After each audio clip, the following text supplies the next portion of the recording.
And you can see every reason why he really should be. Because the capacity of these chemicals is that you have an enormous power of projection. You can see,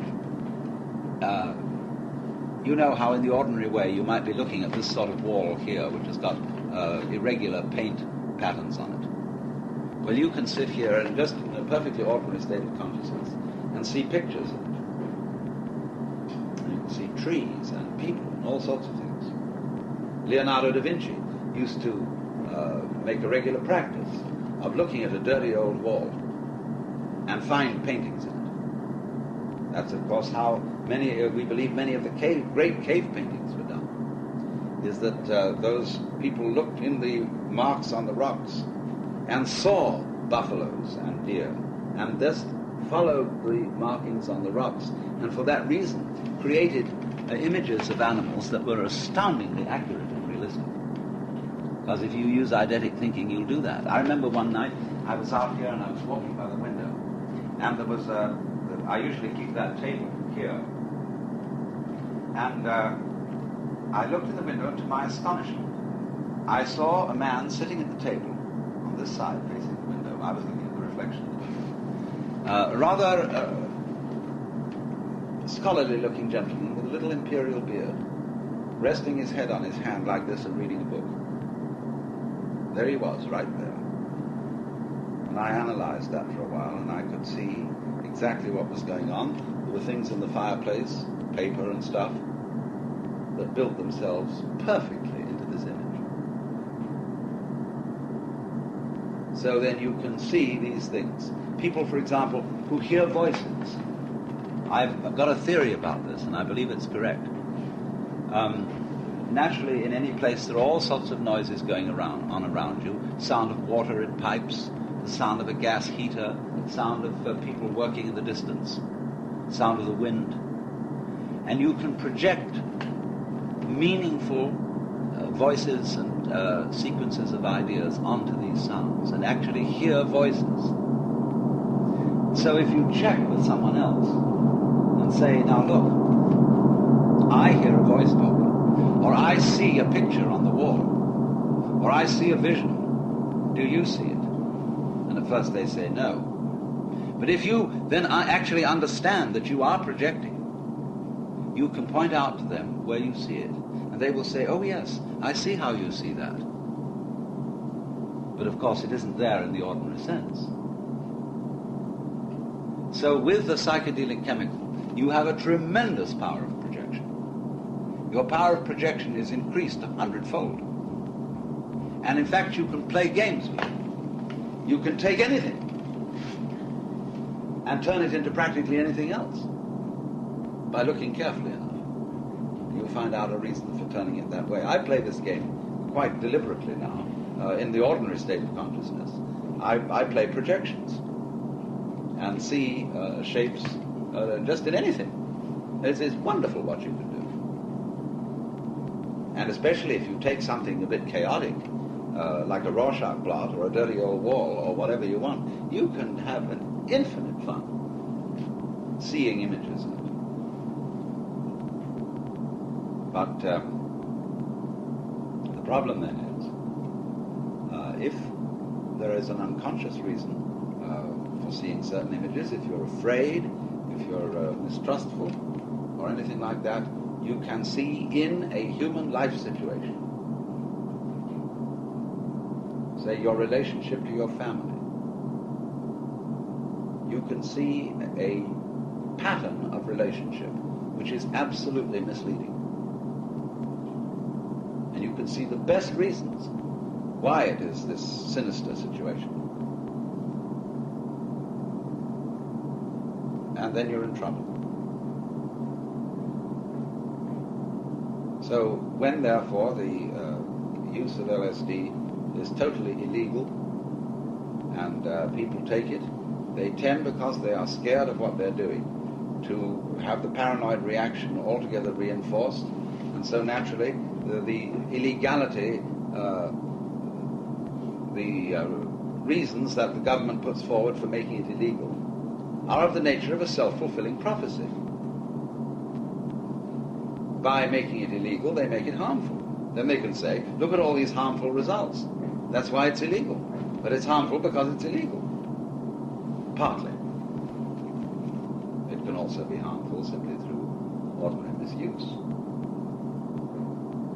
But I think our answer is to bring the whole question right out into the open and to deal with it as a fact that exists, it cannot be suppressed, it should not be suppressed, and try to control it, because you see, it's only one step, one link in a long, vast process of scientific work, which is, as I said earlier, once you've started to interfere with the world, you can't stop.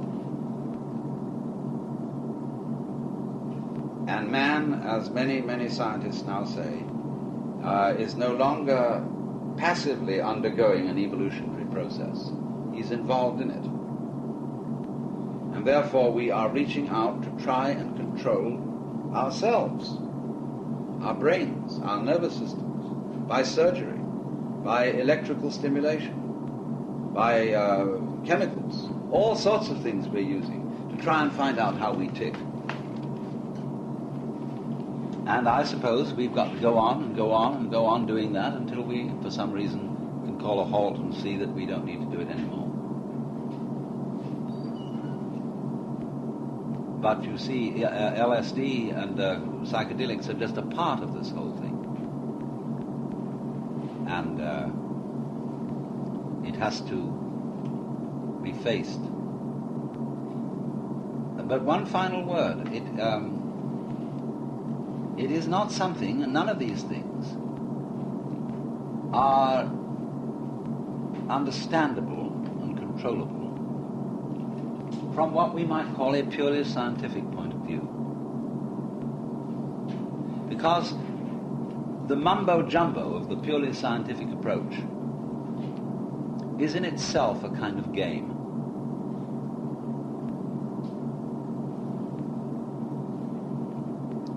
Involved in many sciences is the myth that situations can be observed objectively. And therefore scientists make a special effort, as it were, to be very serious and very analytic about certain situations, which is often quite right.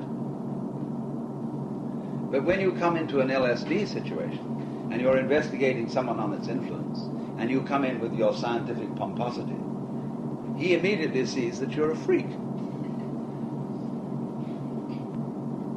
And quite asinine. And so it gives a rather bad impression. In a hospital, for example, hospitals are a big game. And the disciplines and the routines and the things that go on in hospitals, they do an enormous amount of things that are simply precautions against possible legal action in the future. And so now in any hospital, the doctors and the nurses have a great deal of difficulty doing their business because they keep filling out papers. Hours and hours and hours of paperwork goes on so that the record is straight. Soon they won't treat people at all. They'll just record all sorts of things and just make records. They don't have to do anything. They just record something that didn't happen at all, so long as the records are straight. And it's getting that bad. It's getting that bad in universities. It happens that way too. So in those environments, psychedelic experience can get very, very queer and frightening. So the question is, what sort of people are qualified to investigate LSD? And the answer is, at present, in a way, no one. And in another way, I would say simply those who've had a great deal of experience with it. You might say, certainly psychiatrists aren't qualified, least of all, practically. Because psychiatrists tend to be very scared of any kind of irregular reality. They're guardians of what we call sanity, of the way the world is on a bleak Monday morning. And they're frightened, very frightened of the unconscious, especially psychoanalysts. They always speak about the unconscious with a hushed voice. And you mustn't go fishing in the unconscious. It's a very dangerous field. Only a qualified person should investigate the unconscious. Because the unconscious is the big, mad sink, of the primordial slime out of which life issues serpents and menacing dragons.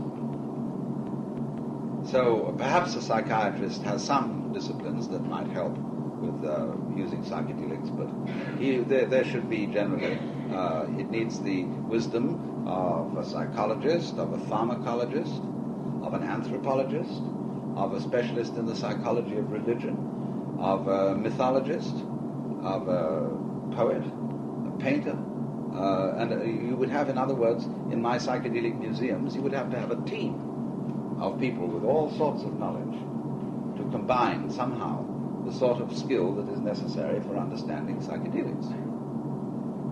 As I say, though, the best people are really those who are most familiar with the territory. Like, you may be a specialist in mining. You may know all about mining, but to get into a certain territory, what you need is an Indian guide. He'll show you how to get in and how to get out, although he knows nothing about mining. And it may be that in the investigation of LSD, it would be a great deal of help to know a lot about neurology. But the neurologist needs an Indian guide. And the Indian guide is the person who's been in the place quite often, knows his way around. And if you have taken LSD many times, you begin to know your way around. The landscape becomes familiar. You know all the different states of consciousness. And so LSD people begin to formulate their own lingo. They know a state called the plastic doll. They know a state called the magic theater. They know a state called, I call it the eeny weeny. They know a state called the great white light. They know a state of the wiggles, where the walls seem to breathe. And if you look at a flower, it's all rippling as if it were underwater. See, they know all these things. They know the state of paranoia, of getting lost, of wondering whether you can get back. And because they're familiar with them all, nobody gets frightened. And psychiatrists, if they are to be effective as psychiatrists, should be people who are familiar with all kinds of states of consciousness. And they should work, if somebody is way out of his head, he should be able to consult a person who knows exactly where he is and can come in and be quite familiar with that state. So that he can say, oh yeah, I know where you are. I've been there myself. And it's like this, But as it is, you see, psychiatry is not really exploring the mind. It is trying to stand outside and understand psychiatric problems through looking at patients and writing down their symptoms without really knowing anything about it. And therefore, all the terms that are used in psychiatry to describe symptomatology are completely unscientific. They have no scientific spectrum of consciousness and all its possibilities at all. There is no such idea. You could write a textbook called The Spectrum of Consciousness, and you could, with quotations from literature and photographs and so on, illustrate almost all the known states of consciousness of which man is capable. But nobody has done such a project. And that would be basic reading for anybody who expected to be proficient in psychology or psychiatry. So these things have to be done. And without fear. But with these chemicals, in other words, are not something to be afraid of. They are simply something to be respected and handled with reasonable care, out in the open, and not in sort of a dingy pad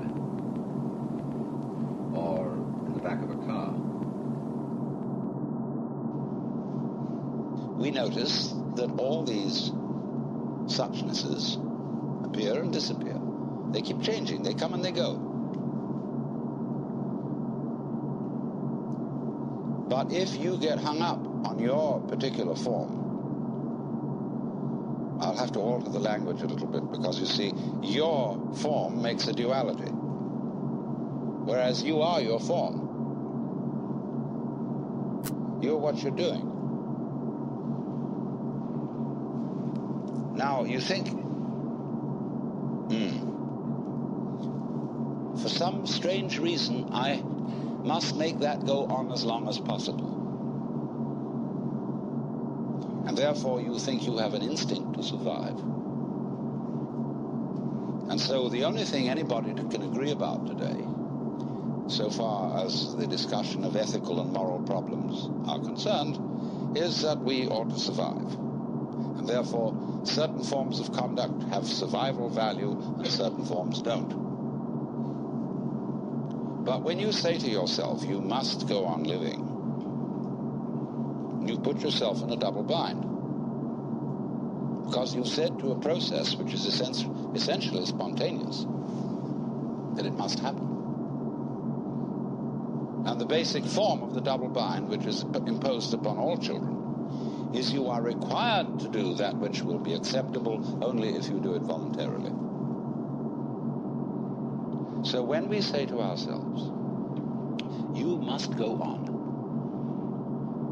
the reason is, you see, that we are not living in the eternal now, where reality is. We are always thinking that the satisfaction of life will be coming later. There's a good time coming, be it ever so far away, that one far-off divine event to which all creation moves. Don't kid yourself. As the Hindus have taught us, in the course of time, everything gets worse. It eventually falls apart. Comes Kali Yuga, and Shiva at the end, and boom.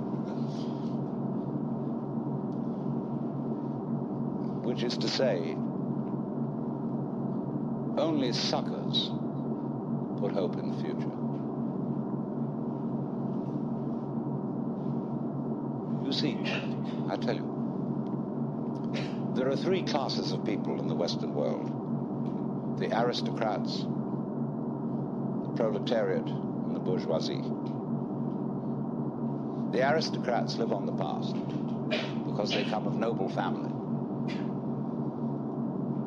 And they're like potatoes because the best part of them is underground. The proletariat live in the present because they have nothing else. And the poor bourgeoisie live for the future.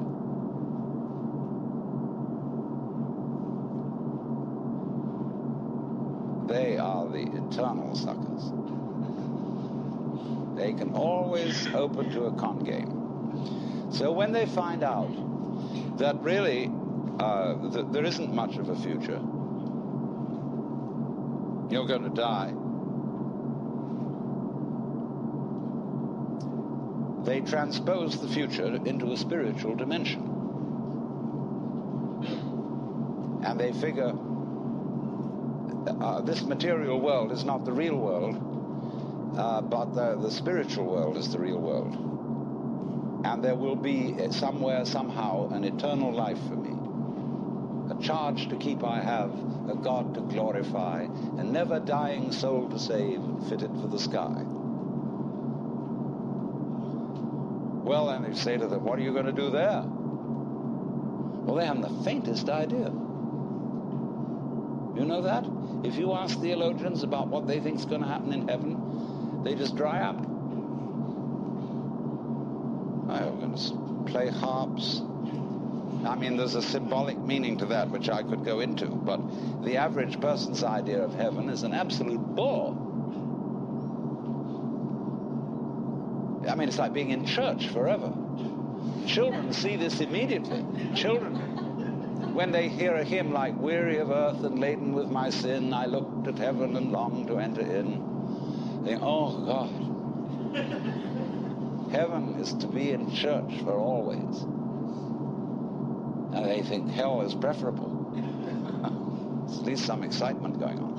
And you see it in medieval art. You go to the Metropolitan Museum in New York and you see Jan van Eyck's painting of the Last Judgment. Heaven on top, hell below. In heaven, everybody's looking like the cat that swallowed the canary, sitting in rows and very smug. God the Father as president. And, oh dear. Beneath this, there's a winged skull, like a bat, and squirming bodies, all nude, all being eaten by snakes, and I don't know, it's a fantastic thing going on. But in that, you see, Van Eyck had a ball painting that, because in medieval way, it was the only way you could get away with painting nudes. And sexy scenes, sadomasochistic, see? So that's naturally why hell became much more interesting than heaven. So, therefore, this hope for the future is a hoax. It's a perfect hoax. But maybe we will make spiritual progress. Everybody puts it off. Maybe if I work at yoga for 10 years, 20 years, and do this thing, I will eventually make it to moksha, to nirvana, whatever. That's nothing more than a postponement. It's this business of, because you're not fully alive now, you think maybe someday you will be. Look, supposing I ask you, what did you do yesterday? Now, what did I do yesterday? In fact, I've forgotten. So, but most people say, well, let me see now. Let me get out my notebook. I got up at 7:30 and I brushed my teeth and I read the newspaper over a cup of coffee. And then I looked at the clock and dressed and got in the car and drove downtown and did this and that in the office and so on, and you go on and on and on, and you suddenly discover that what you've described has absolutely nothing to do with what happened. You've described a scraggly, skeletal, fleshless list of abstractions. Whereas if you were actually aware what went on, you could never describe it. Because nature is multidimensional. Language is linear. Language is scrawny. And therefore, if you identify the world as it is with the way the world is described, it's as if you were trying to eat dollar bills and expect a nutritious diet. Or eat numbers. A lot of people eat numbers. People play the stock market. They do nothing but eating numbers. And they're always unhappy. Absolutely miserable. Because they never get anything. So, therefore, they always hope more is coming. Because they believe that if they eat enough dollar bills, eventually something satisfactory will happen. So, eating the abstractions all the time. We want more time. Confucius very wisely said, a man who understands the Tao in the morning may die with content in the evening. Because when you understand, you don't put your hope in time. Time won't solve a thing. So when we enter into the practice of meditation, of yoga, we are doing something radically unlike other human activities. Of course, the way yoga is sold in the United States like everything else, is that it's supposed to be good for you. It isn't. It has nothing to do with anything that's good for you. It's the one activity which you do for its own sake, and not because it's good for you, not because it will lead anywhere, because you cannot go to the place where you are now, obviously. Yoga is to be completely here and now. That's why the word yoga means join. Get with it. Be completely here and now. This is the real meaning of concentration, to be in your center. And the Christian word for sinning in Greek is amatanin, which means to miss the point.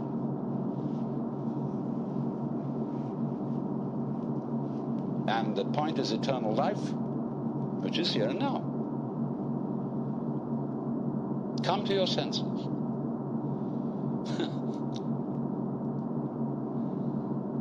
So yoga is defined in Sanskrit in the Yoga Sutra, Yogas Chitta Vritti Nirodha. Difficult to translate, but roughly, yoga is the stopping of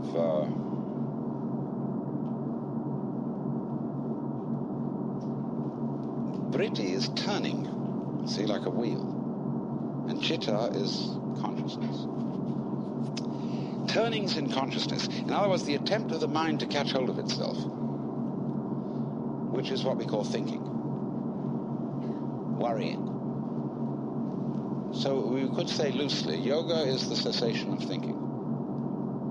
It's not the cessation of awareness, but of symbolizing, trying to touch reality in terms of thoughts, symbols, descriptions, definitions.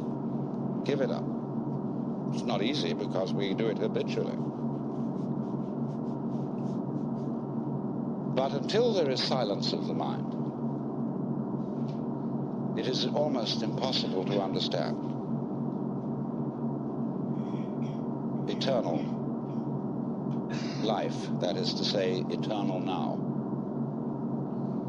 If you could come to the place where you suspend conceptions. Conceptions in Sanskrit are called vikalpa. And so the state is called nirvikalpa, not conceptual. And this, it will be basic to everything I'm going to talk to you about. To understand non-verbal reality, non-conceived reality, what I call suchness, tathata. It's really very easy. It's too easy. That's why it's difficult. But that when you are fully aware and not thinking, you will notice some amazing absences. There is no past. Can you hear anything past, incidentally? Can you hear anything future? They're just not there to the plain sense of one's ears. Ears are easiest to begin with. Can you hear anyone listening to something else other than sound, you know? Can you hear the listener? No? Well, then presumably it's not there. When you become again as a child and simply forget all that you ever were told and contemplate what is, all these ghosts go away. That's weird. But they just go. And then you enter into the eternal state. Well, there's no problem. Well, then you go back and you collect your opinions again. You think, well, that won't do. How can I be practical and be in that sort of state?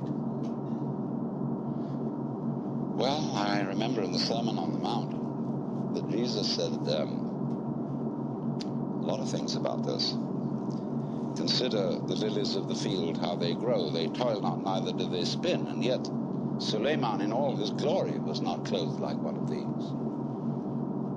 And if God so clothes the grass of the field, which today is and tomorrow is cast into the oven, shall he not much more clothe you, faithless ones? Wow. So, do not worry about tomorrow, saying, what shall we eat, what shall we drink, or how shall we clothe ourselves? Oh, the rabble seeks after these things. Sufficient to the day is the worry of it. Nobody ever preaches a sermon on that text. Never. I've heard lots of sermons, and never one on that one, because people say, look, that's all very well, because Jesus was the boss's son. And he knew, you see, that he was really in charge of the universe, and he's nothing to worry about. But we have to be practical. Oh? What do you suppose the gospel was? The good news. Do you know it never got out?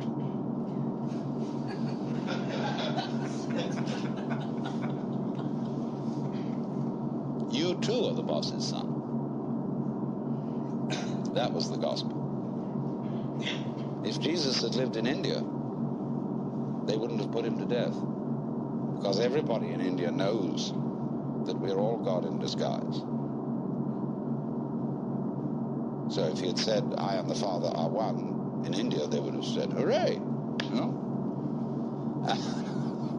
Lots of people in India know that perfectly well.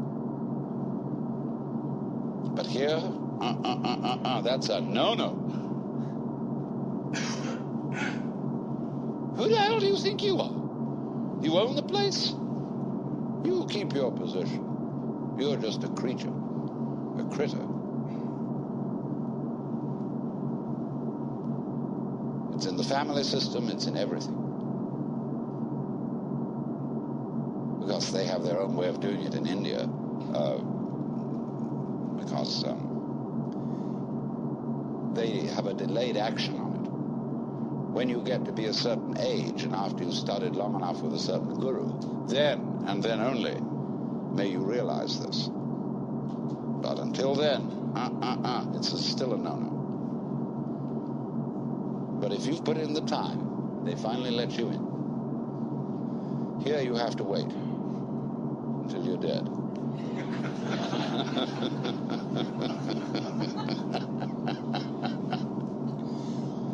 Well, the only place to begin is now. Because here's where we are.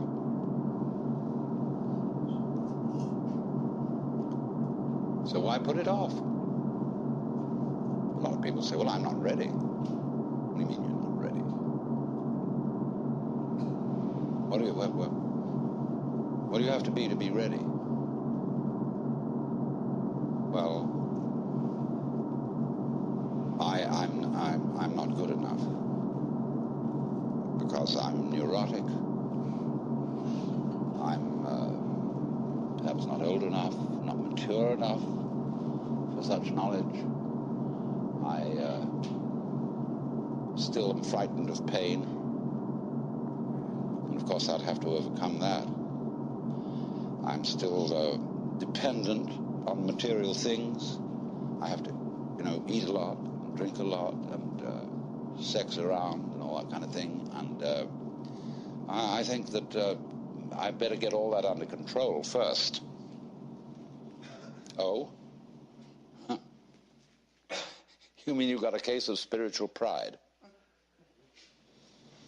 You want to be able to congratulate yourself for having gone through the discipline, which is rewarded with realization.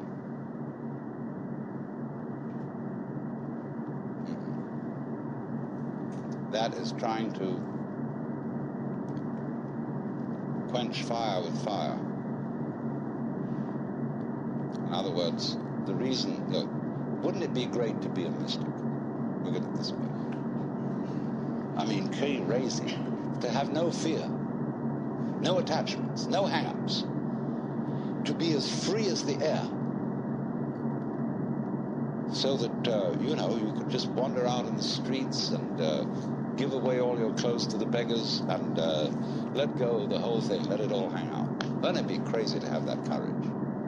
And you look into yourself honestly, and you find that inside you're actually a quaking mess of sensitivity. No? So that this desire to be the great mystic is nothing more than a symptom of your quaking mess. It's self-defense.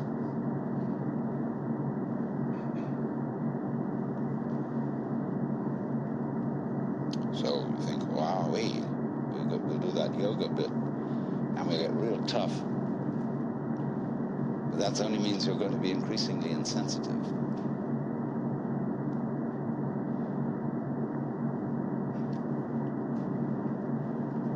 Running away from the quaking mess.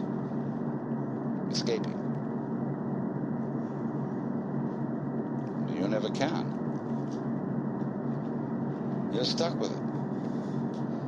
There's nothing you can actually do to transform your own nature into unattached selflessness, because you have a selfish reason for wanting to do it.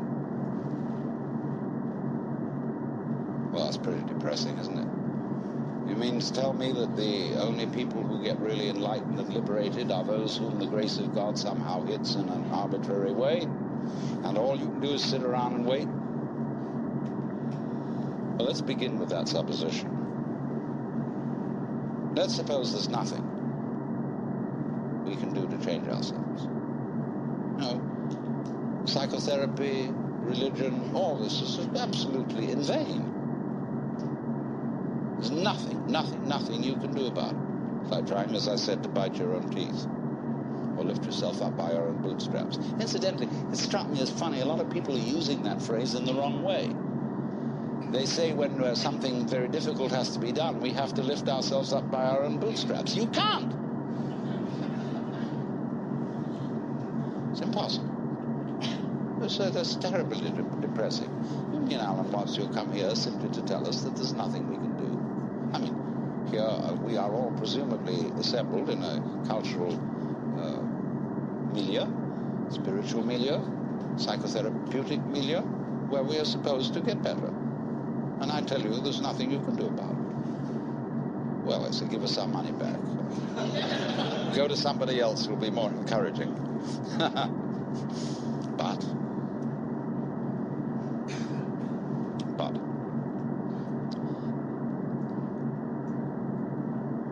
what does it mean that you can't do anything about it?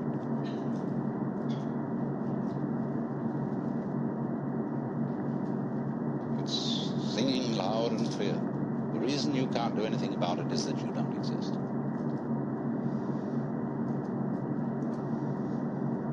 That is, as an ego,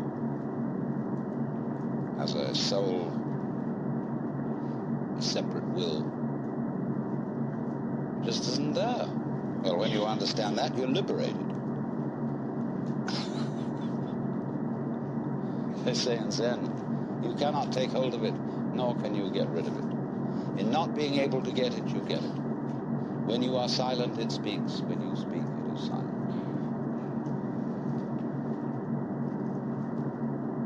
Now, don't misunderstand me. This is not any kind of fatalism. When I say you as you conceive yourself to be, that is your ego, your image of yourself, isn't there. It doesn't exist. It's an abstraction. It's like 3. Did you ever see 3? It's plain, ordinary 3? No, nobody ever saw it. It's a concept. It's a vikalpa. So in the same way as oneself. There's the happening, the suchness, yes, sure, you bet. But it's not pushing you around because there's no you to be pushed around. In other words, there's no billiard ball on the end of the cue. There's the cue. it goes this way and goes that way. They call a Buddha a Tathagata, one who comes or goes thus. This way and that way. See? He went that way. So, this illusion of the persecuted ego who is pushed around by fate, it has altogether disappeared. And so, likewise, the illusion of the ego who pushes fate around has also disappeared. There's a happening. So, in this, you see what has happened. By dying to yourself, by having become completely incompetent and found that you don't exist, you're reborn. You become everything. In the words of Sir Edwin Arnold, foregoing self, the universe grows I. It is believed generally in India that when a person sets out on the way of liberation, his first problem is to become free from his past karma. The popular theory of karma, the word that literally means action or doing in Sanskrit, so that when we say that something that happens to you is your karma, it's like saying in English it's your own doing. But in popular Indian belief, karma is a sort of built-in moral law, or a law of retribution, such that all the bad things you do and all the good things you do have consequences which you have to inherit. And so long as karmic energy remains stored up, you have to work it out. And what the sage endeavors to do is a kind of action which in Sanskrit is called nishkama karma. Nishkama means without passion or without attachment. Karma, action. And so whatever action he does, he renounces the fruits of the action, so that he acts in a way that doesn't generate future karma, because future karma continues you in the wheel of becoming, samsara, the round, and keeps you being reincarnated. Now then, in that case, when the time comes that you start to get out of the chain of karma, all the creditors that you have start presenting themselves for payment. In other words, a person who begins, say, to study yoga is felt that he will suddenly get sick, or that his children will die, or that he'll lose his money, or all sorts of catastrophes will occur, because the karmic debt is being cleared up. And there's in no hurry to be cleared up if you're just living along like anybody. But if you embark on the spiritual life, a certain hurry occurs. And therefore, since this is known, it's rather discouraging to start these things. The Christian way of saying the same thing is that if you plan to change your life, shall we say, to turn over a new leaf, you mustn't let the devil know, because he will oppose you with all his might if he suddenly discovers that you're going to escape from his power. So, for example, if you have a bad habit, say you drink too much, and you make a New Year's resolution that during this coming year you'll stop drinking, that's a very, very dangerous thing to do, because the devil will immediately know about it. And what will happen will be this: he will confront you with the prospect of 365 drinkless days. And that will be awful, just overwhelming. And you won't be able to make much more than 3 days on the wagon. So in that case, you compromise with the devil and say, just today I'm not going to drink, you see, but tomorrow maybe, we'll go back. Then when tomorrow comes, you say, just another day, let's try out, that's all. And the next day you say, one more day won't make much difference. So you only do it for the moment, and you don't let the devil know that you have a secret intention of going on day after day after day after day. But of course, there's something still better than that. And that is not to let the devil know anything. And that means, of course, not to let yourself know. One of the many meanings of that saying, "Let not your left hand know what your right hand doeth," is just this. And that was why in Zen discipline, a great deal of it centers around acting without premeditation. As those of you know who read Herrigel's book, Zen in the Art of Archery, it was necessary to release the bowstring without first saying, "Now." There's a wonderful story, you may also have read, by a German writer, von Kleist, about a boxing match with a bear. The man can never defeat this bear because the bear always knows his plans in advance and is ready to deal with any situation. The only way to get through to the bear would be to hit the bear without having first intended to do so. That would catch him. And so this is one of the great, great problems in the spiritual life, or whatever you want to call it, is to be able to have intention and act simultaneous. By this means, you escape karma and you escape the devil. So, you might say that the Taoist is exemplary in this respect. That this is getting free from karma without making any previous announcement. Of simply, supposing we have a train and we want to unload the train of its freight cars. You can go to the back end and you can unload them one by one and shunt them into the siding. But the simplest of all ways of unloading is to uncouple between the engine and the first car, and that gets rid of the whole bunch at once. And it is in that sort of way, you see, that the Taoist gets rid of karma without challenging it. And so it has the reputation, you see, of being the easy way. There are all kinds of yogas and ways for people who want to be difficult. And one of the great gambits of a man like Gurdjieff was to make it all seem as difficult as possible, because that challenged the vanity of his students. If some teacher, some guru says, really, this isn't difficult at all, it's perfectly easy, some people will say, oh, he's not really the real thing. We want something tough and difficult. And when we see somebody starts out giving you a discipline that's very, very weird and rigid, people think, now there is the thing. That man means business. See?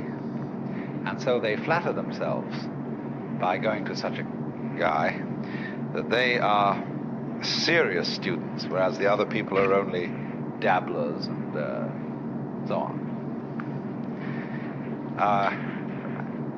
All right, if you have to do it that way, that's the way you have to do it. But the Taoist is the kind of person who shows you the shortcut and shows you how to do it by intelligence rather than effort, because that's what it is. Taoism is in that sense what everybody's looking for. The easy way in, the shortcut, using cleverness instead of muscle. So the question naturally arises, isn't it cheating? When in any game somebody really starts using his intelligence, he will very likely be accused of cheating. And to draw the line between skill and cheating is a very difficult thing to do. You see, the inferior intelligence will always accuse the superior intelligence of cheating. That's its way of saving face. You beat me by means that weren't fair. We were originally having a contest to find out who had the strongest muscles. And you know, we were pushing against it like this. And this would prove who had the strongest muscles. But then you introduce some gimmick into it, some judo trick or something like that, you see, and you're not playing fair. So in the whole domain of ways of liberation, there are routes for the stupid people and routes for the intelligent people. And the latter are faster. This was perfectly clearly explained by Huineng, the sixth patriarch of Zen in China, in his sutra, where he says the difference between the gradual school and the sudden school is they both arrive at the same point, but the gradual is for slow-witted people and the sudden is for fast-witted people. Can you, in other words, find a way that sees into your own nature, that sees into the Tao immediately? And at the end of this morning's talk, I pointed out to you the immediate way, the way through now. When you know that this moment is the Tao, and this moment is considered by itself, without past and without future, eternal, neither coming into being nor going out of being. There is nirvana. And there is a whole Chinese philosophy of time based on this. It hasn't, to my knowledge, been very much discussed by Taoist writers. It's been more discussed by Buddhist writers, but it's all based on the same thing. Dogen, the great 13th century Japanese Zen Buddhist, studied in China, and he wrote a book called Shobo Genzo. A Roshi recently said to me in Japan, that's a terrible book, because it tells you everything. It gives the whole secret away. But in the course of this book, he says,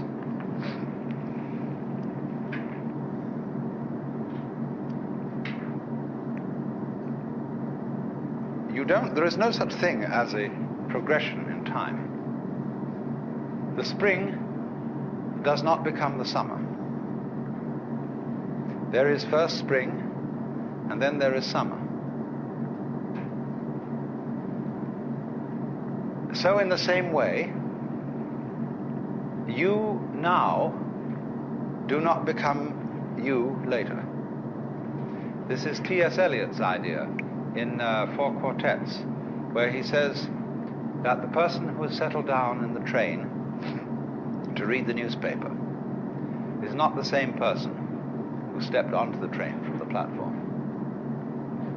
And therefore also you who sit here are not the same people who came in at the door. These states are separate, each in its own place. There was the coming in at the door person, but there is actually only the here and now sitting person. And the person sitting here and now is not the person who will die. Because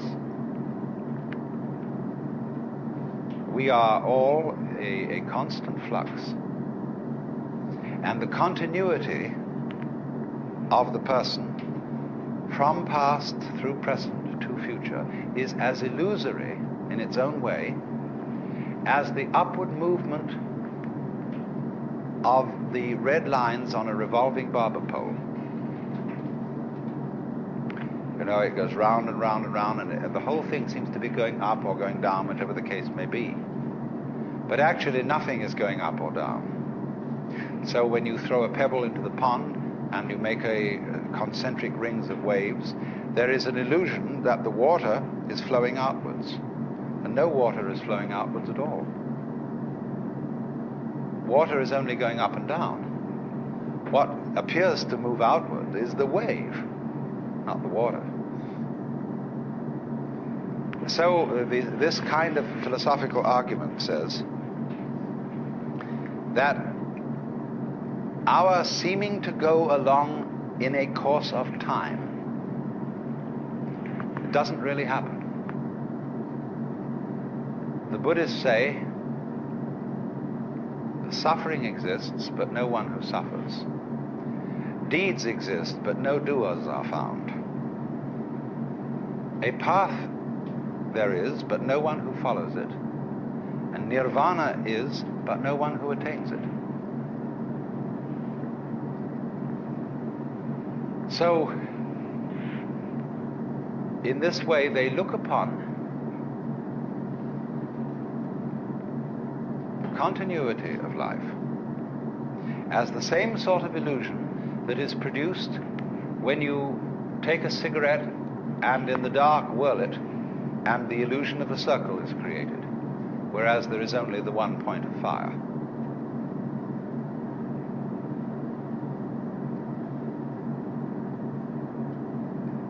The argument then is, so long as you're in the present, there aren't any problems. The problems exist only when you allow presence to amalgamate.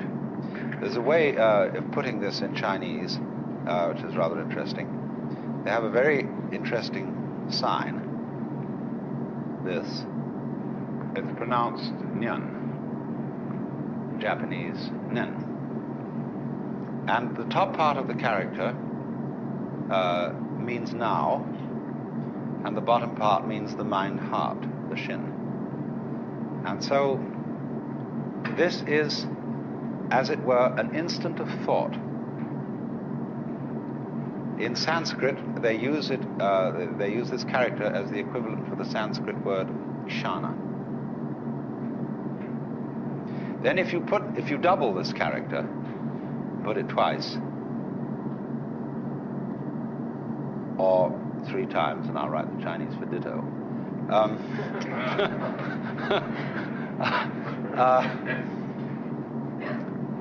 Nyan nyan nyan means thought after thought after thought. Now, the Zen master Joshu was once asked, what is the mind of a child? And he said, a ball in a mountain stream. What do you mean by a ball in a mountain stream? He said, thought after thought after thought with no block.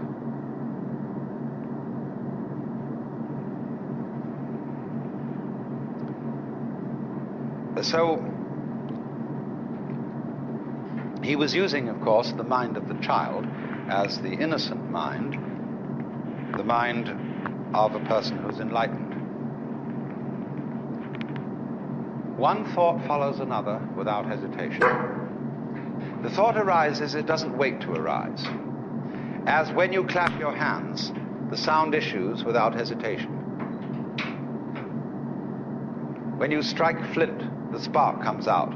It doesn't wait to come out. And that means that there's no block. So, thought, nyan, nyan, nyan, describes what we call in our world the stream of consciousness. Blocking consists in letting the stream become connected, chained together, in such a way that when the present thought arises, it seems to be dragging its past, or resisting its future, saying, I don't want to go.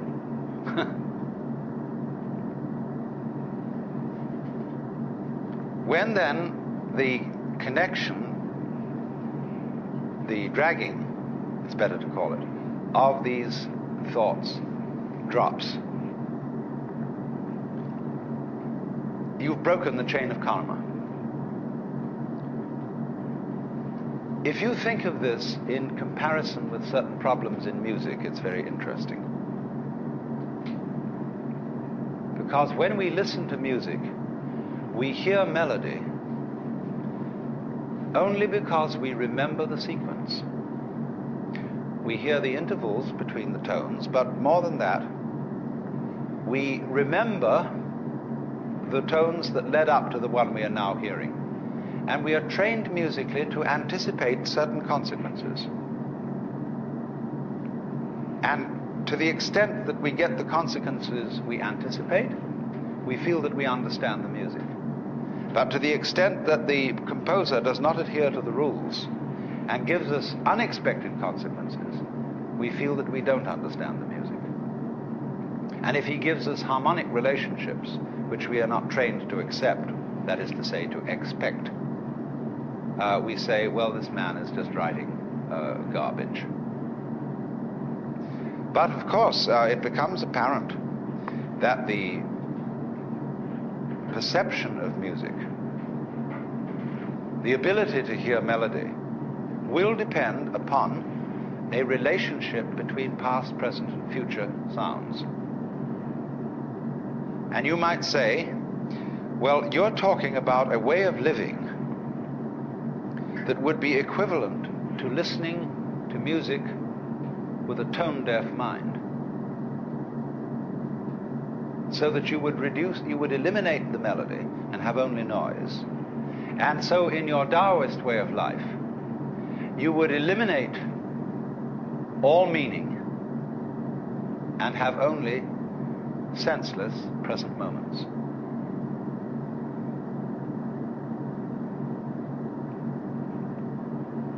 Up to a point, that's true.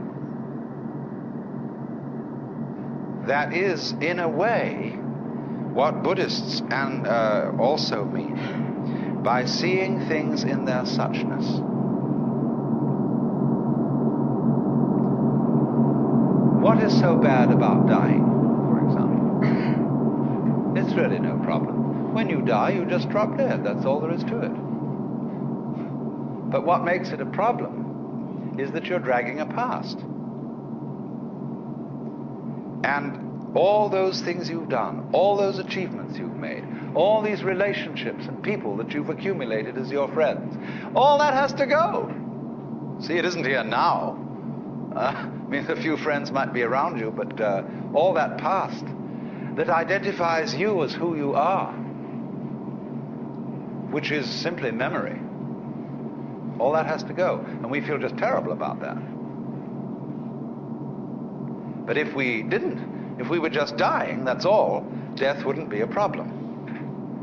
So likewise, the chores of everyday life, they become intolerable. When everything ties together, all the past and the future, you feel it dragging at you every way. Supposing you wake up in the morning, and it's a lovely morning. Let's take today, right here and now. Here we are in this paradise of a place. Big Sur. And some of us have got to go to work on Monday. Is that a problem? For many people it is. It spoils the taste of what's going on now. When we wake up in bed on Monday morning and think of the various hurdles we've got to jump that day, immediately we feel sad, bored and bothered. Whereas actually we're just lying in bed.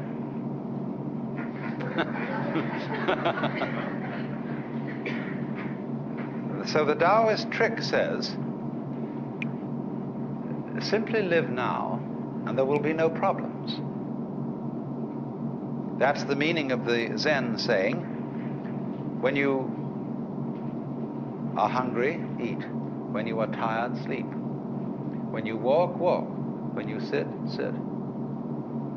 Rinzai, the great Tang Dynasty master, said, in the practice of Buddhism, there is no place for using effort.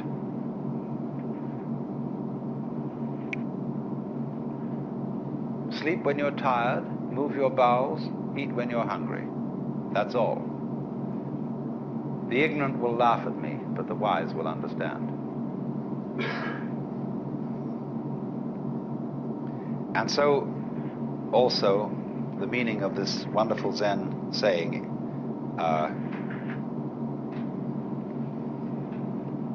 day, that's the character of the sun, day, that is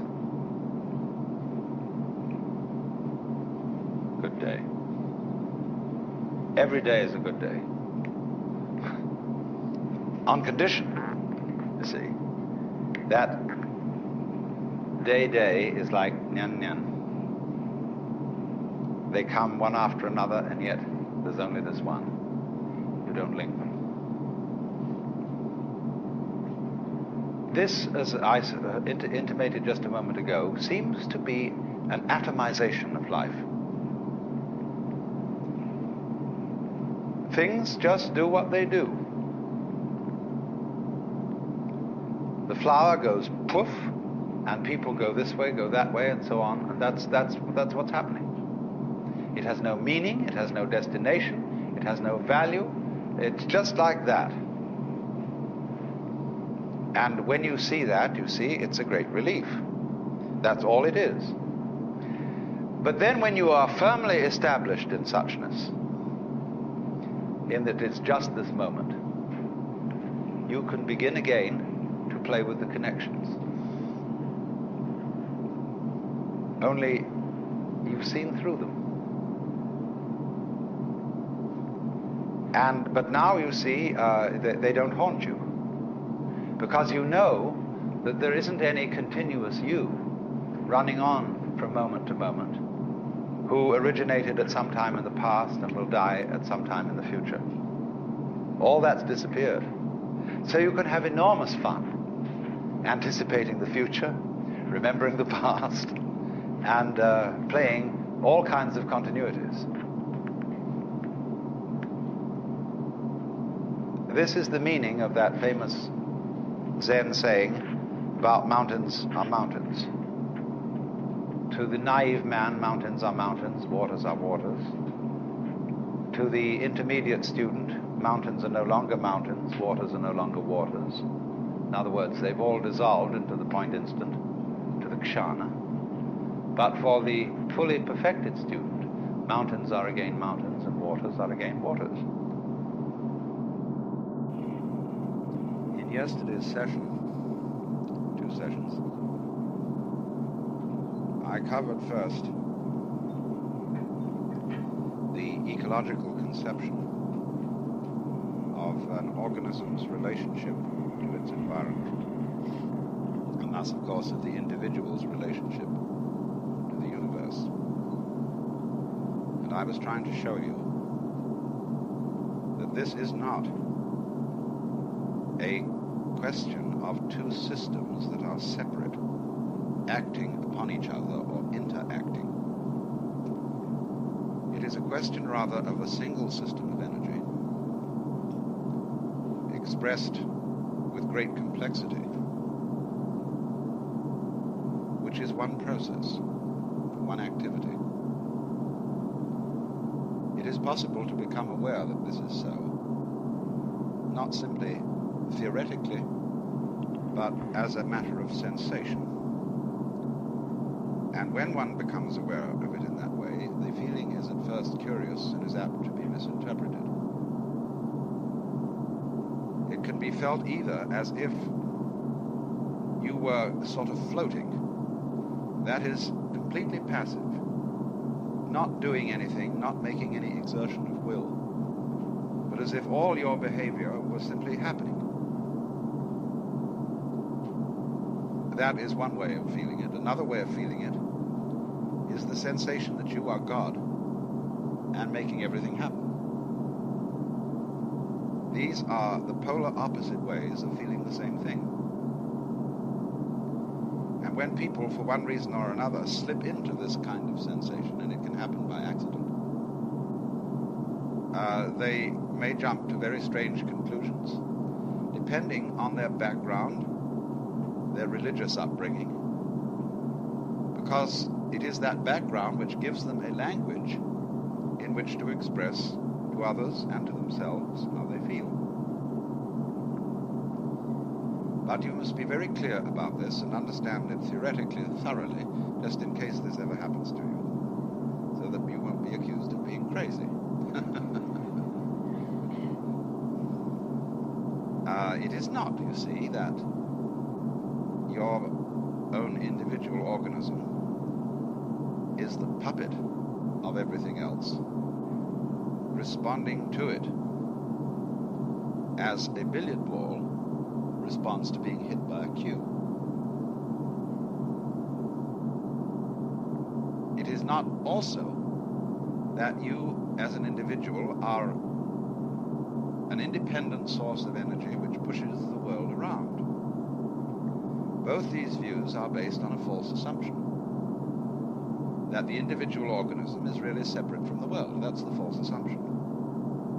And we think about this situation by analogy with billiards, because Newton thought that way, Descartes thought that way, and Newton and Descartes have molded the common sense of the average person living in the 20th century, even though our science has abandoned the mechanics of Newton. Certainly it has in physics, it certainly has in biology, although I find that in psychology people still talk and think in a Newtonian way, that, for example, Freud structured the organism of psychology of the human psyche by analogy with hydraulics. So you must call Freudianism a form of psychohydraulics. The unconscious is the deeps. Sexual energy is represented like the flow of a river, which can be dammed up, repressed. It has to be provided with outlets. These are all hydraulic terms. And hydraulics is a form of Newton's mechanics. Because you see, in Newtonian mechanics, which is based really on billiards, the balls are standing for atoms, and they bang each other around. And so everything is explained. The movement of ball A is explained by the behavior of balls B, C, D, and E, and so on, insofar as they impinge against it. And you have to go back and back and back trying to figure out how it all got started. Who pushed it first? And who pushed him? See? Well, this model won't do anymore. Things just don't behave that way, because they are not separate from each other in the first place. This is the point I wanted to make clear in this first round of discussion that we had yesterday. That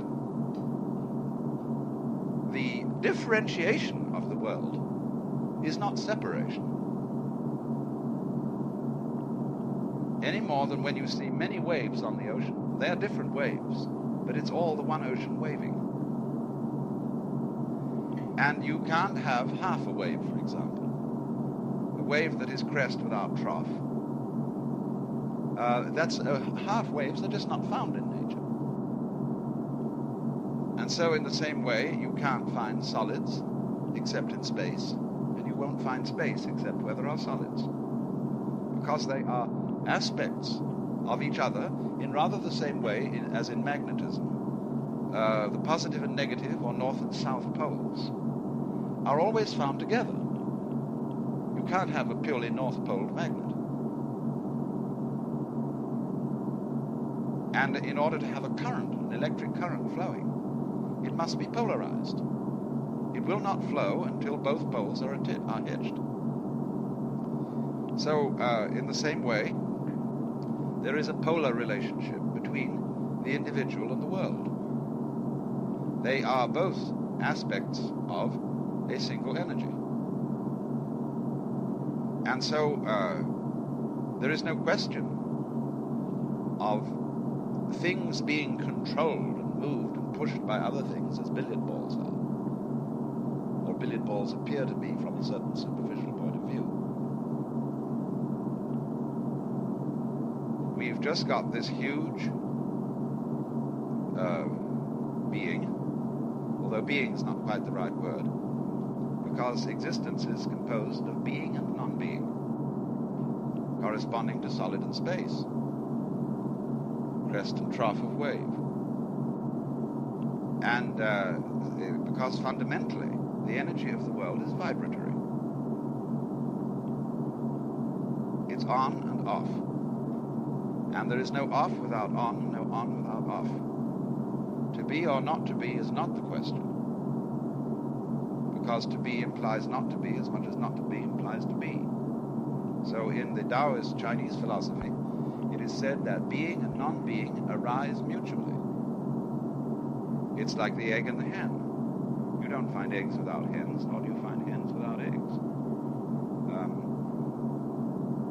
A hen is, as a matter of fact, one egg's way of becoming other eggs. It all goes together. But we don't see this for the simple reason that we are primarily involved in using a method of perception which is analytic, which spotlights various features of the world and does so with the aid of naming or giving symbols to those features of the world which we consider significant, and therefore ignoring features of the world which we don't consider insignificant, and for which therefore we don't have names. Haven't you noticed how often children point at something and say, "What is that?" And you can't make out exactly what it is they're pointing at. They're pointing out something they've noticed, but which adults don't consider important. And they want a name for it.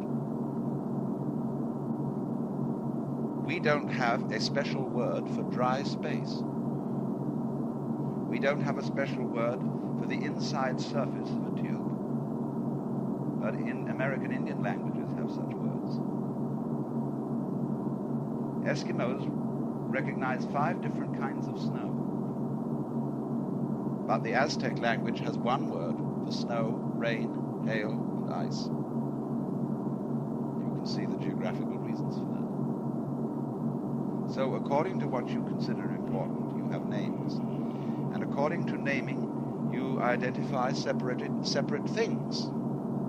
But they're only separate in a purely theoretical way.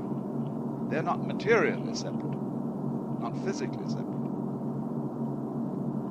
And so, it's immensely important that we become aware of this fact. Because if we're not aware of it, we do the most stupid things. We try to solve problems by altering what are only the symptoms of problems. We try, for example, unilaterally to abolish mosquitoes, forgetting that mosquitoes go with a certain kind of environment and play a very important part in it, not to mention other insects which are killed when we kill the mosquitoes. And so, in this way, we are doing things without recognizing that they're going to have unpredictable results in unexpected places. Same way, if you put certain drugs or certain operations in the human organism, you've got to be very careful what you're doing. You have to study the organism very carefully in order to know what consequences this will have. If you farm in a certain way, without due respect for the ecology of the whole area in which you're working, you can get the most appalling results. And characteristically, our technological civilization is much too heedless of these ecological connections.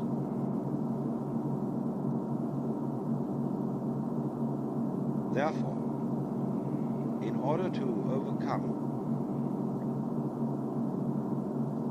our characteristic sense of hostility to the external world, and to stop conquering nature with bulldozers or conquering space with rockets,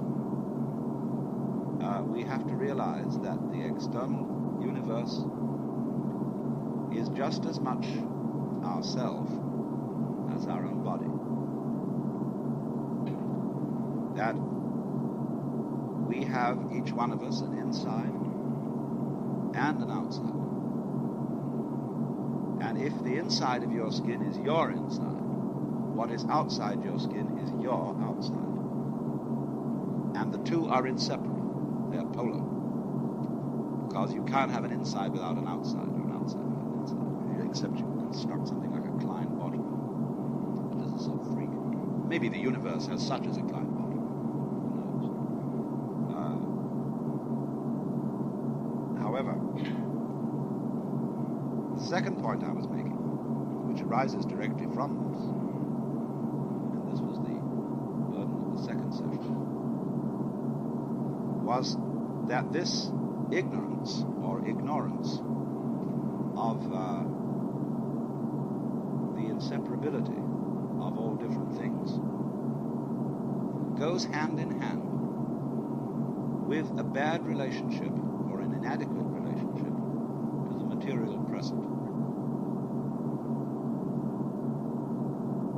I was showing that the material present is the only time there is. Other times, past times, future times, are abstractions. There never is anything but the present. But you mustn't, of course, think of the present as a split second. That's an abstract view of the present. You tend to think of the present as a split second because you're used to looking at a watch. And the watch is marked out with hairlines. And the idea of watchmakers is to make those lines as thin as possible, consistent with visibility. And therefore, as the hand sweeps across the hairline, you've hardly time to say now. And we begin to think that the present is that. Well, of course it isn't. Present time is rather like the field of vision, where you've got, as it were, a fairly clear center. The field of vision is an oval. You can run your fingers round it, just at the point where they start to become invisible. And you realize that the edge of the field is fuzzy.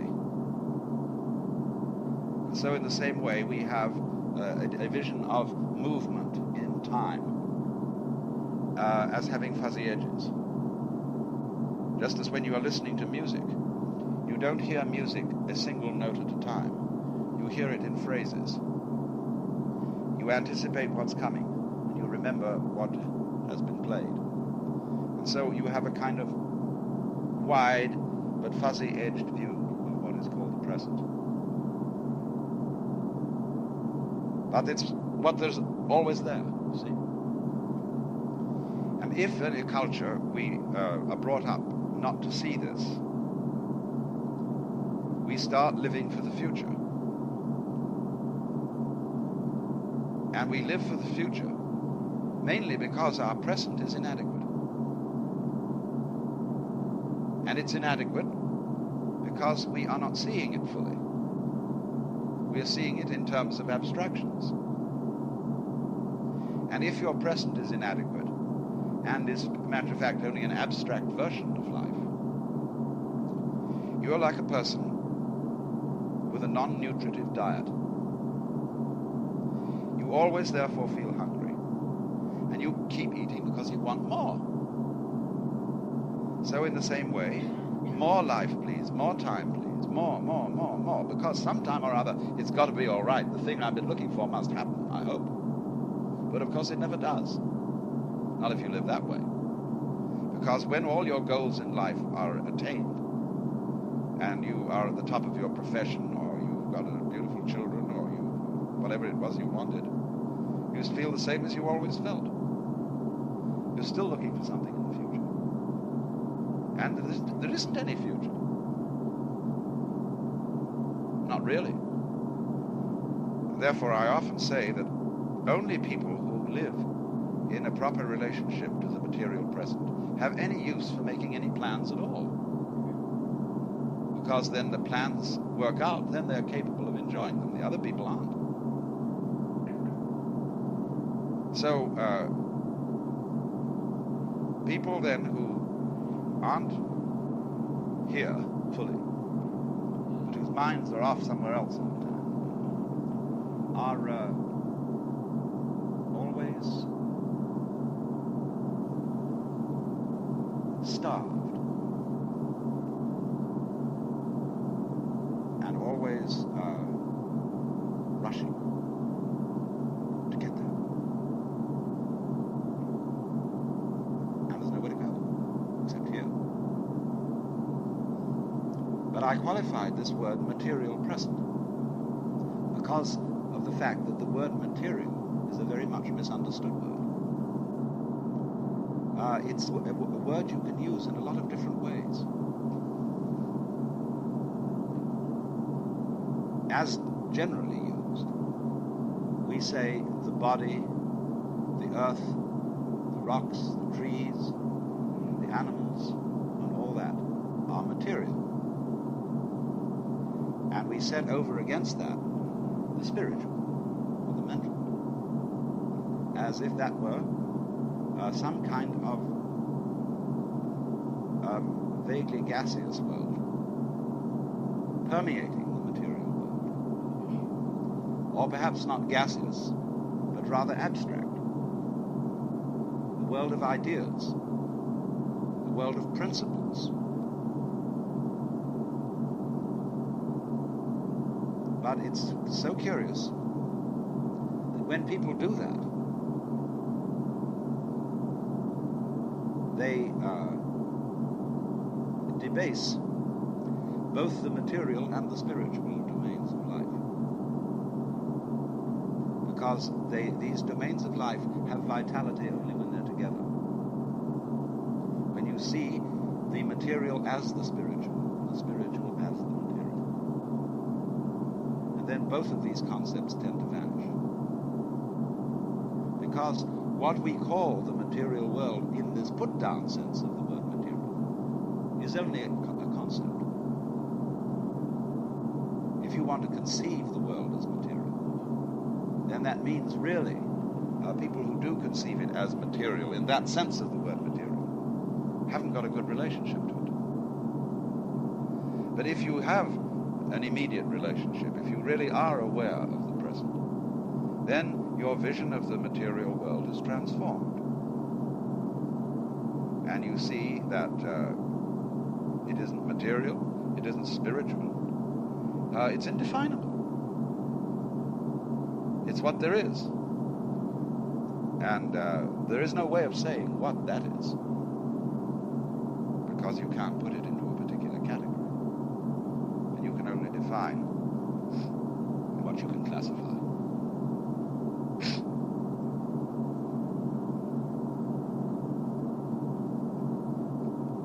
Now, I know that is perhaps a little bit of a difficult idea to master because of our confusions of language. We could, if I might try, put it in one more way. I would say probably that the correct use of the word material is to mean something like metered, measured. When we say something's immaterial, we can mean both that it doesn't matter, that is to say, it doesn't measure up to anything, it doesn't meter, or that it's spiritual, non-material, immaterial. So I would say the correct use of the word material is the world as measured,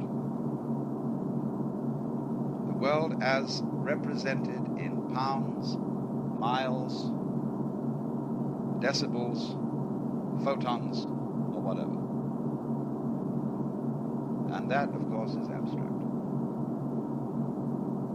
Because when you measure the world, you don't really make any difference to it. Just as the equator does not cut the world in two pieces. So what is the world that is existing upon which our measures are imposed? What is it that underlies the network of measurements, of classifications, of quantification? Well, you can't say. You can point to it, but you can't really say what it is. It's not a what. But that is what's here. I mean, that's the world we're actually living in, you see. What Korzybski called the unspeakable world. And so when I said the material present, I was using the word material in an incorrect sense. Not the measured present, but the physical present of actual non-verbal being. And people, therefore, who do not relate well to this become incompetent in the practical arts of life. They become bad cooks, bad lovers, bad architects, bad potters, bad clothiers, because they really have no love for anything except abstractions, money, quantities, status, symbols. And people become absolutely bamboozled by symbols, and so want the symbol rather than what is signified by the symbol. But you see, however, if you want what is signified by the symbol, then you've got the universe by the tail, because everything that is symbolized by a symbol is inseparable from the whole universe. When you, in other words, you catch a fish, it's not just a thing called a fish that you've got. You are being fed by all oceans when you catch a fish. You are being sustained by this colossal life and everything, of course, that goes with the oceans. It's as if the ocean reached out and fed you. And that's why the real reason for giving Thanksgiving at meals, that, of course, in the West, people thank God, but it's a more concrete expression to thank the fish.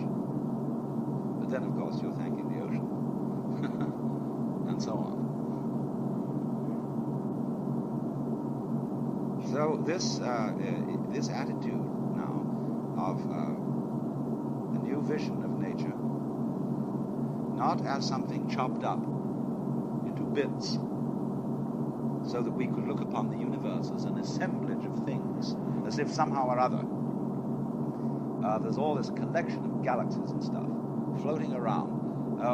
Where have they come from? Oh, they've sort of been washed up like flotsam and jetsam, and have come together by some sort of gravity, and here they are spinning around, as if it was a collection in the sense of something gathered that formerly hadn't been gathered. Of course, astronomically, this isn't taken seriously. People think rather that it all blew up, that all the galaxies expanded from a center and are still going. It's far more likely. Maybe they'll come back together again and then blow up once more. Who knows? Maybe they'll all fade out. But then things will be where they were before it all started. And what happened once can always happen again. Pulsation, you see, is the very nature of life. Big pulses and tiny pulses. Pulses within pulses, forever and ever. So, this point of view is one which has flourished in the Far East, where the relationship of man to the physical world has been very different from our idea. And this raises some curious problems, because the great civilizations of the Far East, particularly the Chinese and the Japanese, did not, until coming into contact with Europe and the United States, did not evolve a technology. Because they didn't evolve the technology, they had all kinds of problems for which we say that made them backward. They had problems of disease and famine and poverty. And we say, well, the poor benighted Chinese, we have nothing to learn from them because their civilization didn't do the things we've done. But what we don't realize so readily is that this technology which we've produced is very recent. It was only in the middle of the 19th century that we really got going with this. And note that before that date, we permitted as perfectly ordinary procedures judicial torture, slavery, child labor, filth of unspeakable proportions, and plagues, and all that sort of thing, was just the way it was anywhere else in the world, in Europe.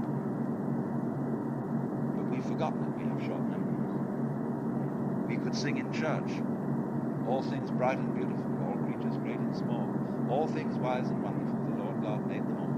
The rich man in his castle, the poor man in his gate. He made them high and lowly, and ordered their estate. Now that verse is today eliminated. Because it's saying, you see, that the stations of life, fortune and misfortune, riches and poverty, are God-given. And since nothing can be done about it. And people tend to accept states of affairs about which nothing can be done. And nothing could be done until the Industrial Revolution. And then, of course, the minute that starts, everybody wants it. The Chinese want it, the Indians want it, the Japanese want it, and so on. But the Chinese, for some reason or other, you see, did not develop technology. Now, why didn't we? Why did we? There isn't any simple answer to that question. But one thing that we should note, there are various geographical reasons, and this is not the only reason, but when you look at the map of Europe, you will notice that it's very wiggly. It's full of inlets, harbors, and all like this. See? China, by contrast, is a great solid landmass. So is India. The Europeans were preeminently sailors. And it is highly possible, to begin with, that all the great early technical discoveries were the work of seafaring people. This is one of Buckminster Fuller's theories. That in quite ancient times, there were rather independent seagoing people who had their own culture, who knew that the world was round, who had great navigators. And from them we learned such things as the hoist, cranes, that the first real houses were overturned boats, and that trade and the cross-fertilization of different civilizations and different cultures was a work of sea travel. With the machinery necessary for sea travel, you're not depending on a horse, you're depending upon something a human being has made, and upon a very high form of technology, because sailing is a direct exemplification of man and nature in cooperation. Rowing is different. Rowing is a rather unintelligent way of propelling a boat, because it requires a great deal of effort.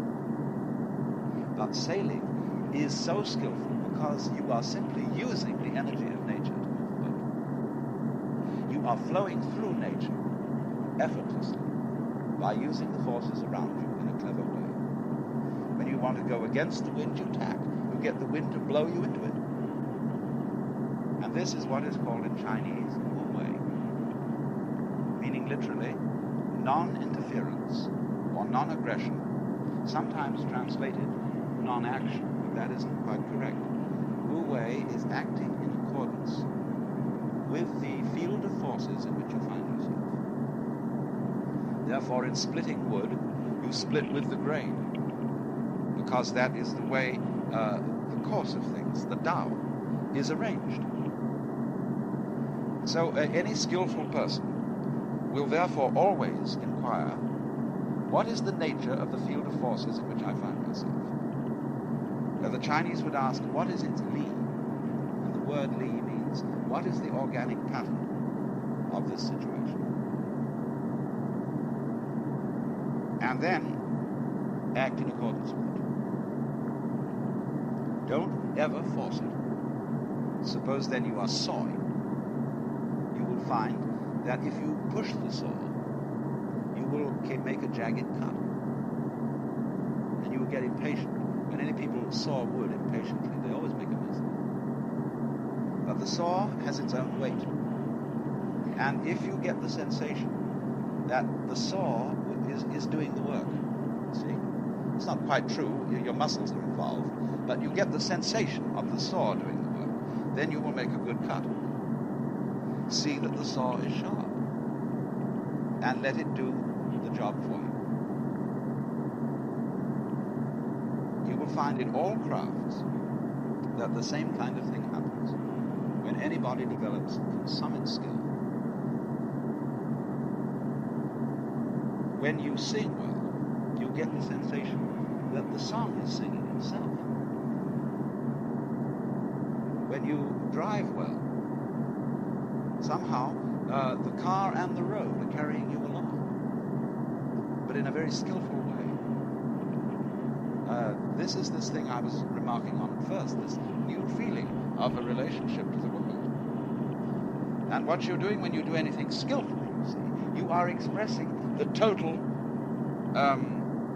power of the field of forces, which is expressing itself in the form of skillful action through the agency of you as a human organism. But it requires intelligence to do this. Now, what is intelligence? Well, I'm going to reserve that question. I just want to go back a bit to the Chinese. Why didn't they evolve technology? Well, they knew an awful lot of things. Joseph Needham is writing a 7-volume history of science and civilization in China, telling us all about their mathematics, their astronomy, their physics, their husbandry ideas, everything in the way of techniques the Chinese evolved. But there were 2 reasons why they didn't go on to technology as we have it. One of them a bad reason, I think, and the other a good reason. Confucian thought is not interested in nature.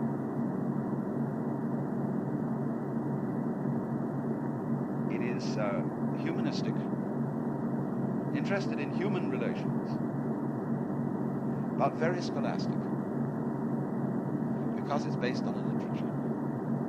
In other words, the great Confucian classics exercised a rigidifying effect upon Chinese culture, even though they were a great principle of order, of social order.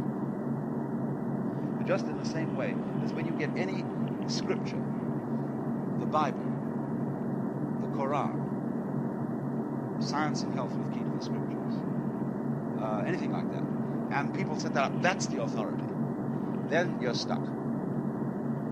And then you get the situation of the astronomers who said, the theologians who said to Galileo, we won't look through your telescope, because it already says in the book how the universe is working, and if the book can't be we know. The people who get stuck on books always think they know. And it's happening today. When somebody advances an absolutely outrageous proposition for science, lots of scientists are so blind they say, well, that's impossible. It couldn't be. Because many scientists aren't true scientists. They are rigidly defending a conception of the universe which requires that everything be as dull as possible. That the universe be absolutely boring and stupid above all. Therefore, anything that reveals something that science can't account for, some events, or all events that science can't account for, are simply ignored. And Charles Fort was a man who devoted his life to collecting records of events and occurrences for which there is no reasonable scientific explanation as yet. And the trouble is, all these events are rather unusual, because science only studies the usual. And you have to have an event happen several times in order to study it scientifically. You say, well, it happened and we all saw it. And then the scientist comes in, it's like, when you get sick and you call in the doctor and all the symptoms vanish. And so, your car goes wrong, and you take it to the mechanic and nobody can make that funny noise it was making. So, in the same way, the scientist comes around and says, well, you say you saw this thing happen. Well, I'll observe it, but it won't happen.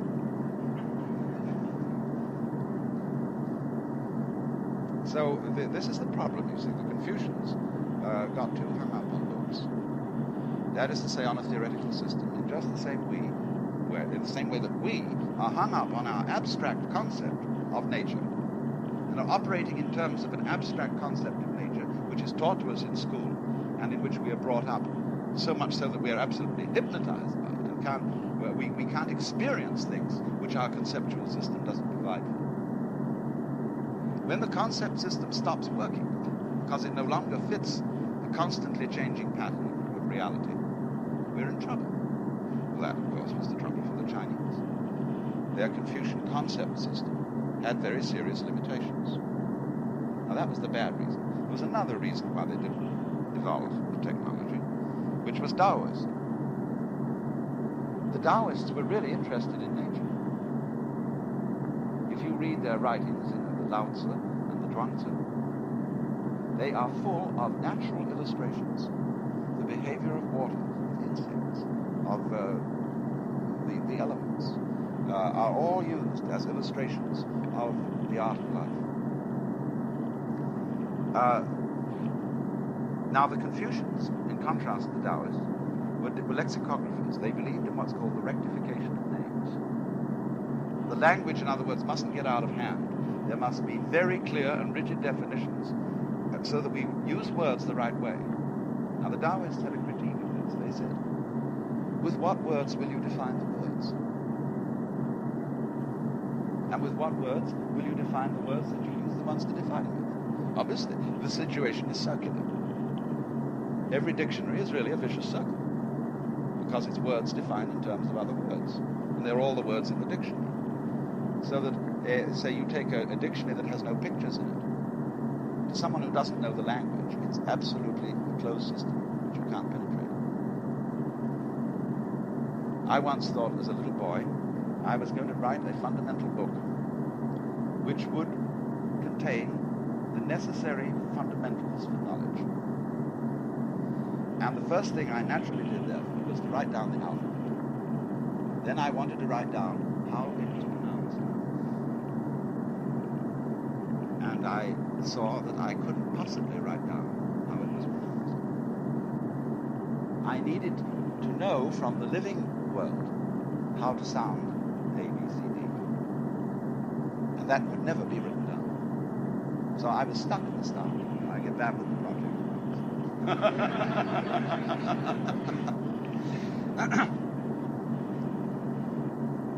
So the Taoists laughed at the Confucians on that account. But also, they felt that nature was organic.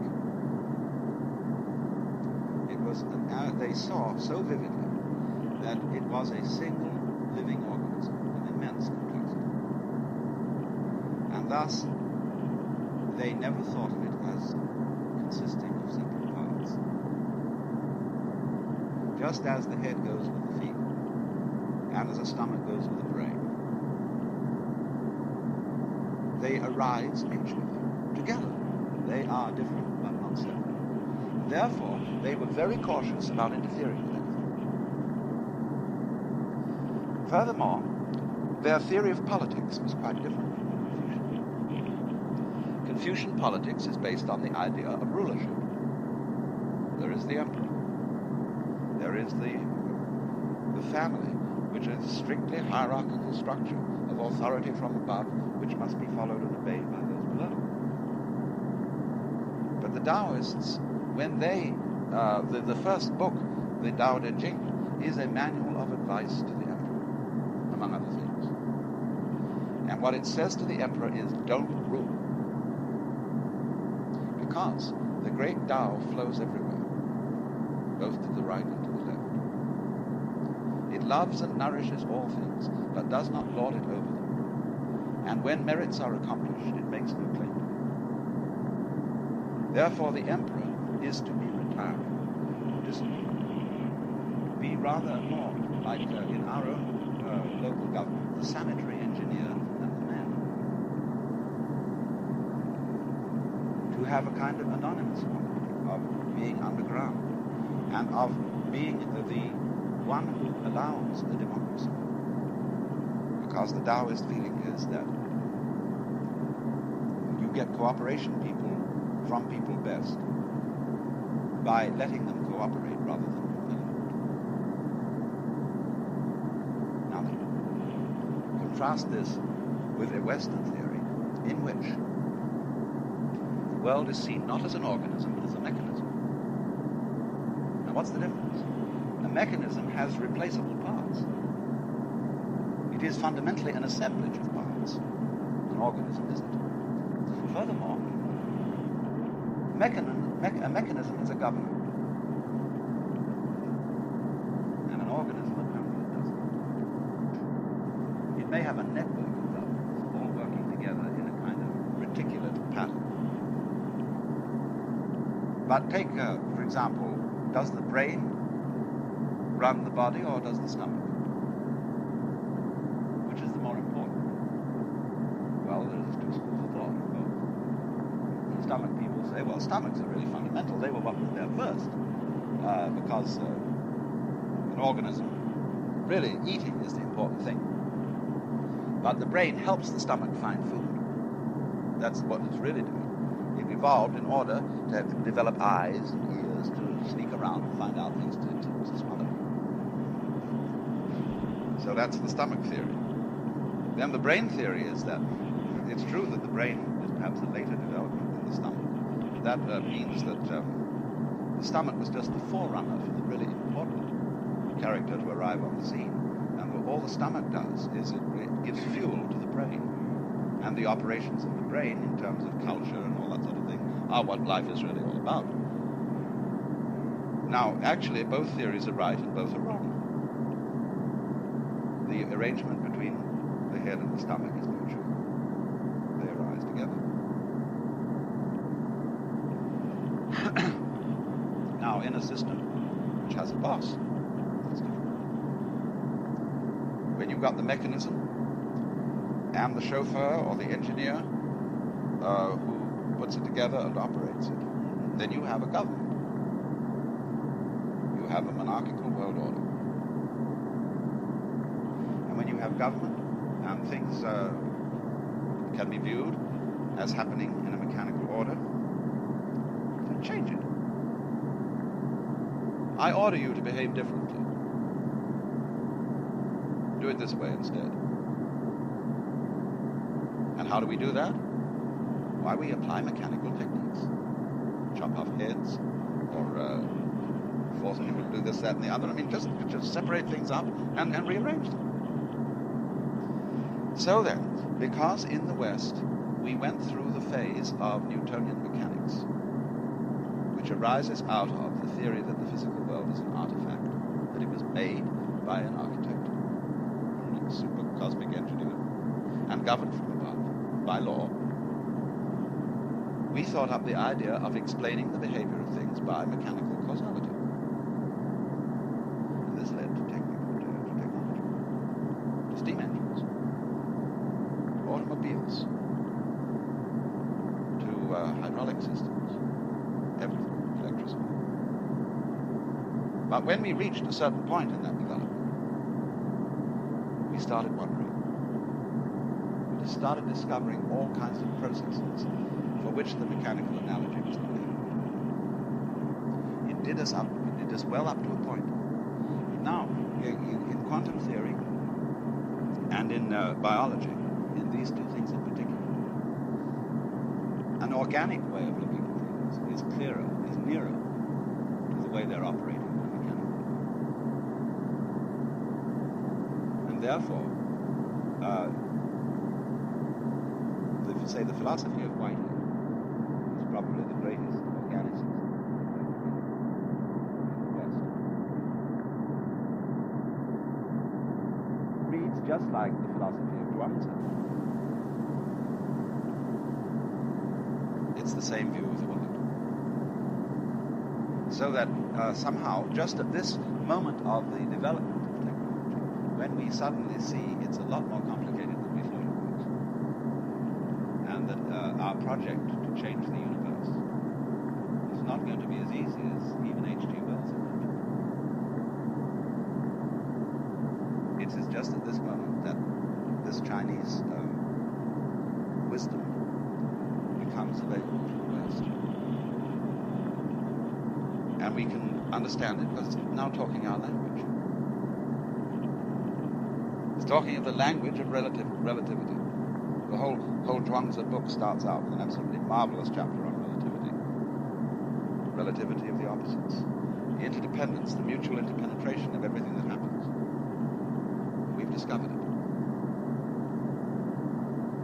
So there is possible then, isn't there, at this point in history, of civilizing technology. Let's put it that way. You could almost say naturalizing technology. Technology came in as a barbarian, very competent barbarian, all stealing, all glittering with false alarms. And technology is busy transforming the face of the earth into its own image, which is the image of a machine, covering the earth with concrete. But good technologists know that these freeways will be obsolete in the not too distant future. Grass will grow up from the cracks. Because we shall take to the air, like insects. And all our wires and cables, all the terrible stuff will vanish. Because we shall be able to transmit electric power without using it. We shall abandon telephones. Suddenly, as it were, the whole mechanical structure will vanish because it was only a step, what Desjardins calls a peduncle. That is, when you got an amoeba separating, it goes apart and there's a thin little, like an hourglass, neck joining them. And then they separate, and so there are still two little pear-shaped tops facing each other, and gradually they withdraw and they're balls once again. And well, that little neck and the two projecting pieces, those are peduncles. And the peduncle disappears in the course of evolution, like the umbilical cord is a peduncle. And so all this contraption that we've devised technologically is a peduncle, and it will vanish. Because as we really go about it, we're going to get so that we don't need houses practically. We're going to find ways of just altering the temperature in the air, living in a grass hut or under an invisible plastic dome, and spread it all so that we don't concentrate in cities. You don't have to. You can just sit and you can dial any book in the Library of Congress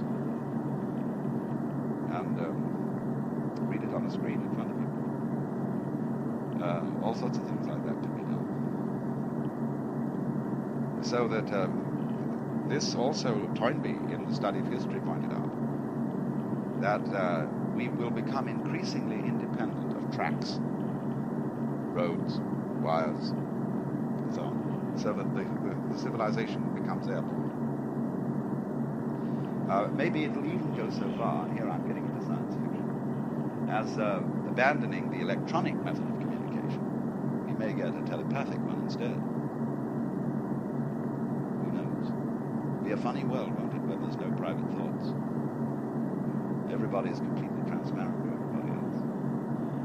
Sure have to get along.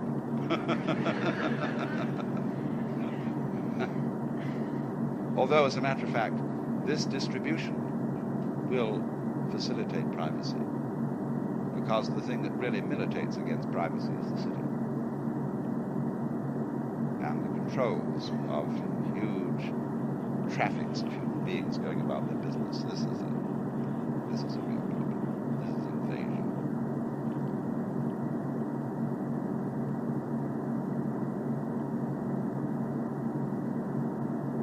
So then, this, however, this technical type of development, in order to go along those lines, requires that people who are responsible for technical development be well imbued with an ecological philosophy and see the direction of things, so they will not keep perpetuating anachronisms. If, for example, the automobile is a hopeless anachronism of the gasoline engine, but it's going to be very difficult to get rid of it because people want to sell oil, or because machine tools would have to be completely made over. It would be terribly difficult for the industry to change. Therefore, we get anachronisms, which blind us to ingenuity and ability to see what could be done instead. You may think that sounds communistic. It isn't at all, because nothing is more of an anachronism than a bureaucracy. A collectivist state, in other words, is the most hopeless thing to change, because nobody has any responsibility. It is not organic, it's a monolithic machine. That's the pattern that we see in so-called communist countries. And they have just as tough a time producing innovation as we do. We have to think of new political ideas altogether, ideas that have never been heard of. But the way of thinking about politics, as of thinking about techniques, is by an organic model instead of the mechanical model. The world as one body. But a body, you see, is a highly diversified system with all kinds of division and function, and yet all one. It is not like an anthill. It's much more differentiated. And that is the human image as distinct from, say, the insect image, or the machine image.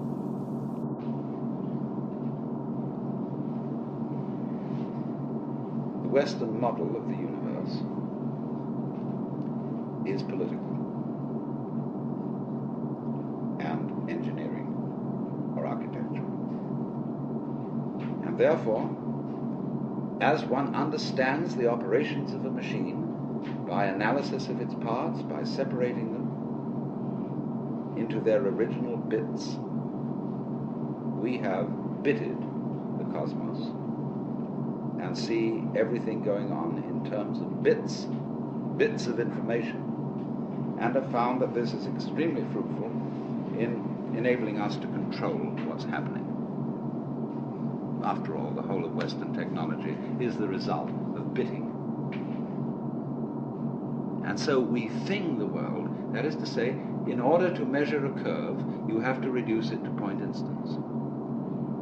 And apply the calculus, so in exactly the same way, in order to discuss or talk about the universe, you have to reduce it to things. But each thing or think is, as it were, one grasp of that spotlight. Going jerk, jerk, jerk, jerk, jerk, jerk, jerk. like this, you see. So we reduce the infinite wiggliness of the world to grasps or bits. We're getting back to biting, you see, the idea of the teeth. To grasps of thought. And so we thereby describe the world in terms of things, just as that fisherman could describe his view by the number of net hole through which the view was showing. But the problem that arises is this. First of all, very obviously, everybody knows, I hardly need to mention it. Go to the science of medicine. You get a specialist who really understands the function of the gallbladder. And he's studied gallbladders ad infinitum. And he really thinks he knows all about it. But whenever he looks at a human being, he sees him in terms of gallbladder. And so if he operates on the gallbladder, he may do so very knowledgeably about that particular area of the organism.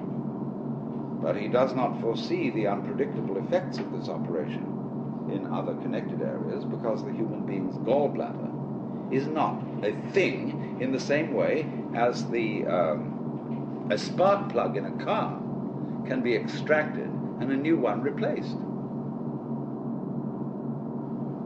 Because the system isn't the same.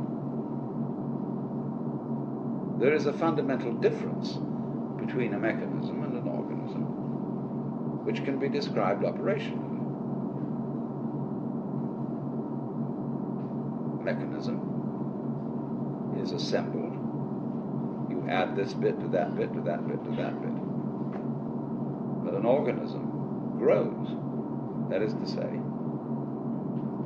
when you watch in a microscope a solution in which crystals are forming, you don't see this thing of little bits coming in, joining each other and finally making up a shape. You see a solution where, well, it's like when you watch a photographic plate developing. Where suddenly the whole area which you're watching seems to organize itself, to develop, to make sense. Moving from the relatively simple and gooey to the relatively structured and prickly. But not by addition. So then, if we are trying to control and understand the world through conscious attention, which is a scanning system, which takes in everything bit, what we're going to run into is that if that's the only method we rely on, everything is going to appear increasingly too complicated to manage. So that you get, for example, let's take the problem of the electronic industry. The catalogues of products that are being produced over the world by the electronic industry. Who has read all the catalogues? How do you know where you've got something you're working on, whether it's patented or not? Who else has taken out a patent? Has anybody had time to read all the catalogues? Well, nobody has. They're just voluminous. And it's exactly the same in almost any other field. There's an information explosion like a population explosion. How on earth are you going to scan all that information? Yes, of course you could get computers to help you in this direction. But by Parkinson's law, the sooner you become more efficient in doing this, the more the thing is going to develop, so that you will have to have more efficient computers still to assimilate all the information. You'll be ahead, but only for a short time.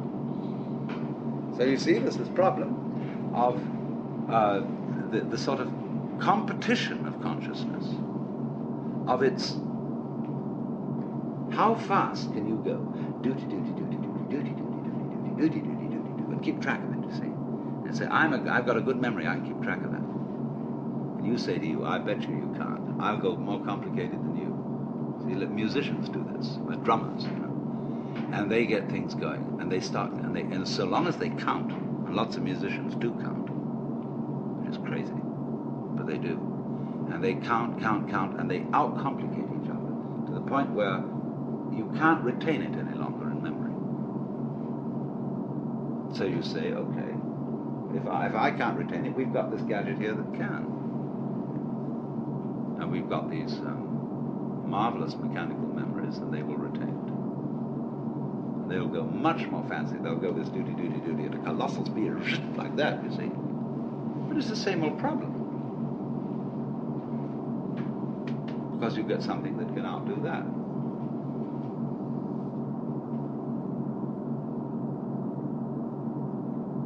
So we end up asking, yeah, but supposing there were some other way of understanding things. Let's go back from the spotlight to the floodlight, to the extraordinary capacity of the human nervous system to comprehend situations instantaneously, without analysis. That is to say, without verbal or numerical symbolism of the situation in order to understand it. I hope you understand what I mean. It's clear. We do that. We have this curious ability of pattern recognition, which the mechanical systems have only in a very primitive way. Xerox have put out a machine which recognizes figures written in almost anyone's handwriting, provided their handwriting is fairly grade school. But a computer has a terrible time trying to recognize the letter A when it's printed in, say, sans serif, Gothic, longhand, or whatever kind of A you may write. The human recognizes instantly this pattern, but the computer is still at a disadvantage here. It seems to lack a kind of capacity I would call field organization, because it's all punctive, it's digital. It's like a newspaper photograph, which when you look at it under a microscope is all dots. Now, so the problem is this.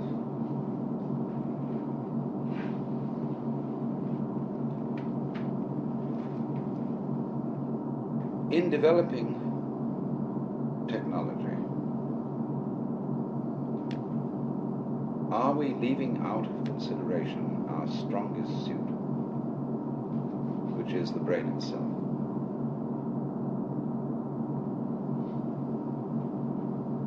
See, we are at a situation where the brain is still not really worked out by even the most competent neurologists.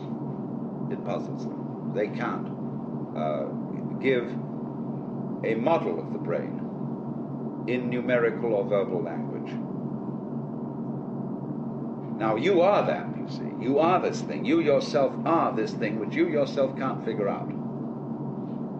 In the same way that I cannot touch the tip of this finger with the tip of this finger. I can't bite my own teeth. But I, who is attempting to touch the tip of this finger with this finger, am, by the sheer complexity of my structure, far more evolved than any system which I can imagine. This is, in a way, slightly akin to the Gödel theorem, that you can't have a system of, say, a logic which defines its own axioms. The axioms of any given system must always be defined in terms of a higher system. All right, so you are the most complex thing that has yet been encountered in the cosmos. And you can't figure you out. Now, suppose we're going to try to do that and become, as it were, completely transparent to ourselves so that we entirely understand the organization or the mechanics of our own brains. What happens when we do that? Well, you're back in the situation of God. When you're God, what are you going to do? When you're God, you know what you're going to do? You're going to say to yourself, man, get lost. Because what you'll want is a surprise. And when you've figured everything out, there won't be any surprises. You'll be completely bored. But on the other hand,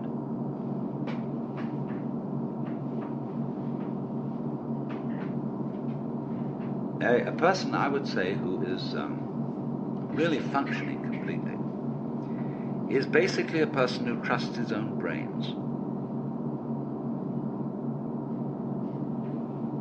and permits his brain to operate at a more optimal level. In other words, he knows how to think things out, but he makes his best discoveries without thinking.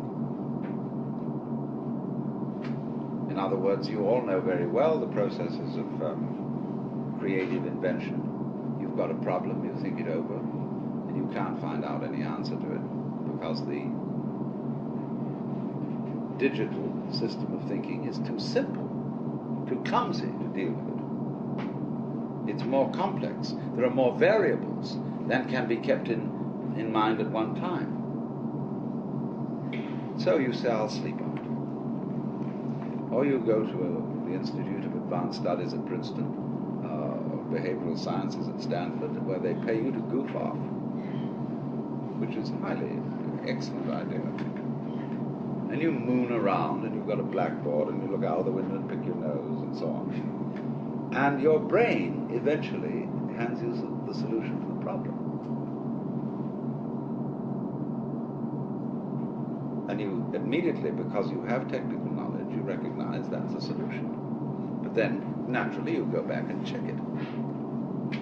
And you work the bit-by-bit form of thinking on it and see, now, does it come out in those terms? And if it does, everybody will agree with you, yes, that's the answer.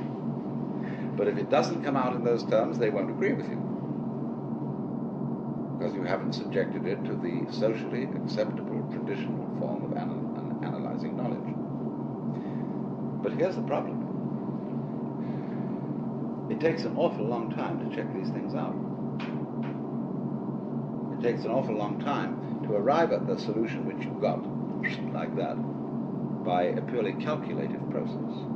Most of the situations of life are such that they don't wait for us to make up our minds. So that an enormous amount of carefully worked out scientific knowledge is trivial. They're all very well, very finely worked out, but much too late. Because life presents you, life comes at you from all sides, all over everywhere at once. And the only thing you've got to deal with that is the thing inside here. The skull. Now, I'm not saying this to put down all this marvelous work of calculation, brought to immense sophistication electronically and so on. Not at all, because actually you people are the first people to understand the limitations of your own kind of knowledge. And you're going to have to tell the politicians about this. They don't understand. They think that this kind of knowledge is the answer to everything. And I think most of you know it isn't. Which is not something, I repeat, against technology. It's only saying that when you walk, you put your right foot forward. That's fine, but then you must put your left foot forward. So let's say that the great technological enterprise has been putting the right foot forward. But you must bring up the left foot. That is to say, bring up re-evaluation and new respect for the organic type of organization, which is incomprehensible to technological thinking, but which always underlies it. That by itself doesn't work, because after you bring the left foot up, you've again got to bring up the right foot. The analytic. After goo comes prickles. After prickles comes goo. You have to keep this thing up. And I think our danger at the present time is that we are so heady, so delighted with the results of trickles, that we've got to let back a little bit of goo into the system. Well, now, what we've got to try and do is, I think, to work out a way of making the brain itself more efficient. And this is the thing that civilized education has neglected.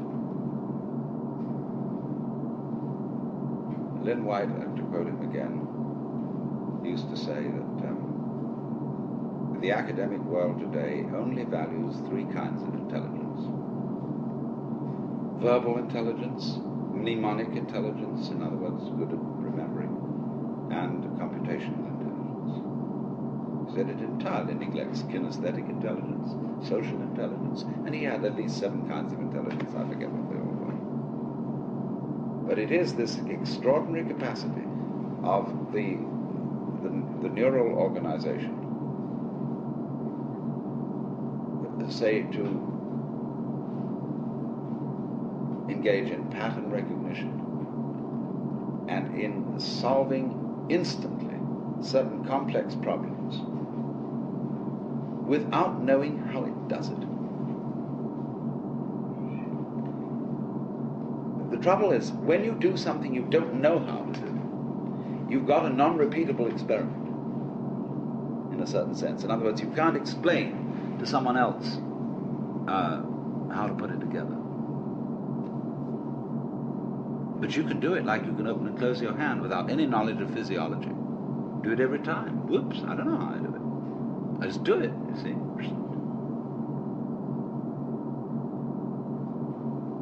So we have an enormous potential of intelligence, of knowing how to do all sorts of things, which, to the extent that we are academically minded people, we won't allow ourselves to do, because we can't explain it.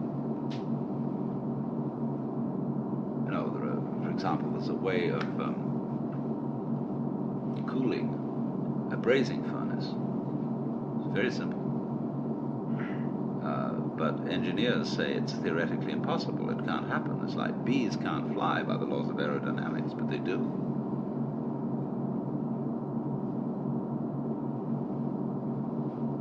So the rather practical issue I come to is this, that technology, if it relies exclusively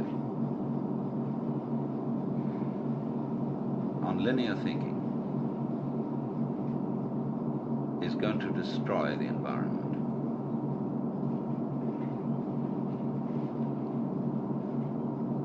It's going to become too complicated to handle. Man is going to be like the dinosaur, which had to have a brain in its head and a brain in its rump because it was so big. The caveman kept a dinosaur, and when he went to bed at night, he'd clump it on the tail with a club, and it'd scream at 8 o'clock in the morning. Wake him up. It seems to me we're getting into that kind of saurian situation with our technology, which is going to lead us to extinction. So the question is,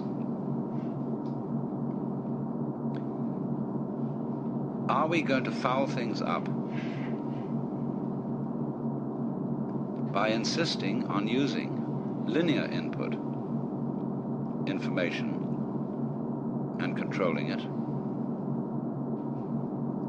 as the dominant tool of controlling the world?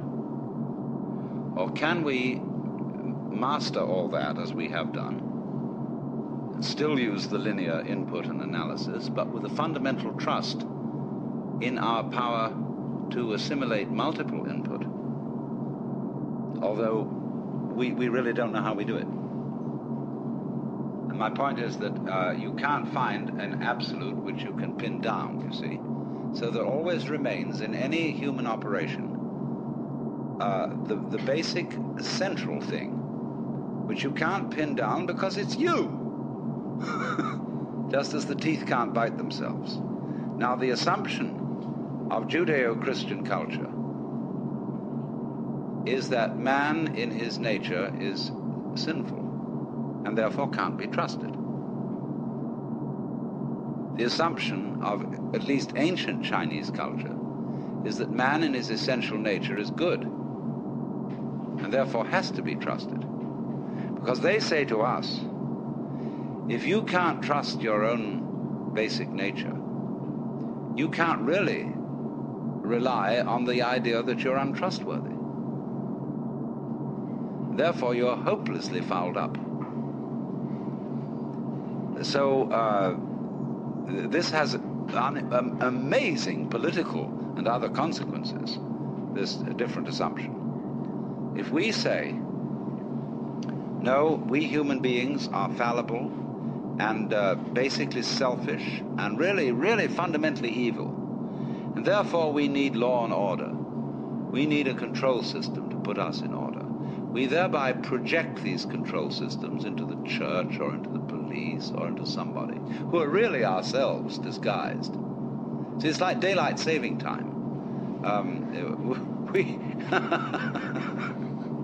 Everybody could simply get up an hour earlier, but instead of doing that, we alter the clock, because the clock is a kind of authority. And we say, well, the clock says it's time for you to get up. And the Amerindians laugh at the palefaces because they say, paleface, he doesn't know when he's hungry until he looks at his watch. And so in this way, we become clock dominated. And the abstract system takes over from the physical, organic situation.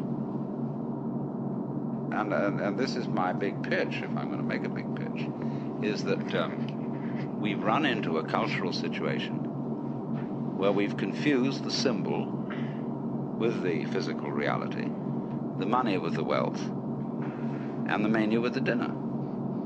And we're starving on eating menus.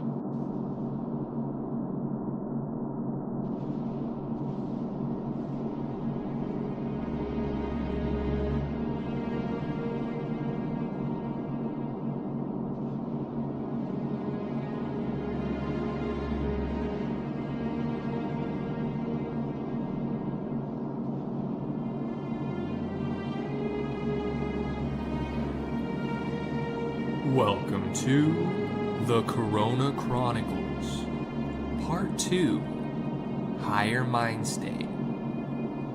Now, this story takes place just a few months after our last event. If you haven't already seen Part 1, definitely make sure to go check it out. But around this time, I really was heavy into the brand I was developing called Higher Mind State. It's something I started in 2017 when I initially started getting big into psychedelics. But it wasn't lifted off the ground until just right around the time after this rap show. Like, that was the first event that kind of helped me solidify the name in a way. I wasn't going by the name, but in my head, it's what helped me decide, I want to really go by this name and develop this brand. So either way, in this time, I'm just getting a lot more into psychedelics, right? I'm doing bigger mushroom doses. I'm doing bigger acid doses. I tried dabbing DMT for the first time. I'm getting pounds of kratom. Like, I'm getting these big packs of kratom in the mail every week. I'm getting more than I need, but for some reason at the time, I just like to stockpile it. I don't know. I didn't have a job, and I wasn't profiting off of Higher Mind State, but I was definitely making some sales. And not having a job, I didn't have a ton of money, but there was some other things I was doing, to bring some in. Like, for example, I had a couple little random side businesses. In particular, I had this walnut business, which was actually a great idea at the time. I just went out, picked up like a couple 1,000 pounds of walnuts, and my plan was just to shell them and sell them. And I'd either sell them on eBay or OfferUp or Facebook Marketplace or whatever. But it wasn't a bad little gig. And I just, honestly, at the time, I'd like just I'd have my walnuts, I have my little station set up. I put on my Joe Rogan podcast. This was like back when I first started getting into Joe Rogan. And I'd just spend like hours just shelling these walnuts, like to the point where my wrists would get sore. But and it was pretty funny too. Like, I'd store them out in the garage, right? Well, one day I started noticing, walnuts like kind of up the driveway a little bit, and I'm like, what's, and so I realized the squirrels have found out that I have a stash of nuts in the garage, and they're coming into the garage and they're sorting them. And at first I was thinking like, damn, maybe I should employ these fools, because free labor, I mean, they can sort the nuts before they even crack them and tell if they're bad. And I almost went to war with these squirrels. It was kind of funny. It was honestly a big joke in the family for a while, because everyone just thought it was so hilarious. Like, I have these squirrels stealing my nuts, right? Well, that was one of the side businesses. Or I was selling a lot of stuff on eBay. I was recouping a lot of the money I had spent in 2017 and 2018 on like vape stuff, different devices, or even juices. And I was just selling them on eBay. And it's like, honestly, I wasn't profiting at all, but I was making my money back. And so to recoup a couple $100 that had kind of been blown on vape stuff was pretty nice. So, I'm sitting on about $2,000. I was selling little bits of weed, little bits of psychedelics, but really not like negligible amounts, not, very small amounts, just mostly trading, stuff like that. But it definitely happened time to time. Well, I'm sitting on about $2,000, and feeling pretty good. I mean, I'm just living life, enjoying it. I don't have a job. I don't really have any responsibilities. Like, I had a phone bill and I had a little credit card, but really no bills. We had tons of functions and parties we were going to, and me and different homies, and the brand started getting some local recognition. Like, I was actually at the state fair, and somebody came up to me, and they were wearing one of my shirts, and they were like, "Yo, bro, you made these shirts," and I was like, "Oh my god!" Like, it was crazy. Like, and he was like super hyped, and we talked or whatever. He's like, you're doing a cool little, spreading a cool message or whatever, and I really appreciated that. It was the first time, like, that made me feel like, whoa, seeing it made it feel kind of real. So this brand was really cemented, and something I was really putting a lot of time and effort into. Well, one day, and I got a buddy, right? We're gonna, for the sake of this story, we're gonna call him Chuck. I'm over at Chuck's house, just hanging out, kicking it. Actually, he might have even been over at my crib, now if I remember correctly. And we're hanging out. I'm scrolling on OfferUp, and I'm looking for a car, right? Because I didn't have a car at this time. Previously, the car I had when I got my license, it was gifted to me, and I had been in a car accident, so didn't have a car at this time. And really, I didn't have a job. I didn't have much going on. So it's like I really wanted to start leveling up more. I wanted to move out, get an apartment, make some bigger plays, right? A lot of females during this time. I'm just trying to make some stuff happen. Well, I'm hanging out with Chuck, and I'm looking on OfferUp, and I stumble across this 2002 Pearl White Acura TL Type S. Now, I don't really know anything about cars. I don't really know anything about brands or anything like that, but it was a very clean white sedan, which is what I wanted. It seemed like it had some nice features, leather seats, navigation, heated seats. So I'm like, for the year, this looks like a hoot and a holler. Let's go check it out. So me and Chuck, we mob over, we're chilling out, we're playing some music, just it's a beautiful summer day, right? And because I had messaged a guy on OfferUp, I was like, yo, is it cool if I come drive the car or whatever, come check it out? He's like, yeah, of course.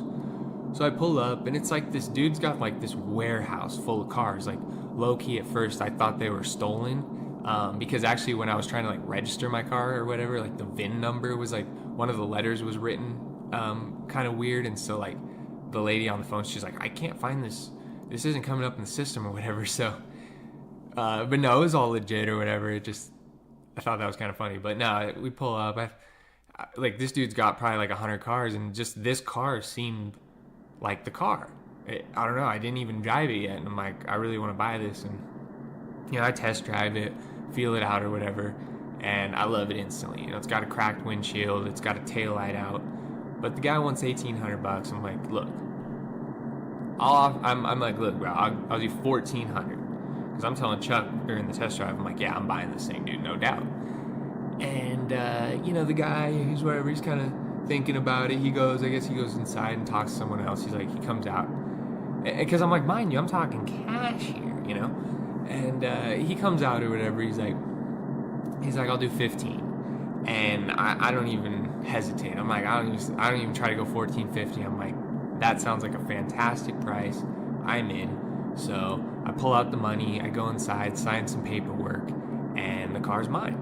And I was just feeling on top of the world, man. Like, it was finally just have my own reliable transportation. It felt really good to pull up in. Like, yeah, it's an old car, but it was at the time like a really nice car, and I think the sticker price on it was like $40,000 back in 2002 for the fully loaded option. So, which is what I had that I got for $1,500, and everything still worked. I mean, the only thing that gave me troubles was the radio, but pretty easy fix. Just got to rewire it. So either way, I'm driving off. Me and Chuck, we're celebrating. We're super hyped, and he's like, yeah, we should, because Chuck was a bit of a psychonaut. He's like, we should take a big dose of acid to celebrate. And he's talking. He's like, we should take 5 drops of this liquid acid I have. And I'm like, it was some strong stuff. Like one drop of it would knock your socks off.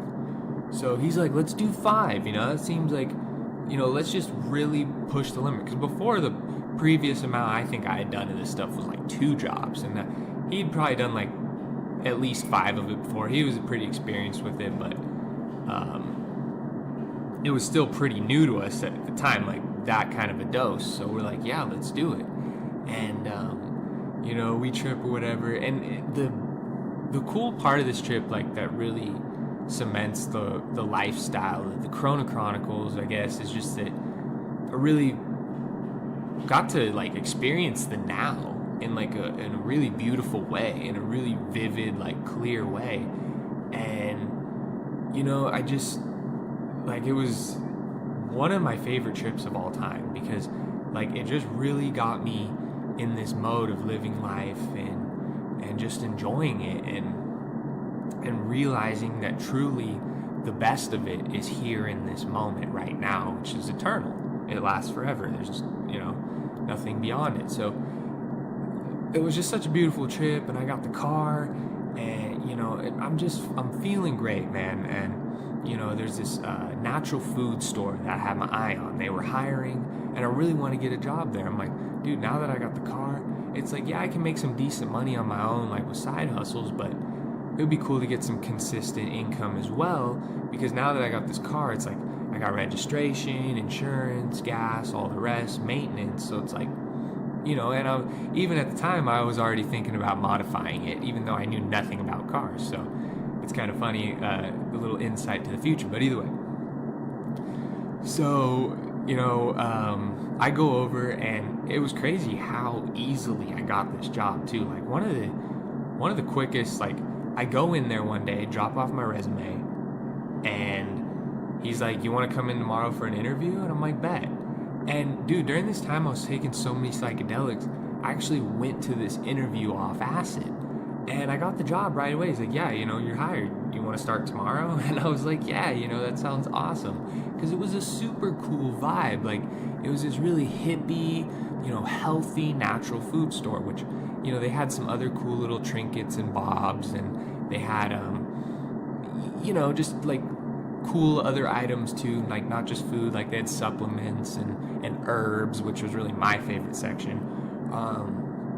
But really just a cool gem of a place, like a very, very special little chill. They have a pretty known reputation for the area, but it's not a super big store, like it's family owned or whatever. So I just really like the vibe, and I get the job there, and it's great, man. I only work 2 days a week, like really easy schedule. I'm still able to do my higher mind state.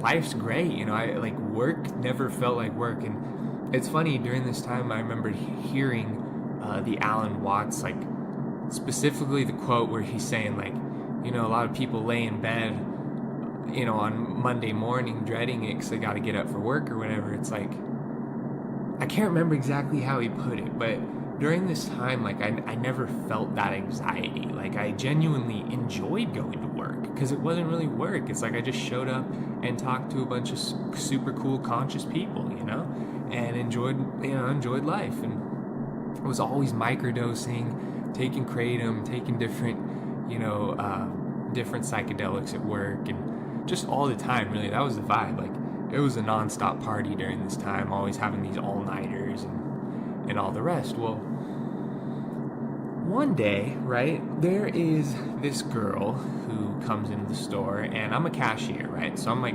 and the register's right in front of the door.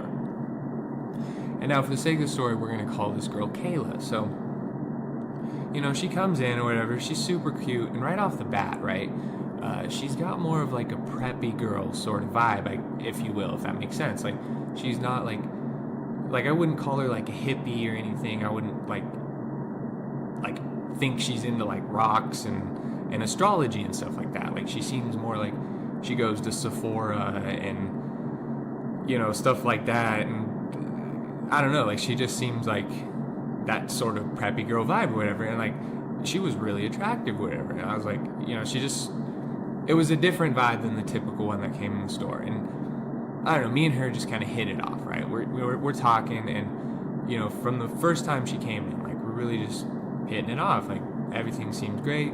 She seems super cool. She's really, like, interested in talking to me for some reason, which, like, I was like, okay, you know, this is cool. And, you know, she comes in several times. We're talking. I getting to know her name's Kayla, and, you know, she probably came in like 3 or 4 times where we would just kind of, each time it was like super good to see her, and we chatted up. Well, one day she comes in, and, you know, we're talking as usual, and she's like, oh, you know, can I get your number? And I was like, yeah, you know, bet. Like, I really, you know, I was going to ask her for her number, honestly, but I was kind of just playing it cool. Like, playing it super chill. Really liked my job. Didn't want to, like, create any awkward, you know, customer relations or anything like that. 'Cause she was a pretty frequent customer. So I was like, you know, I was like just playing it cool. And she asked me for my number. So I'm like, you know, bet. That works great. And, you know, we're hanging out a ton during this time. Like, I'm not going to say we're going on dates, but, like, we're frequently going out to, like, nice restaurants, and, like, I'm paying for it or whatever. And I have no problem with it. Like, I always wanted to, but, you know, I always kind of noticed this girl had quite a bit of money. And, you know, she's just a college student or whatever. She didn't even have a job.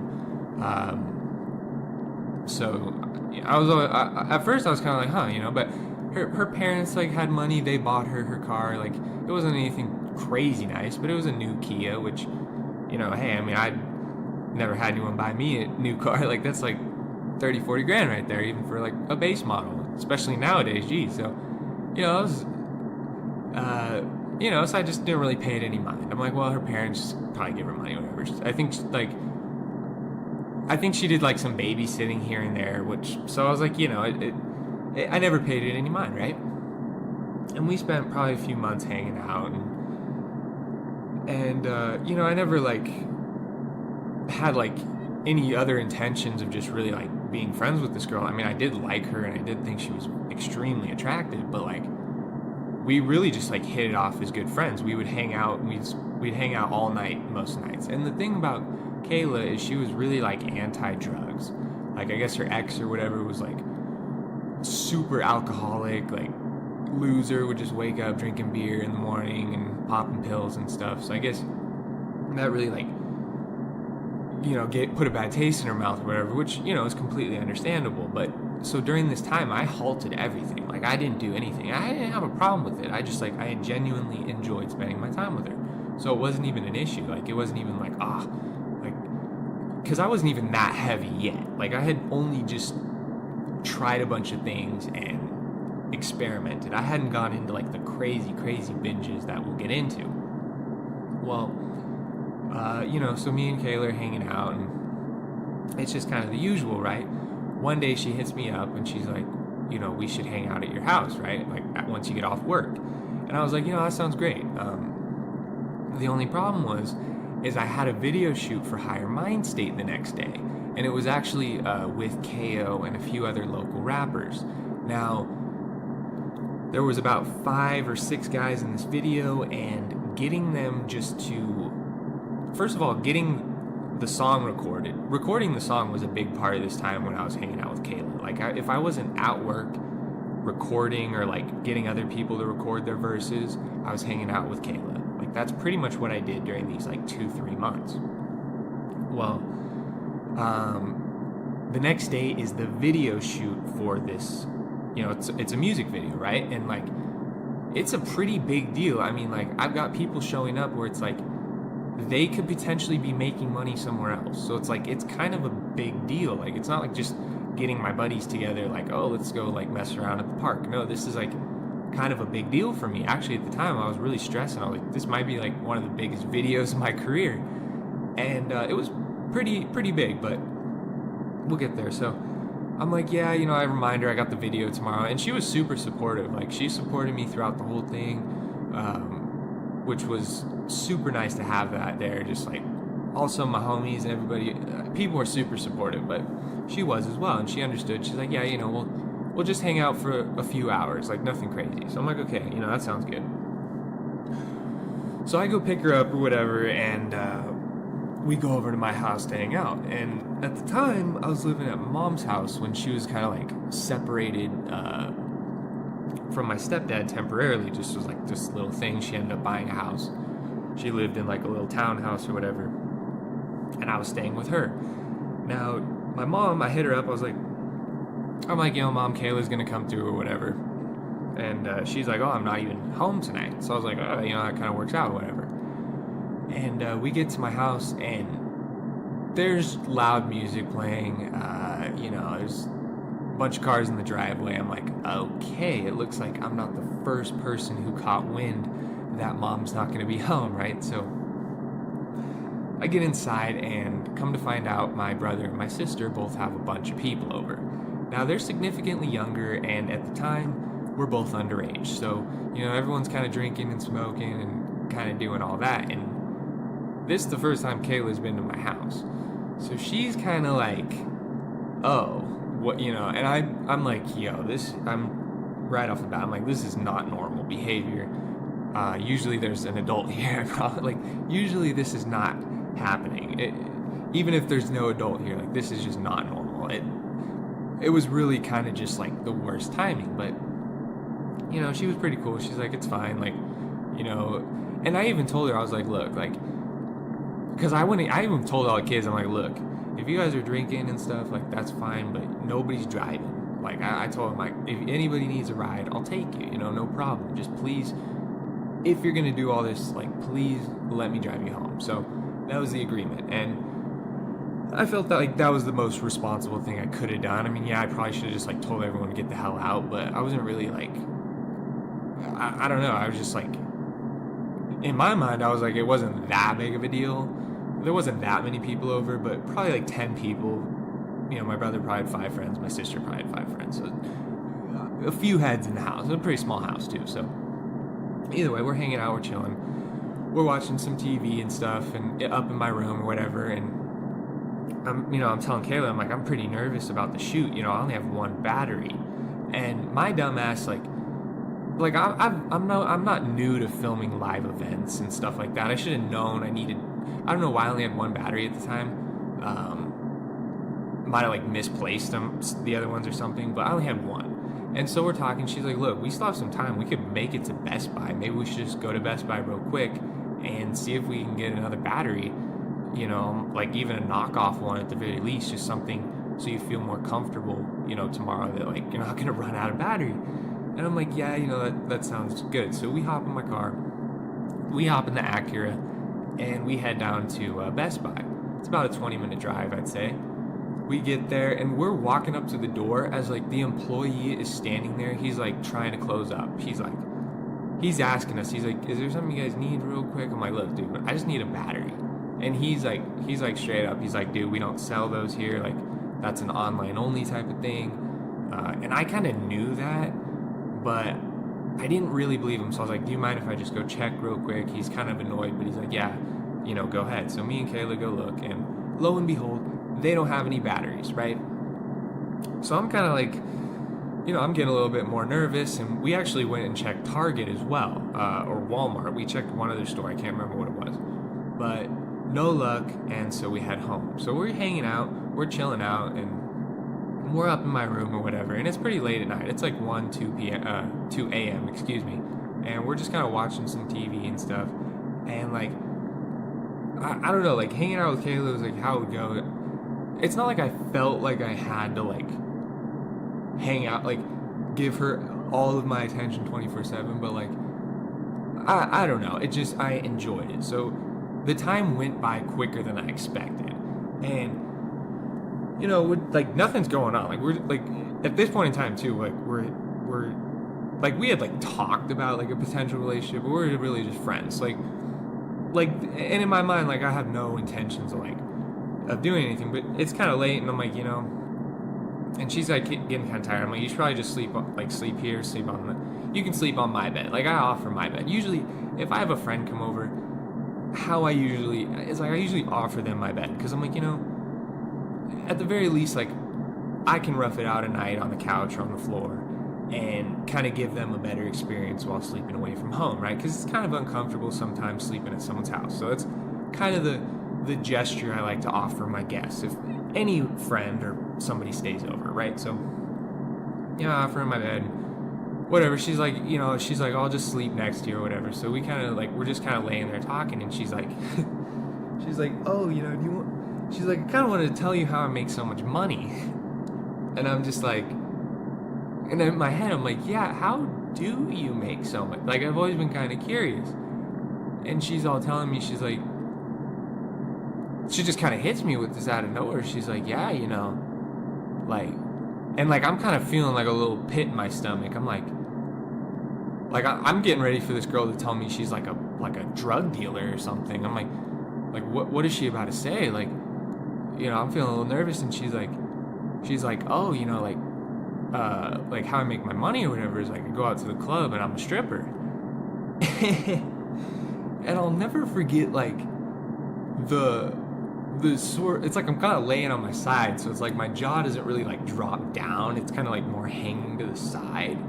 But I like I'll never forget like the feeling like my face had, because like, I don't know, I was just like, what? Like, I thought she was kidding. I was like, you fuck, like, dead ass, like, ha ha ha, funny. Because this girl, she doesn't dress any provocatively at all. Like, she's very modest, just like has that typical sort of preppy girl vibe. Like, she's very cute, very pretty, hair all done, all that type of stuff. But like, she's not she's not showing anything off. So it was really just a shocker. I'm like, what do you mean? Like, you go, and she's like, yeah, I just go to the club and take my clothes off, and I make a ton of money doing it. And like, she's even saying she's thinking about dropping out of college. And I'm laying there, and like, I'm realizing she's like dead set on this. Like, there is no changing this girl's mind. She is not going back.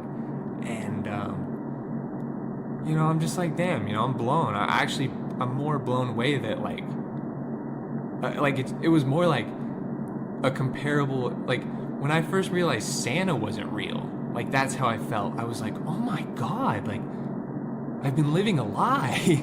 It just felt, I don't know how to put it, but like I wasn't like mad or anything. I kind of wish she had told me earlier or whatever. But, and I have no problem like if like that's something like, if you're a guy and you're into girls that are strippers, or if you have a girlfriend that's a stripper, like personally I'm not here to say like I think that's wrong or anything. Like, for me, I want a girl I can show my grandma, and that's just not I mean, granted, this girl's not a porn star, she's not she's not a prostitute or anything, but my grandma's a Catholic. She's very devoted to God. Like, she's not gonna see, she's like, oh well, she only takes her clothes, like she's not sleeping with you. It's like, no, it's all just as bad.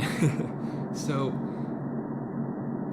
and for pretty much my whole family, it's like they wouldn't approve. So I'm like, damn, and even for me, it's like that's just not really what I want. And so I'm like, realizing she's dead set on this, and I'm like, oh, you know, and it's 4 o'clock in the morning, mind you. I'm supposed to be at the video shoot at 8 a.m. and I have gotten no sleep.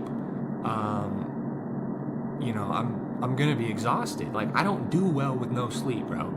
And this is fully my fault. I'm not like, oh, poor me. No, I did this all to myself. I put the knife in my own back. But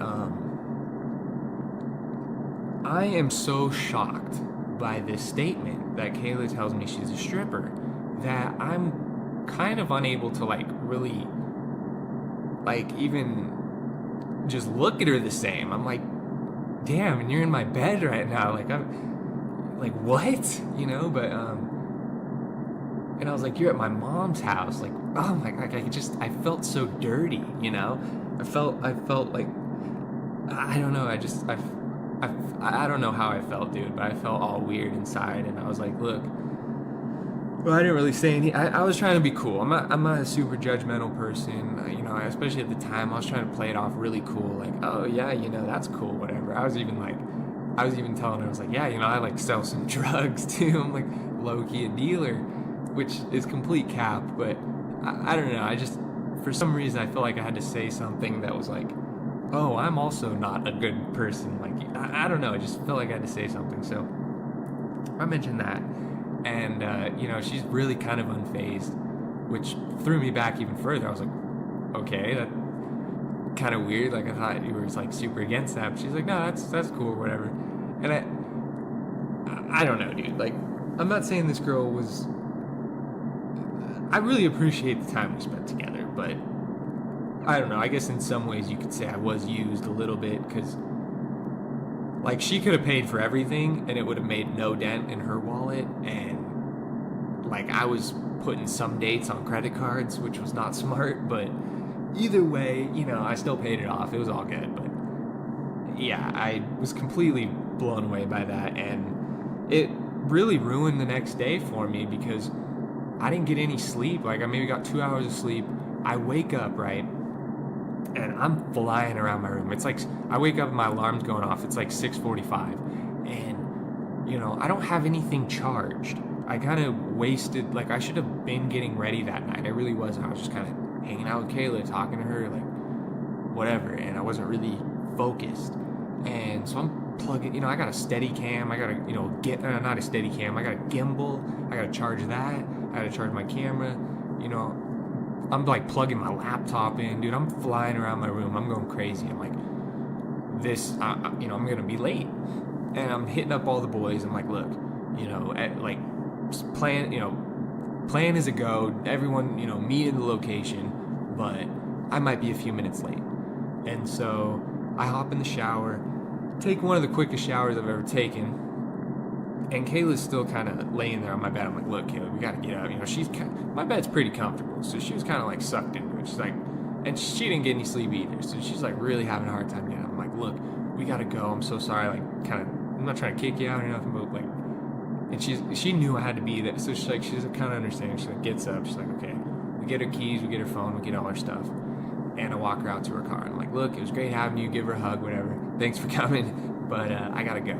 And I kind of completely, you know, threw the stripper stuff out the window. I didn't even think about it because I'm thinking about this video and how like unprepared I am and all that.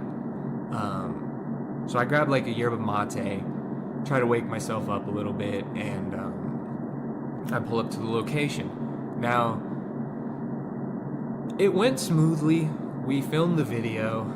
Everything, you know, went off well. Everyone had a good time. But what I truly, especially ever since this day, will never, like, forget, or, like, what I'll take as a lesson learned is that, you know, especially with, like, just a female I'm just hanging out with, like, I'm just friends with, like, I'm not going to sacrifice something important to me, even slightly important, like that ever again, because yeah, the video went well, but like we were all talking about how this video was going to be like cemented as a part of, like, you know, just I don't know, and it was a good video, but it didn't live up to the hype that I had hoped. So it was truly a lesson learned. But it is not our last attempt at doing a shoot with these guys fully. We do some more individual work in the future.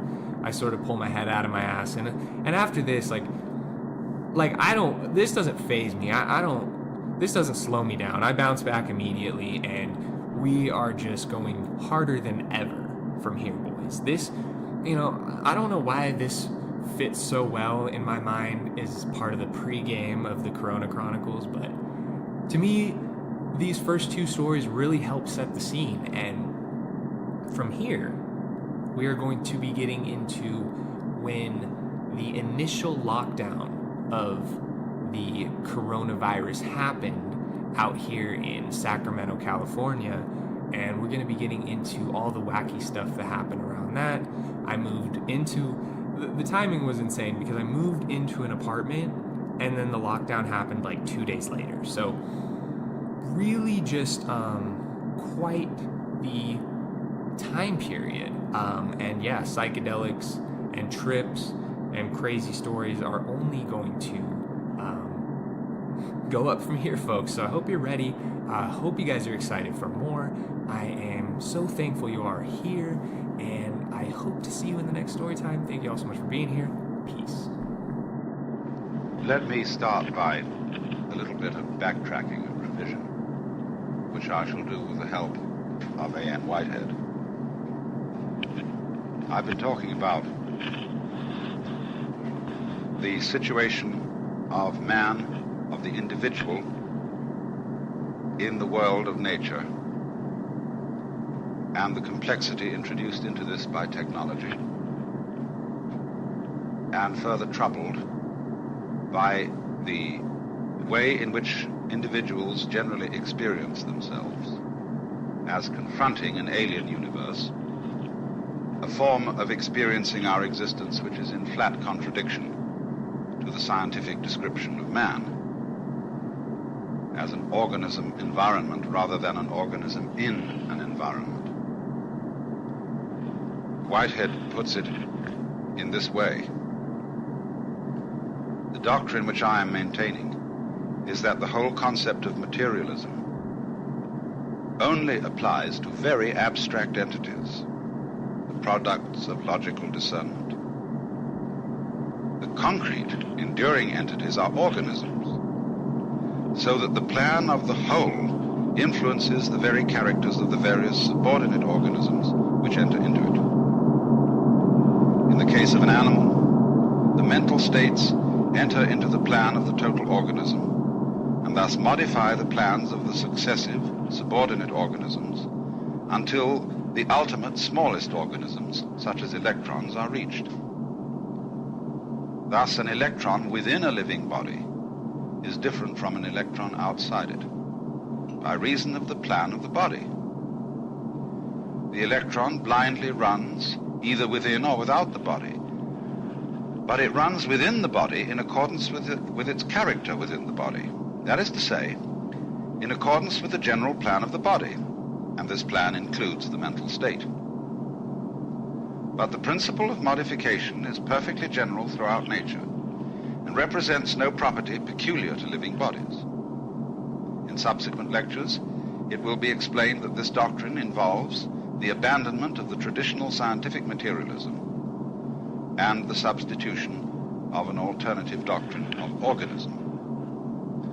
In this passage, he is stating in another way what he calls the fallacy of misplaced concretion. That is to say, of attributing physical reality to the abstractions in terms of which we describe the natural world, such as things, which are, as I showed you, units of thought. Thinks, as inches, for example, are units of measurement. And through the confusion of the, as Korzybski would have said, the map with the territory, or as Wittgenstein would have said, the network with the world which we try to catch with the network. You see, in a certain sense, we throw networks over everything, just as we throw the lines of latitude and longitude over the surface of the globe in imagination, just as we have celestial latitude and longitude, an imaginary net which we cast over the stars, and discuss all the features of the physical world in terms of their positions within the network, which are easily measurable, as if we had, for example, graph paper printed on cellophane. So in doing this, we tend increasingly to confuse the structure of the net with the structure of the world that the net is used to measure.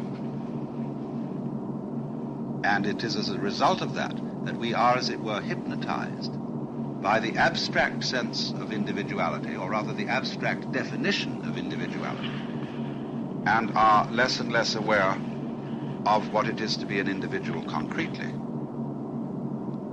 And so in this sense, he says, my own criticism of our traditional educational methods is that they are far too much occupied with intellectual analysis and with the acquirement of formularized information. What I mean is that we neglect to strengthen habits of concrete appreciation of the individual facts in their full interplay of emergent values, and that we merely emphasize abstract formulations which ignore this aspect of the interplay of diverse values. We are too exclusively bookish in our scholastic routine. The general training should aim at eliciting our concrete apprehensions and should satisfy the itch of youth to be doing something. There should be some analysis even here, but only just enough to illustrate the ways of thinking in diverse spheres. In the Garden of Eden, Adam saw the animals before he named them. In the traditional educational system, children named the animals before they saw them. But when you understand all about the sun, and all about the atmosphere, and all about the rotation of the earth, you may still miss the radiance of the sunset. There is no substitute for the direct perception of the concrete achievement of a thing in its actuality. We want concrete fact with a highlight thrown on what is relevant to its preciousness. I don't always approve of Whitehead's style of English. I think it's a little pompous. But it's very well said here that he's saying in a kind of a pedantic and academic way what the Zen Buddhists demonstrate. For one of their principles is that when you ask a question about the abstract, that is to say about philosophy or religion, you get an answer in the concrete. And when you ask a question about the concrete, you get an answer in terms of the abstract. So then when those old Chinese masters were asked what is the fundamental principle of Buddhism, they would say something like 3 pounds of flax. And when working in the fields, they were pruning tea bushes, and the monk said to the master, "Will you give me the knife?" The master hands him the knife blade first. He says, "Please give me the other end." The question is, what would you do with the other end? And the conversation, as it were, switches in that way. But when he says, in answer to what is the fundamental principle of Buddhism, 3 pounds of flax, one is not to suppose, as one might, if habituated to ordinary philosophical or religious ways of thinking, one must not suppose that this is some kind of symbolism, as if 3 referred to the Buddha, the Dharma, and the Sangha, the 3 treasures of Buddhism, or to the 3 bodies of Buddha, or anything like that. 3 pounds of flax is just 3 pounds of flax. And even that is saying too much.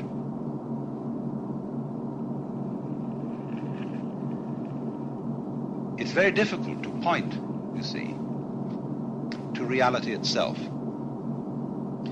When you try to get a dog to go and look at something by pointing at it, the dog will come to your finger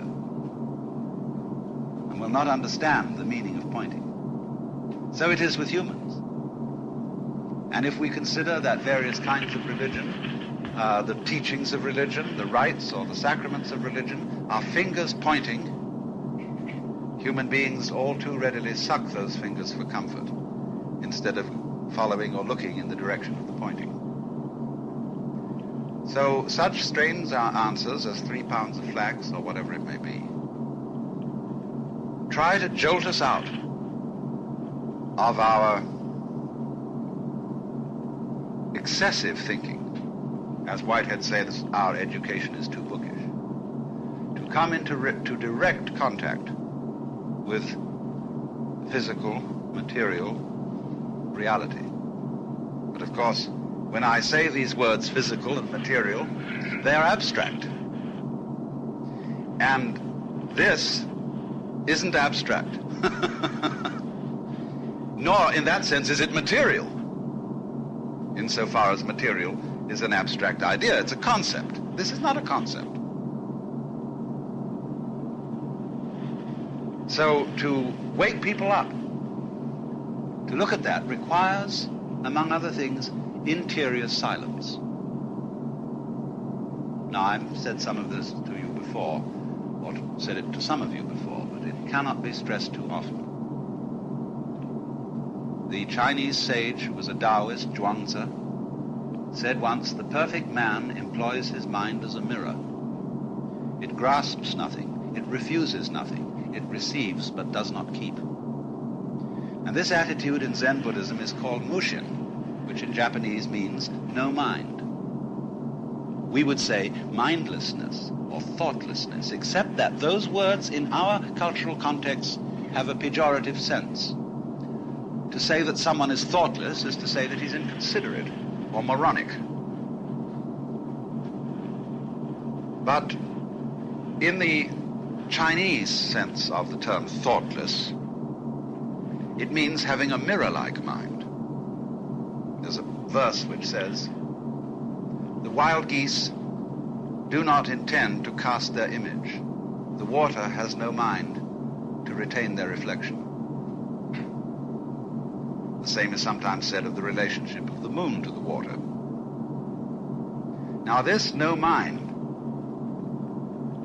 means really mental silence, in the sense that the mind is highly alert and highly aware,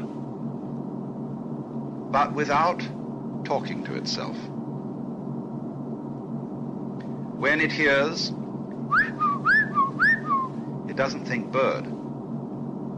It doesn't think song. It doesn't think music. It just thinks.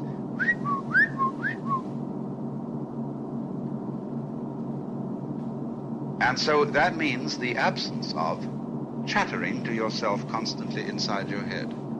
Whether you're doing it in words, whether you're doing it in numbers, or whether you're doing it in abstract images of some other kind. To become still. And to reflect the world as a clear pool reflects the sky. Well, why is that important? Well, I can give at least two reasons. One is that if I am to talk all the time, I will not have anything to talk about except my own verbiage, because I won't listen to what anybody else has to say. In exactly the same way, if I think all the time, I won't have anything to think about except thoughts. So just as I have to stop talking occasionally to hear what others have to say, so I have to stop thinking occasionally to have something to think about. Otherwise, I'm sort of like a bookworm, a person who never gets out of a library, reads and reads and reads, but has no contact with the life that books are about. Now, it's very difficult, you see, to have a silent mind, because we are creatures of habit, and we think incessantly. Now, the second reason is that we are very bothered by our thoughts. One reason why Americans in particular don't like to be alone. Even if they are alone, they turn on the radio or the television or read a magazine, is that they're disturbed by their thoughts. I'm left alone with my thoughts, and I start worrying. Why? Because you live according to a world of conceptions. For example, what do we worry about? We worry about the future, or we regret things we've done in the past. But the future is not here, and the past has disappeared. The future and the past, as it were, do not belong to the physical world. They are abstractions. And what we remember of the past is a very attenuated image of it, and what we predict for the future is never quite like what happens. In fact, it's very unlike it. If I say to someone, what did you do yesterday? They say, oh, well, I got up in the morning, I had some coffee, I went for a stroll, then I had breakfast, and I dressed and brushed my teeth, and I went up to the office, and I saw Mr. So-and-so, and so on, you know. But this is, you see, you're thinking of your past day in terms of abstractions, which are, have none of, they're like the bones of events and have none of the flesh on them. When you draw an abstract picture of a human body in stick figures, you know, you draw a round blob for the head and then arms and legs, everybody knows at once that's a human being, or meant to be, or represents a human being, but it's not really very like one. It has none of the color, none of the flesh, none of the beautiful texture of a human organism. Well, so in thinking of our past as these rather attenuated, dried out memories, we always seem to have had a life of deprived richness. And therefore, as the more we identify the succession of our days with these abstractions, the more we feel that there's something we're missing. As if you were to make a diet of dollar bills, you would suffer from malnutrition. And if you were stubbornly convinced that what you needed was more, you would have not only malnutrition, but serious indigestion. And so in the same way, if you think that what you need is more time, then you panic about the future. You want more future. And you say of something which is no good, it has no future. But what you should say, it has no present.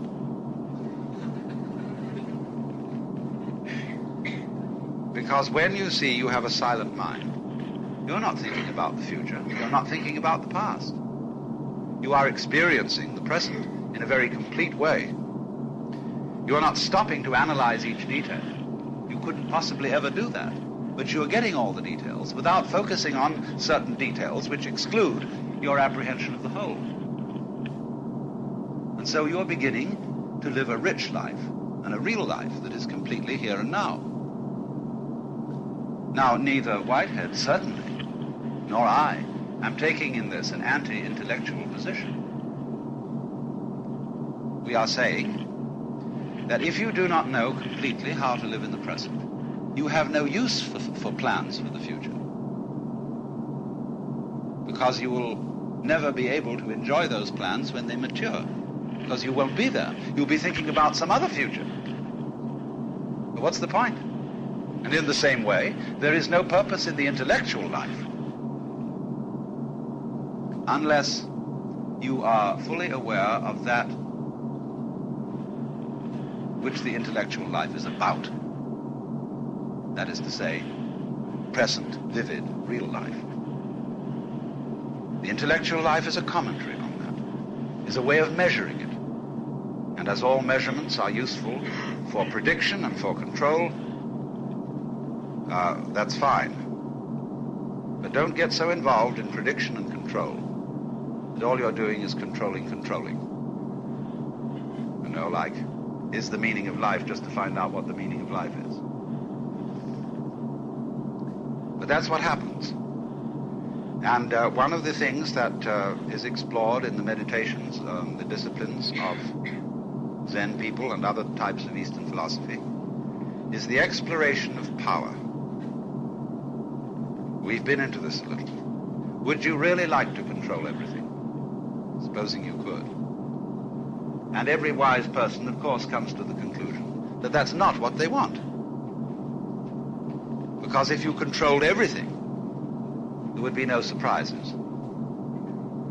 But we are, at present, you see, dangerously living into an era of our civilization in which we are over-controlled. In which, for example, the laws cannot operate because there is too much law. In which you cannot do the simplest thing in the way of an enterprise or of business or of anything without having a battery of lawyers to tell you whether you may do it and how you may do it. And the paperwork that goes with everything you do is absolutely intolerable. academic paperwork is overwhelming. And you will notice that the records in a registrar's office are kept in safes. They are so precious. But the books in the library are easily stolen. That the recording of what is done is more important than what is done. It's like some people who don't believe anything happens unless they've got a picture of it. And who obsessively take pictures of everything. We're having a lovely time. And somebody comes in beautifully dressed and so on. And we say, oh, what a pity no one brought a camera. And I know the Japanese are obsessed with this. Because they, you see, they're reacting. They're copying all the terrible features of Western culture. When they go to a great monument, they photograph incessantly. They don't see a thing except through the viewfinder of the camera. And this little box is going grab, grab, grab, grab, grab. And instead of enjoying the gorgeous presence of this temple, this garden, this mountain landscape, they're waiting till they get home and can go through these measly little reproductions of it.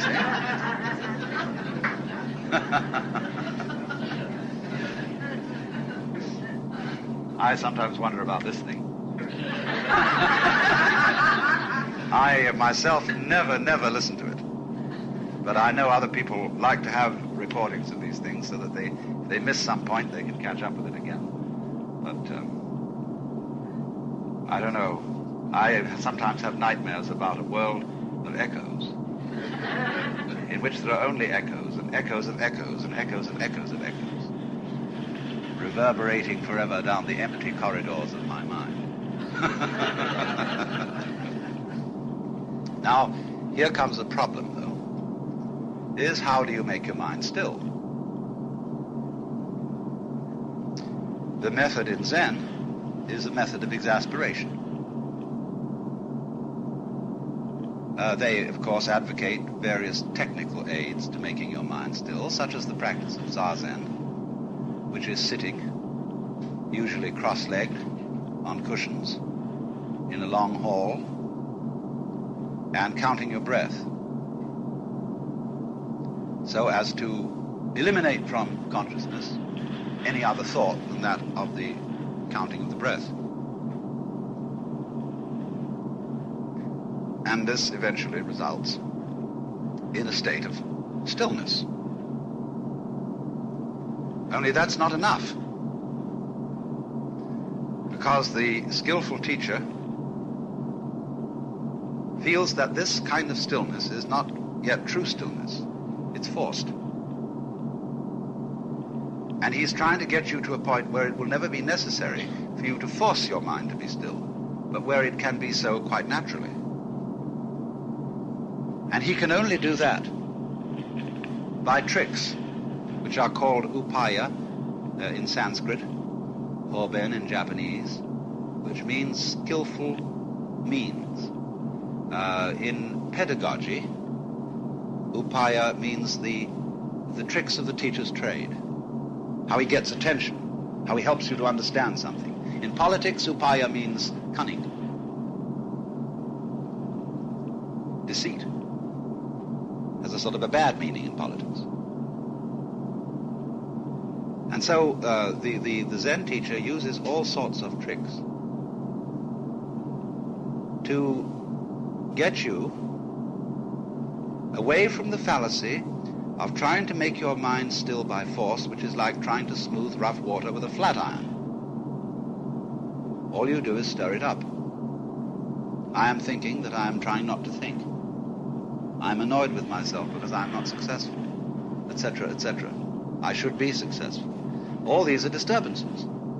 All these considerations, they're off the point. But how to get people off them? You have to reach a point, in other words, where you learn to leave your mind alone as you leave rough water alone so that it becomes smooth of itself. But while you conceive you're waiting for this to happen, you're still stirring it up. You therefore have to get rid of the sensation that there is you, the thinker, watching the thoughts. You, the feeler, separate from and trying to control the feelings. Because so long as that separation exists, you'll have trouble. And therefore, the function of the koans, the problems, like what is the sound of one hand, is to lead you to the natural seeing through of, debunking of, the concept of the separate thinker and the separate experiencer. So that when you find out that the thinker and the thoughts are not different, then you'll have less and less trouble in allowing the thoughts to become quiet.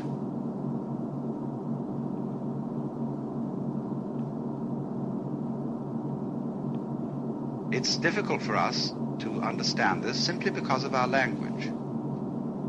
When we say knowing or thinking, we always feel that this is a function or activity of someone who thinks and knows. That's because we are tied up with this subject-verb-predicate language structure. Now, the same problem is approached from a somewhat different point of view and with a different style, but essentially the same principles are being used in the philosophy of Krishnamurti. Only it comes in a very different way. Because although Krishnamurti is an Indian, and thus we would say in the United States a Hindu, he doesn't present himself as affiliated with any kind of religious or philosophical organization. He comes on simply as Mr. Krishnamurti. And he doesn't present any gimmicks, any obvious techniques, because according to his view, all these special practices are hindrances. In other words, supposing a group of people take up Zen Buddhism. Before you know where you are, they have become a club, a special in-group, and they're the Zen people, and they're going to sell this thing. They're going to say, you should try our Zen, you know. You may be a Christian Scientist, you may be a Catholic, you may be a Seventh-day Adventist, you may be a Theosophist, and all these ways have something to be said for them. But the real thing is our Zen. And then, of course, they all start sitting in meditation posture, and they put up hanging scrolls and burn incense and have Buddhas and gongs and so on. And all that can be used as a sort of social or cultural one-upmanship. And this is a very serious obstacle. Now then, Krishnamurti comes on without any bells or robes. He addresses his audience wearing grey flannel pants and a white open shirt. That's it. And he talks without any spiritual technicalities or even philosophical technicalities. Absolutely dispenses them. All he really does is ask questions. And therefore he seems to many people as a total debunker who has nothing positive to offer. His approach is invariably one of this. You propose the question. In other words, you asked him to come here. Why? What is it you're looking for? And you ask a question, for example, because actually many of his original followers came out of a theosophical background. They perpetually ask the question like, is there such a thing as reincarnation? Did I have a past life? Will I have a future life? And instead of either saying yes or no, he comes back with, why do you ask? Is there a God? Why do you ask? Go into it. Go into the state of mind you have when you voice that question. Why are you voicing it? Well, people will defend themselves for a long time when faced with that. They'll say, well, I'm curious. Or, isn't it one's purpose in life to find out these things? He said, what makes you think it's your purpose in life? Does someone tell you so and you believed it? Why do you think that's your purpose in life? You have to back off a little bit. Say, well, I suppose the real reason why I want to know whether there's going to be a future life is that I'm afraid of death. Why are you afraid of death? Well, I don't want to lose my continuity. Aha! So that's the reason, is it? You are clinging to yourself. Yeah. Well, he would say, how can you possibly understand God or anything of a spiritual nature while you're clinging to yourself? Aren't these two activities mutually exclusive? If you want to know what truth is, you must be open to truth, whatever it is. But if you say only that truth will be acceptable to me, which supports my conception of my ego, then you're not open. And you say, yes, I see. But then you say, how can I be open? This is, why do you want it? See, you're just doing the same old thing again. You ask me how to be unselfish. But what is your reason for wanting to be unselfish? You don't want to be unselfish at all. You want to find a new way of getting around it all. Now, in this manner, he absolutely exasperates people. Because he'll never agree with anything anybody says. If they formulate it and say, Mr. Krishnamurti, is that what you mean? He says, no. Now, look, go into it again. Don't make a formulation. Don't come to a conclusion. Don't want to have a resolution of this. Just be, if you can, open to what is, to what you actually feel now. Don't judge it. Don't say it should be, it shouldn't be. What is it? Say, when you're in a state of grief, what is grief? Don't say a word. Don't try to pin it down. Don't give a definition. Just experience whatever you have labeled as grief. I often ask people when they say they're anxious or something, where are you anxious? And they say, all over. Well, I say, come now. How do you know you're anxious? What symptoms are there going on in you that tell you you're anxious? Then they begin to notice things in their stomach and headachy things or whatever it may be. And then they come to a more concrete apprehension of the state of affairs that they have labeled anxiety. And in this way, which is really very like Zen because it's frustrating, people come to see there's absolutely nothing they can do at all to stop being selfish.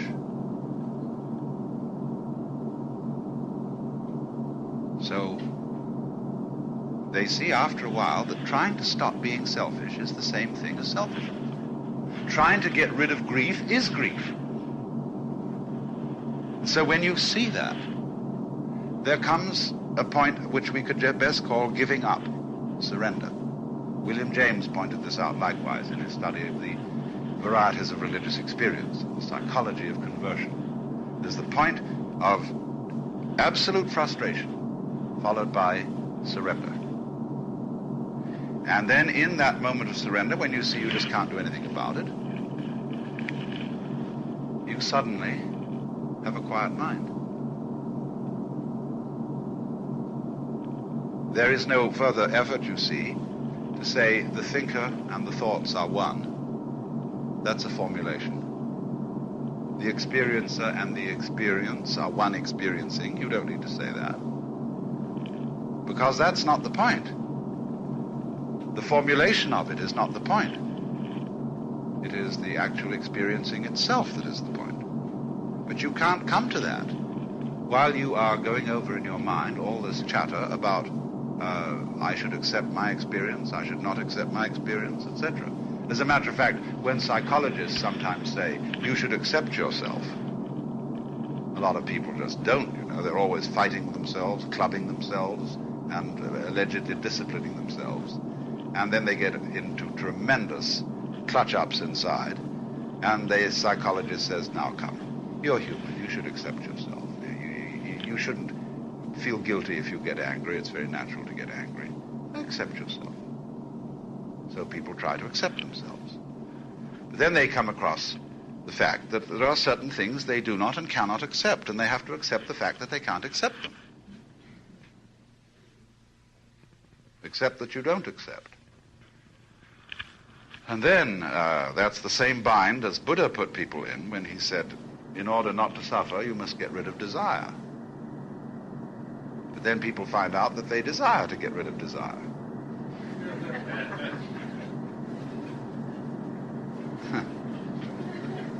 So you see, that saying, accept yourself, is a gimmick. And it's an upaya. And the object of it is to bring you to the state where you see that the self which does the accepting is the one you need to accept.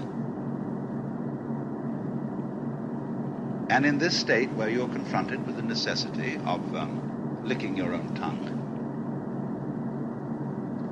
you suddenly see that what you thought was to be accepted and what was to do the accepting are all one. It's a very awkward feeling at this moment. R.H. Blythe described it beautifully. You were about to swat a fly, but the fly jumped up and sat on the swatter.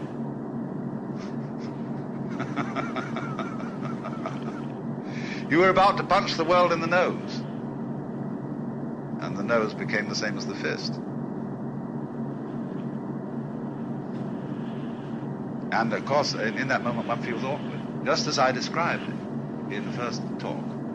The situation of feeling that you and the environment are all one process. At first, that is nonplussing. You're just not used to feeling it that way.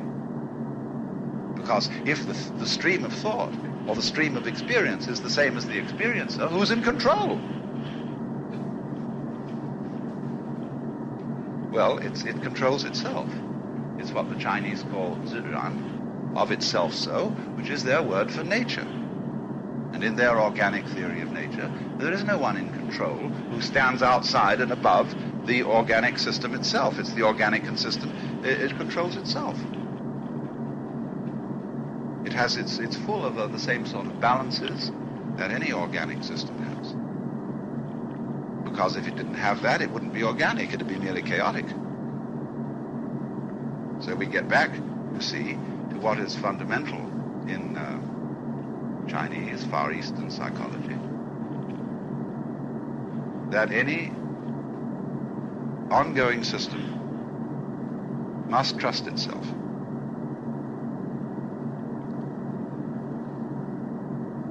And therefore, the attitude of these people to human nature is rather different from ours. They would say human nature is basically to be trusted. Not that there's anyone outside it to trust or mistrust it. But they would say, if you don't trust your own nature, how can you trust your mistrust? How can you know that even that's reliable? Because that's all part of you. Now, they will say, yes, in human nature, there are passions, there is greed, there is anger, there is an aggressive tendency. But what is good about human nature is it's good and bad. Confucius once said, the goody-goodies are the thieves of virtue. And he exalted above mere goodness in the sense of following a legal righteousness something called in Chinese ren, which means human-heartedness, being a complete human. Now, a complete human is always a little bit of a rascal. Not too much of a rascal. The point is that you have a little rascality and you like to put salt in the stew. Now, you certainly don't want the stew to be all salt. But when it's without salt, it's sort of flat. And don't you feel that with very good people? They're awfully dull.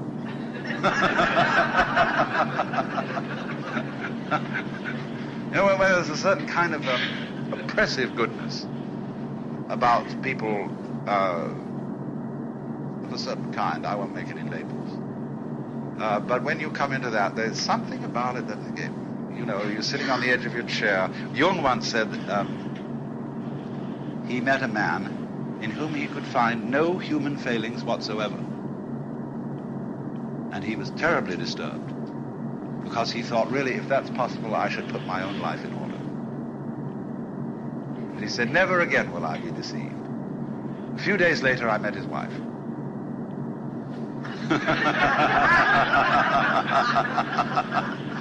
Now, it wasn't that his wife said, you think my husband's good, you should see him when no one else is around except me. Oh, no, it wasn't that at all. It was the wife who was living her husband's shadow. She was living out in her life all the things that he repressed in his. And that can easily happen in a very close human association. She, in other words, was the incarnation of his shadow. We all cast a shadow. And it's better to carry your own than to stick it on someone else. So, in talking to a great Zen master, he once said, I really have no other ideal than to be a complete human being. And so that means not only flowers on the top, but manure around the roots. Totality, which true humility is, after all, the recognition of this situation. And it's only when we get to be proud of our humility, you see, that we're in difficulty. So, I sometimes wonder a little bit with Krishnamurti whether he may not be sometimes too earnest.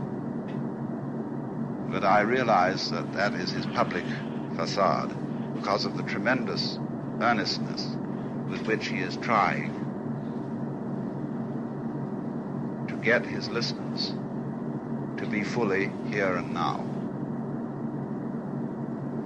And when they escape from the moment, either by comments attempting to get definitions or even by laughing, he keeps pulling them back to the absolutely immediate experience. Therefore, he's really at his best in rather intimate sessions with people, where he likes to sit around in a ring with people, and instead of giving a lecture, conduct this dialogue, back and forth. The questions come, and then he throws the question back to the questioner. Why did you ask? Look at it. Are you really listening? He said most people don't listen. They wait for the speaker to express their own opinion, and when he doesn't, they don't listen. They try to make sense out of the words, and I was saying to you earlier on, sometimes it's very important to listen to the sound of the speaker's voice rather than trying to follow the meaning of the words. American Indians, very often do that. If they want to know what a man really is like and what his true character is, they listen to the sound of his voice, no matter what he has to say. You can be awfully distracted by what a person has to say and not see what kind of a villain is coming up against you. So, in both these cases, in the case of Zen and in the case of the work of Krishnamurti, we have two examples of, we could say, methods in a certain sense, or methods of non-method, by which we can do something to correct and overcome the divorce of the mind, the human mind, from the physical world. But let me repeat, by saying the physical world, I'm using a word for want of anything better. Korzybski called it the unspeakable world. It's really rather funny. That is to say, the non-verbal world, which is, of course, in a profound sense, the spiritual world, because it's immaterial. That is to say, immaterial in the sense of unmeasured.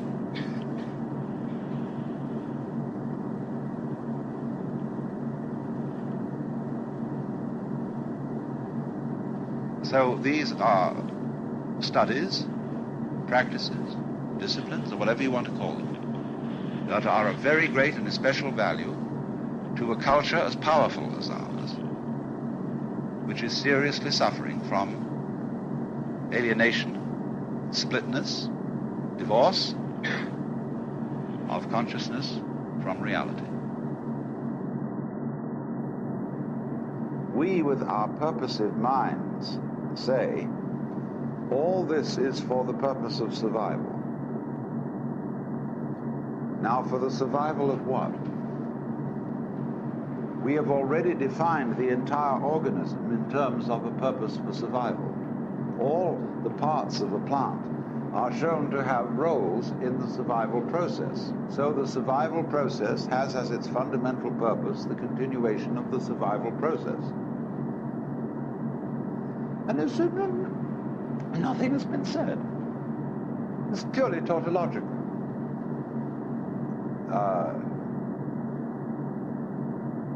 We're going on so as to go on.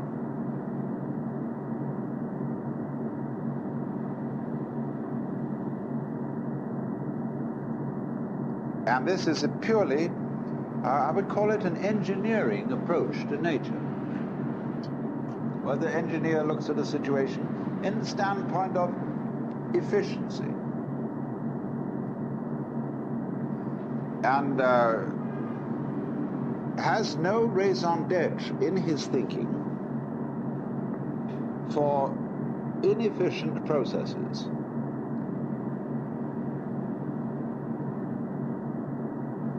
So therefore, if I would be going from here to there, the engineer wants me to go in the shortest possible distance and the quickest possible time.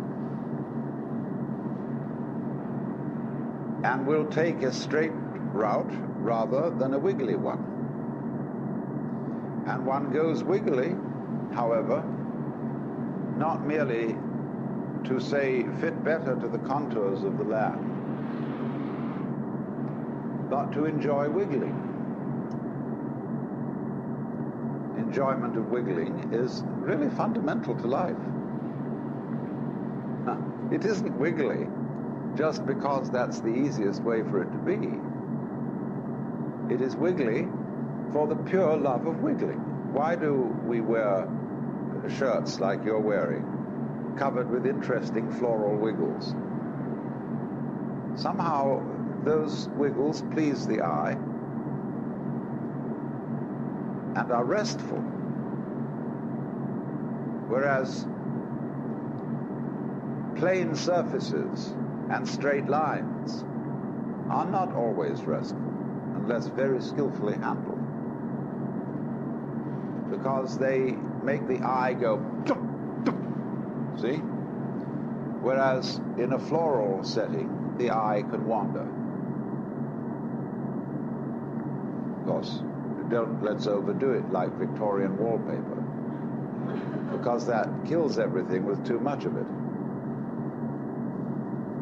The Japanese do it so skillfully by using the emptiness and displaying against this a very clear wiggle, as in a flower arrangement or a calligraphic painting.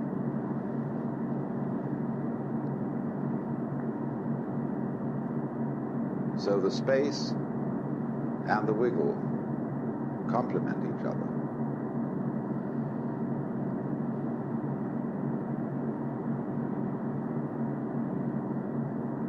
So likewise, if you are running,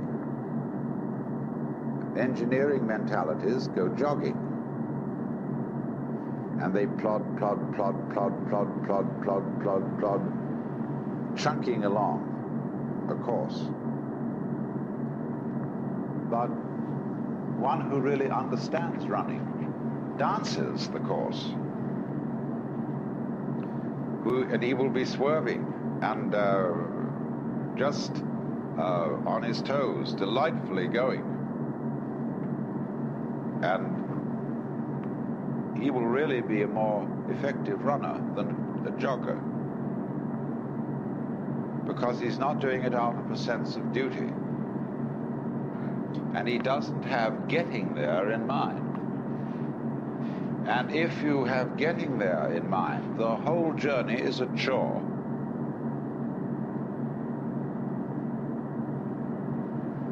That's why when you're traveling in a car or by any other means, you wear yourself out by being in a hurry to get there. Absolutely arrived exhausted. Because all along, you've been pushing at it. And there was no need to. You would be amazed if you set out to go somewhere in no hurry, how astonishingly soon you seem to arrive. If you go out in a hurry, it'll take forever to get there.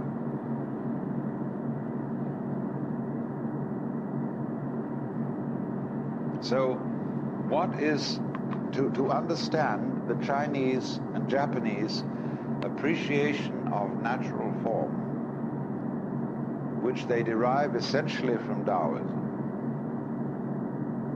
secondarily from Zen, because Zen is Buddhism as influenced by Taoism.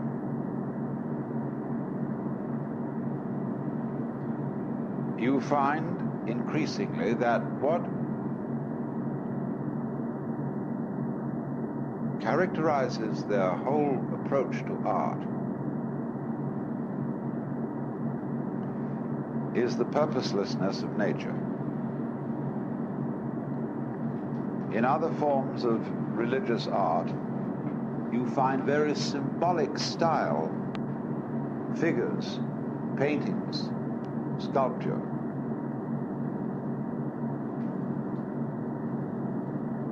And these figures are normally symmetrical.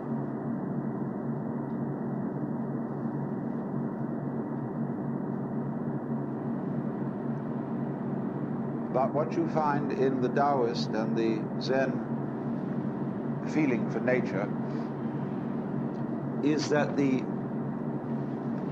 focal point of reverence, of fascination, will be the unsymmetrical.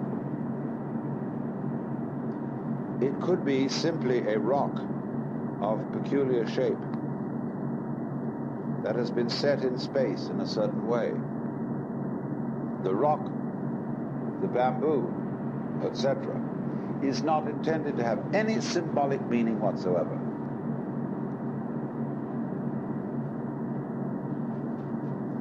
It's the same likewise with Zen stories. When somebody asks what is the fundamental meaning of Buddhism, and the master says, I didn't feel like wearing shoes today,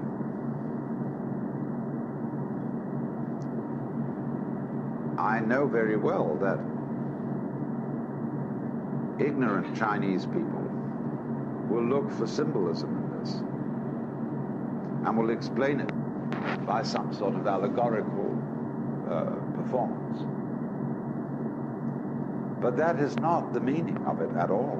This is not the sense of a Zen remark. You cannot understand the sense of the Zen remark without being rather stupid. That is to say, taking it simply for what it is. He wasn't talking about not wearing any shoes.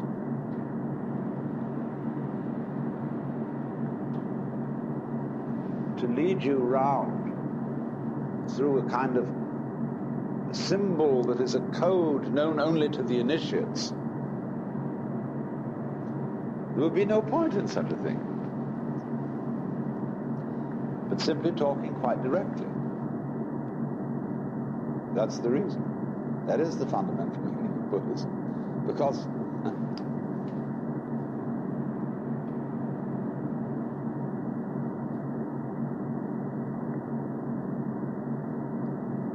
the fundamental meaning is again the Tao.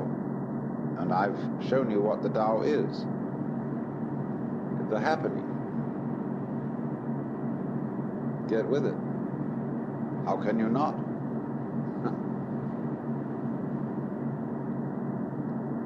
So those works of art give the feeling. So supposing such a favorite scene is painted as a mountain landscape, and somewhere in it tiny little human figures. It's a poet wandering along through pine trees beside a stream. Where is he going? Where is the stream going? Where are the clouds going? Where are the birds going? We don't know, really. They are wandering on. And so you get the quality which the Japanese call yugen. Yugen is made of two characters which mean mysterious and deep.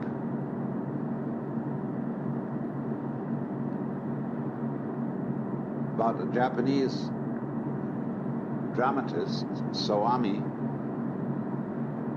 said, now yugen is when you are watching wild geese and they are suddenly hidden by a cloud. When you are looking at ships far out to sea and they are hidden by a far-off island. Yugen is to wander on and on in a great forest without thought of return.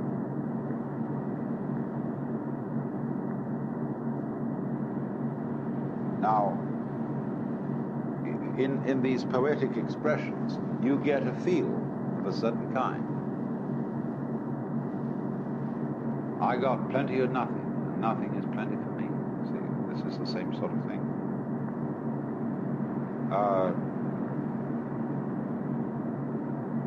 Another Chinese poem starts out, my thoughts will wander in the great void.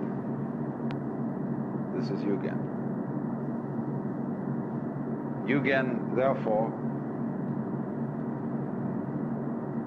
is the sensation of life, of nature, going but going nowhere. But it's not the sort of nowhere that we imagine when we see a sign which says no through road, or when we come to what we call a blank wall.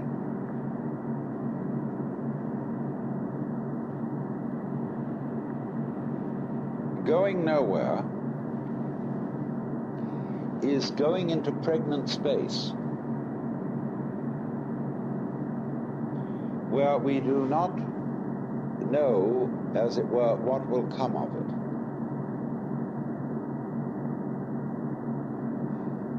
it. It's when space is used to let your imagination flow into it without being specific. When a certain kind of music hints at something, but never spoils its subtlety by explaining it. It is for the same reason that a joke is funny when a joke is not explained. And you do not even explain to yourself why you laugh, because that would spoil it. So in the same way, there is this mysterious, which is not defined, but which you understand and see the beauty of it, just as you see the humor of the joke, without defining it. And that is why, incidentally, there is no adequate philosophy of humor. Certainly no funny philosophy of humor. A lot of philosophers and psychologists have written about the psychology of laughter in an extremely boring way. And in a way, it is as futile to discuss aesthetics in a kind of philosophical way as if we were trying to find out the formula for creating the beautiful object. But the poets, the Japanese and Chinese, repeatedly bring up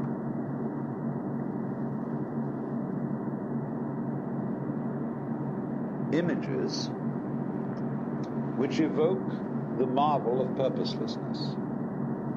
Now let me give you an illustration. In Japan and in China, they love building temples on the sides of mountains. And especially forested mountains. In Japan, you'll get a tree very like the sequoia. It's called a cryptomeria. And they're vast, cathedral-like forests on the sides of mountains. Well, you'll see a great gate at the bottom of the mountain. And all kinds of ornate carvings in the gate, because it's in the ancient Tang Dynasty Chinese style, which is the style of Japanese temple architecture. And there are clouds and dragons and Apsara girls and all sorts of wonders in this gate. And you go through, and there's a grand set of stone steps flanked by guardian dogs and bronze lanterns, going up. Marvelous approach. And at the top of it is another such gate with maybe great sliding doors in it. You go beyond that, and there is a courtyard surrounded with maple trees in front of the cryptomerias. And there is the temple.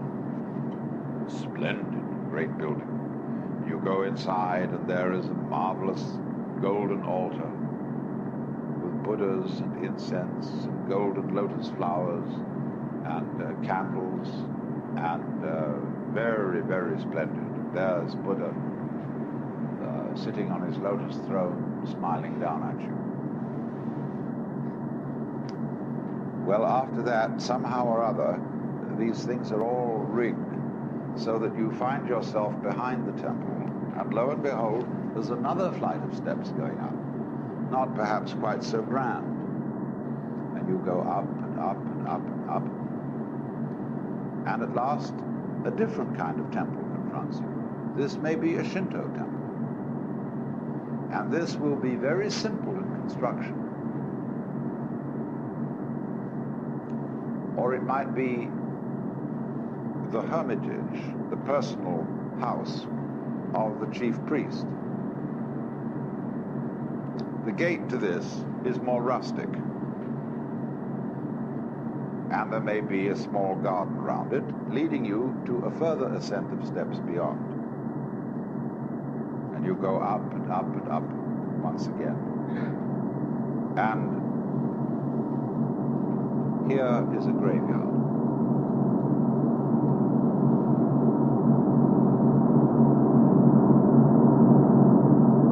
They don't have sort of ugly tombstones like we do. They have simply square pillars with the name of the deceased written on in Chinese characters. Sometimes they're wooden. And there's this sense of the graveyard. Somehow it's not quite as depressing, because somehow the graveyard simply says it all flows away. And right at the back of the graveyard, there's another shrine. And you get to that. And what is in it, in the place of honor? A mirror.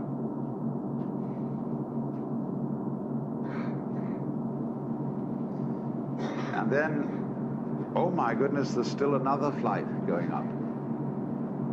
Just very crude, small steps going yet higher into the trees. And suddenly, the trail vanishes into the bushes.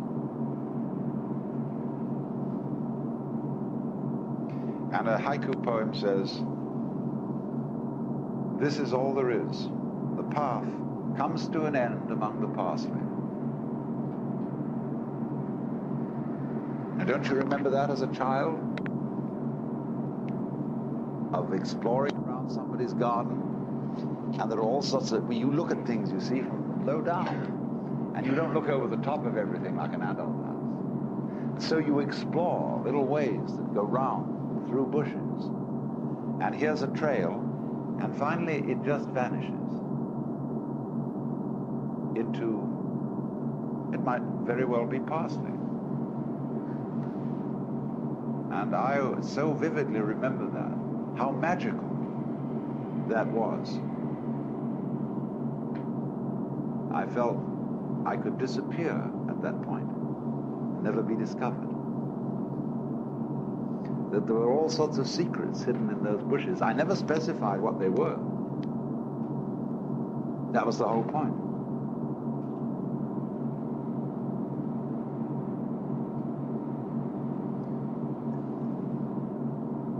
We cannot conceive the real thing that we want.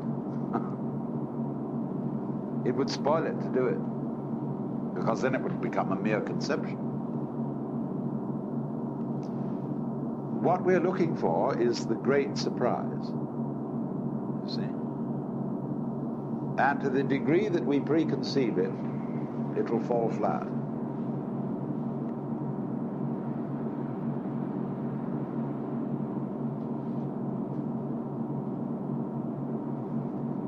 The whole principle of the universe, you see,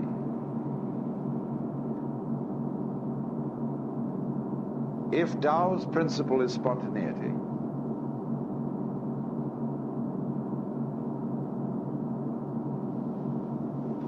it is to accomplish a miracle without doing anything, without planning it. And you will see here a coincidentia oppositorum, as you can find out, for example, by exploring the relationship between doing and happening. You can explore the relationship of freedom and necessity. And you can see that as you can't visualize one without the other, that there could be a state in which you can see all process as simultaneously free and necessary. That's a contradiction in ordinary logic. But when we say of something that it happens necessarily, we are separating this happening from a cause. And that is a purely conceptual separation. Strictly speaking, everything that happens is part of the same event as its cause. Like I was showing you that the river is all one event. You can't say that a river is caused by its source. And if it wasn't flowing, there'd be no water in the ocean to pick up, sort of thing. And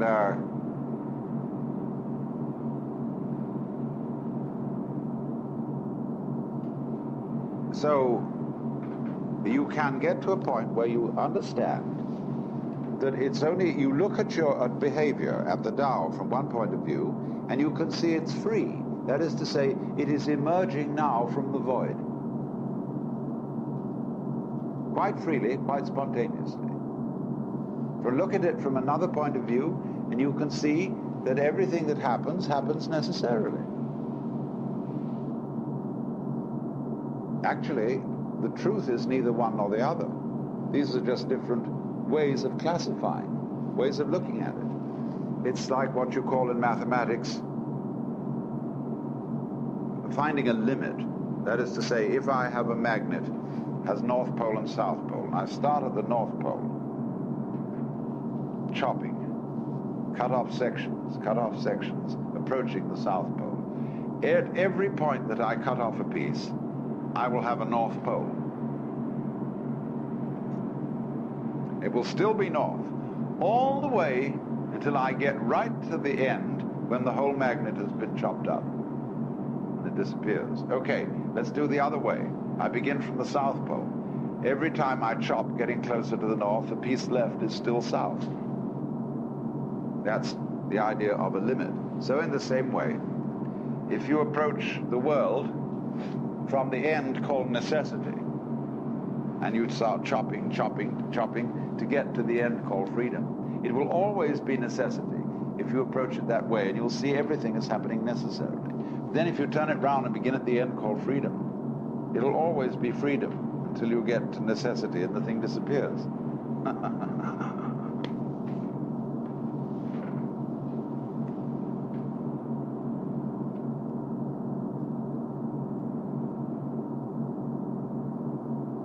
For this reason now, then,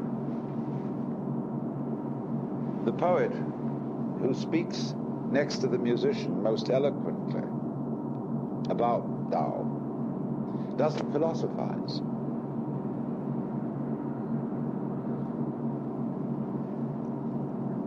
The poet merely gives the image. This is all there is. The path comes to an end at the pathway.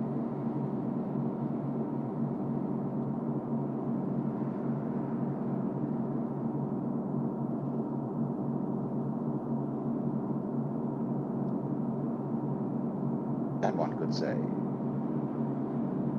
enough said.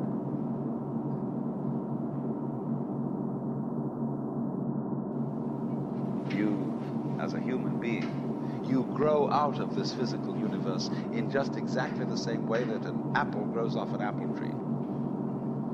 So let's say the tree which grows apples is a tree which apples, using apple as a verb. And a world in which human beings arrive is a world that peoples. And so the existence of people is symptomatic of the kind of universe we live in. Just as spots on somebody's skin are symptomatic of chickenpox. Just as hair on a head is symptomatic of what's going on in the organism. But we have been brought up by reason of our two great myths, the ceramic and the fully automatic, not to feel that we belong in the world. So our popular speech reflects it. We say, I came into this world. You didn't, you came out of it. We say, face facts. We talk about encounters with reality, as if it was a head-on meeting of completely alien agencies, and the average person has the sensation that he is a somewhat that exists inside a bag of skin, the center of consciousness, which looks out at this thing and what the hell's it going to do to me? You see? I recognize you kind of look like me, and I've seen myself in a mirror, and you look like you might be people. So maybe you're intelligent, maybe you can love too, and maybe perhaps you're all right. Some of you are anyway. Got the right color of skin, or you have the right religion, or whatever it is, you're okay. But there are all those people over in Asia, Africa, and they may not really be people. When you want to destroy someone, you always define them as unpeople. So, but we have this hostility to the external world because of the superstition, the myth, the absolutely unfounded theory that you yourself exist only inside your skin. Now, I want to propose another idea altogether. You know, there are astronomers. There's two great theories going on in astronomy about the origination of the universe. One is called the explosion theory, and the other is called the steady state theory. The steady state people say there never was a time when the world began. It's always expanding, yes, but always as a result of free hydrogen in space. With the free hydrogen coagulates and makes new galaxies. But the other people say there was a primordial explosion, an enormous bang millions of years ago, billions of years ago, which flung all the galaxies into space. Well, let's take that just for the sake of argument and say that was the way it happened. It's like you took a bottle of ink and you threw it at a wall. Smash, and all that ink spreads. And in the middle, it's dense, isn't it? And as it gets out on the edge, the little droplets are finer and finer and make more complicated patterns. See? So in the same way, there was a big bang in the beginning of things, and it spread. And you and I, sitting here in this room, as complicated human beings, are way, way out on the fringe of that bang. We're the complicated little patterns on the end of it. Very interesting. But so we define ourselves as being only that. If you think that you are only inside your skin, you define yourself as one very complicated little curlicue, way out on the edge of that explosion, way out in space and way out in time. Billions of years ago, you were a Big Bang. But now you're a complicated human being. And then we cut ourselves off like this and don't feel that we're still the Big Bang. But you are. Depends how you define yourself. You are actually, if this is the way things started, if there was a Big Bang in the beginning, you're not something that is a result of the Big Bang. You're not something that is a sort of puppet on the end of the process. You are still the process. You are the Big Bang, the original force of the universe coming on as whoever you are. See, when I meet you, I see not just what you define yourself as, Mr. So-and-so, Miss So-and-so, Mrs. So-and-so. I see every one of you as the primordial energy of the universe coming on at me in this particular way. I know I'm that too. But we've learned to define ourselves as separate from it. And so what I would call a kind of a basic problem we've got to go through first is to understand that there are no such things as things. That is to say, separate things or separate events. That is only a way of talking. If you can understand this, you're going to have no further problems. I once asked a group of high school children, what do you mean by a thing? And first of all, they gave me all sorts of synonyms. They said it's an object, which is simply another word for a thing. It doesn't tell you anything about what you mean by a thing. Finally, a very smart girl from Italy who was in the group said a thing is a noun. She was quite right. A noun isn't a part of nature, it's a part of speech. There are no nouns in the physical world. There are no separate things in the physical world either. See, the physical world is wiggly. It's something like this.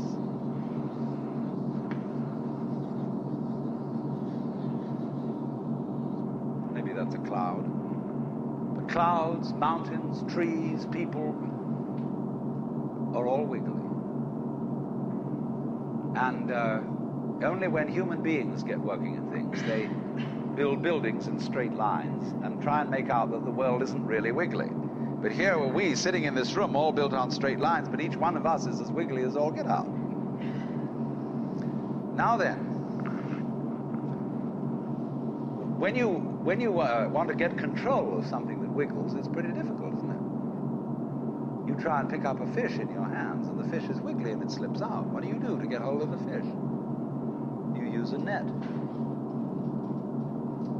And so the net is the basic thing we have for getting hold of the wiggly world. So if you want to get hold of this wiggle, you've got to put a net over it. You see? Now what's going to happen? A net is something regular.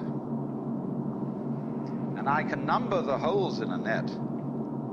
So many holes up, so many holes across. And if I can number these holes, I can count exactly where each wiggle is in terms of a hole in that net. And that's the beginning of calculus, the art of measuring the world. But in order to do that, I've got to break up the wiggle into bits. And I've got to call this a specific bit, and this the next bit of the wiggle, and this the next bit, and this the next bit of the wiggle. And so these bits are things or events. Bits of wiggles, which I mark out in order to talk about the wiggle, in order to measure it, and therefore in order to control it. But in nature, in fact, in the physical world, the wiggle isn't bitted.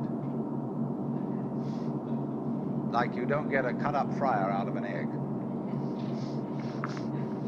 But you have to cut the chicken up in order to eat it. You bite it. But it doesn't come bitten. So the world doesn't come thinged. It doesn't come evented. You and I are all as much continuous with the physical universe as a wave is continuous with the ocean. The ocean waves, and the universe peoples. And as the wave, I wave at you and say, you. The world is waving at you, at me with you, and saying, hi, I'm here. But our consciousness, the way we feel and sense our existence, being based on a myth that we are made, that we are parts, that we are things, our consciousness has been influenced so that each one of us does not feel that. We feel we have been hypnotized, literally hypnotized, by social convention into feeling and sensing that we exist only inside our skins. That we are not the original bang, but just something out on the end of it. And therefore we are scared stiff. Because my wave is going to disappear. And I'm going to die. And that would be awful. We've got a mythology going now, which, as Father Maskell put it, we are nothing but something that happens between the maternity ward and the crematorium. And that's it. And therefore everybody feels unhappy and miserable. You know, this is what people really believe today. You may go to church, you may say you believe in this, that, and the other, but you don't. Even Jehovah's Witnesses, who are the most fundamentalists, they're polite when they come round and knock at the door. But if you really believed in Christianity, you would be screaming in the streets. But nobody does. You would be taking full-page ads in the paper every day. You would have the most terrifying television programs. The churches would be going out of their minds if they really believe what they teach. But they don't. They think they ought to believe what they teach. They believe they should believe, but they don't believe it, because what we really believe is the fully automatic model. And that is our basic, plausible common sense.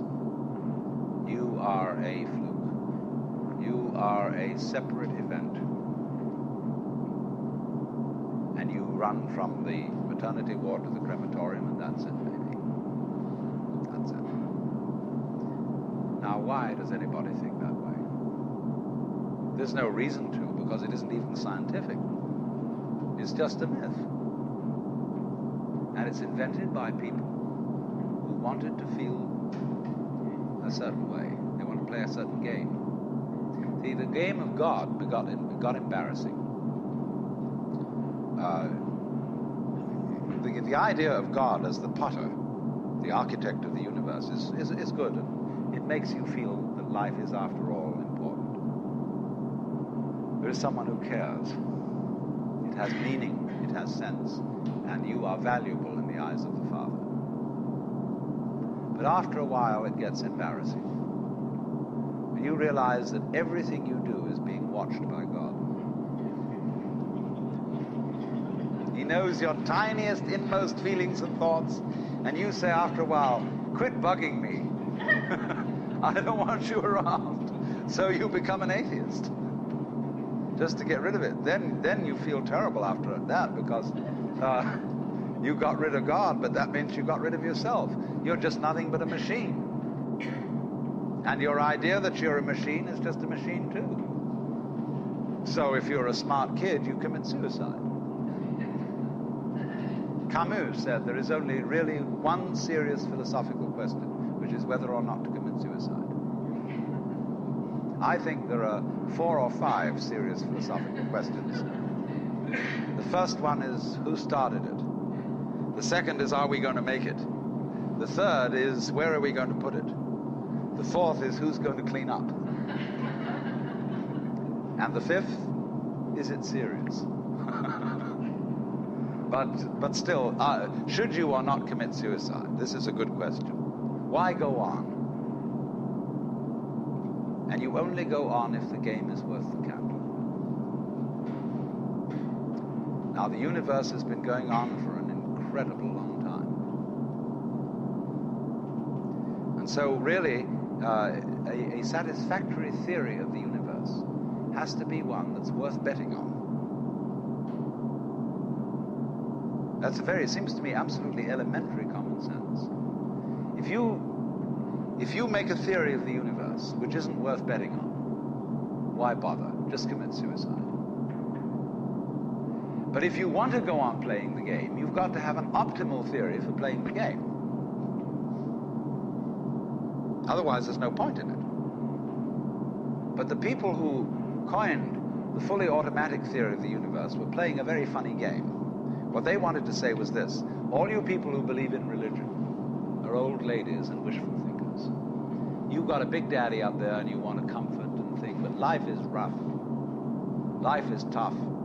And success goes to the most hard-headed people. That was a very convenient theory when the European-American world was colonizing the natives everywhere else. It said, we are the end product of evolution, and we're tough. See, I'm a big, strong guy because I face facts, and life is just a bunch of junk, and I'm going to impose my will on it and turn it into something else, you see. And I'm real hard. See, that's a way of flattering yourself.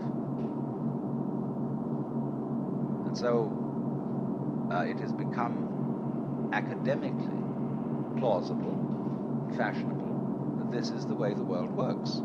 In academic circles, no other theory of the world than the fully automatic model is respectable. Because if you're an academic person, you've got to be an intellectually tough person. You've got to be prickly. See, there are basically two kinds of philosophy. One's called prickles, the other's called goo. And prickly people are precise, rigorous, logical. They like everything chopped up and clear. Goo people like it vague.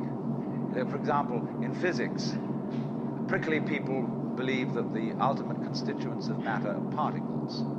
Goo people believe it's waves. And in philosophy, prickly people are logical positivists and goo people are idealists. And they're always arguing with each other. But what they don't realize is that neither one can take his position without the other person. Because you wouldn't know you advocated prickles unless there was somebody else advocating goo. You wouldn't know what a prickle was unless you knew what goo was. Because life is not either prickles or goo, it's gooey prickles and prickly goo. They go together like back and front, male and female. And that's the answer to philosophy. See, I'm a philosopher, and I'm not going to argue very much, because if you don't argue with me, I don't know what I think. So if we argue, I say thank you, because going to the courtesy of your taking a different point of view, I understand what I mean, so I can't get rid of you. But however, you see, this whole idea that the universe is just nothing at all but unintelligent force playing around, not even enjoying it, is a put-down theory of the world. People who had an advantage to make, a game to play, by putting it down, and making out that because they put the world down, they were a superior kind of people. So, that just won't do. We've had it. Because if you seriously go along with this idea of the world, you're what is technically called alienated. You feel hostile to the world. You feel that the world is a trap. It is a mechanism, it's electronic and neurological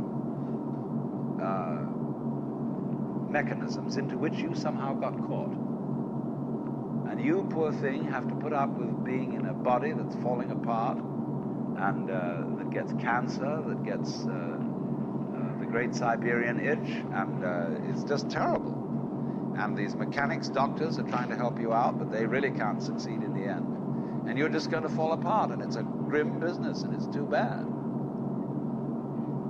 So if you think that that's the way things are, you may as well commit suicide right now. Unless you say, well, I daren't.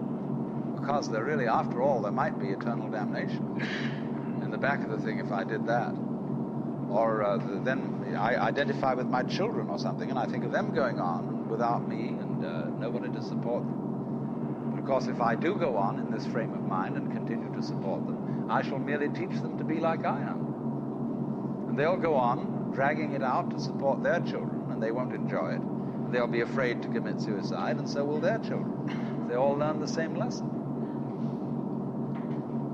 So you see, all I'm trying to say is that the basic common sense about the nature of the world that is influencing most people in the United States today, the fully automatic model, is simply a myth. If you want to say that the idea of God the Father with his white beard on the golden throne is a myth, in the bad sense of the word myth, so is this other one. It's just as phony and has just as little to support it as being the true state of affairs. Why? Let's get this clear. If there is any such thing at all as intelligence and love and beauty, well, you found it in other people. In other words, it exists in us as human beings. And as I said, if it is there in us, it is symptomatic of the scheme of things. We are as symptomatic of the scheme of things as the apples are symptomatic of the apple tree or the rose of the rose bush.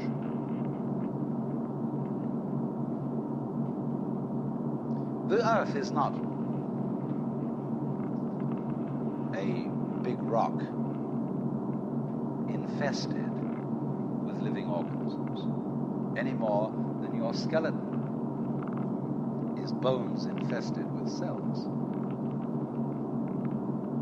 The earth is geological, yes, but this geological entity grows people. And our existence on the earth is a symptom of the solar system and its balances, as much as the solar system in turn is a symptom of our galaxy, and our galaxy in its turn is a symptom of the whole company of galaxies. Goodness only knows what that's in.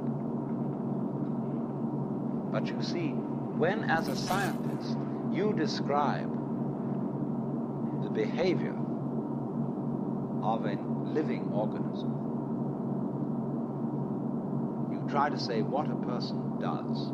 It's the only way in which you can describe what a person is. Describe what they do.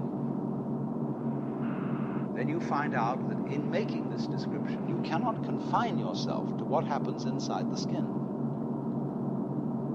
In other words, you can't talk about a person walking unless you start describing the floor.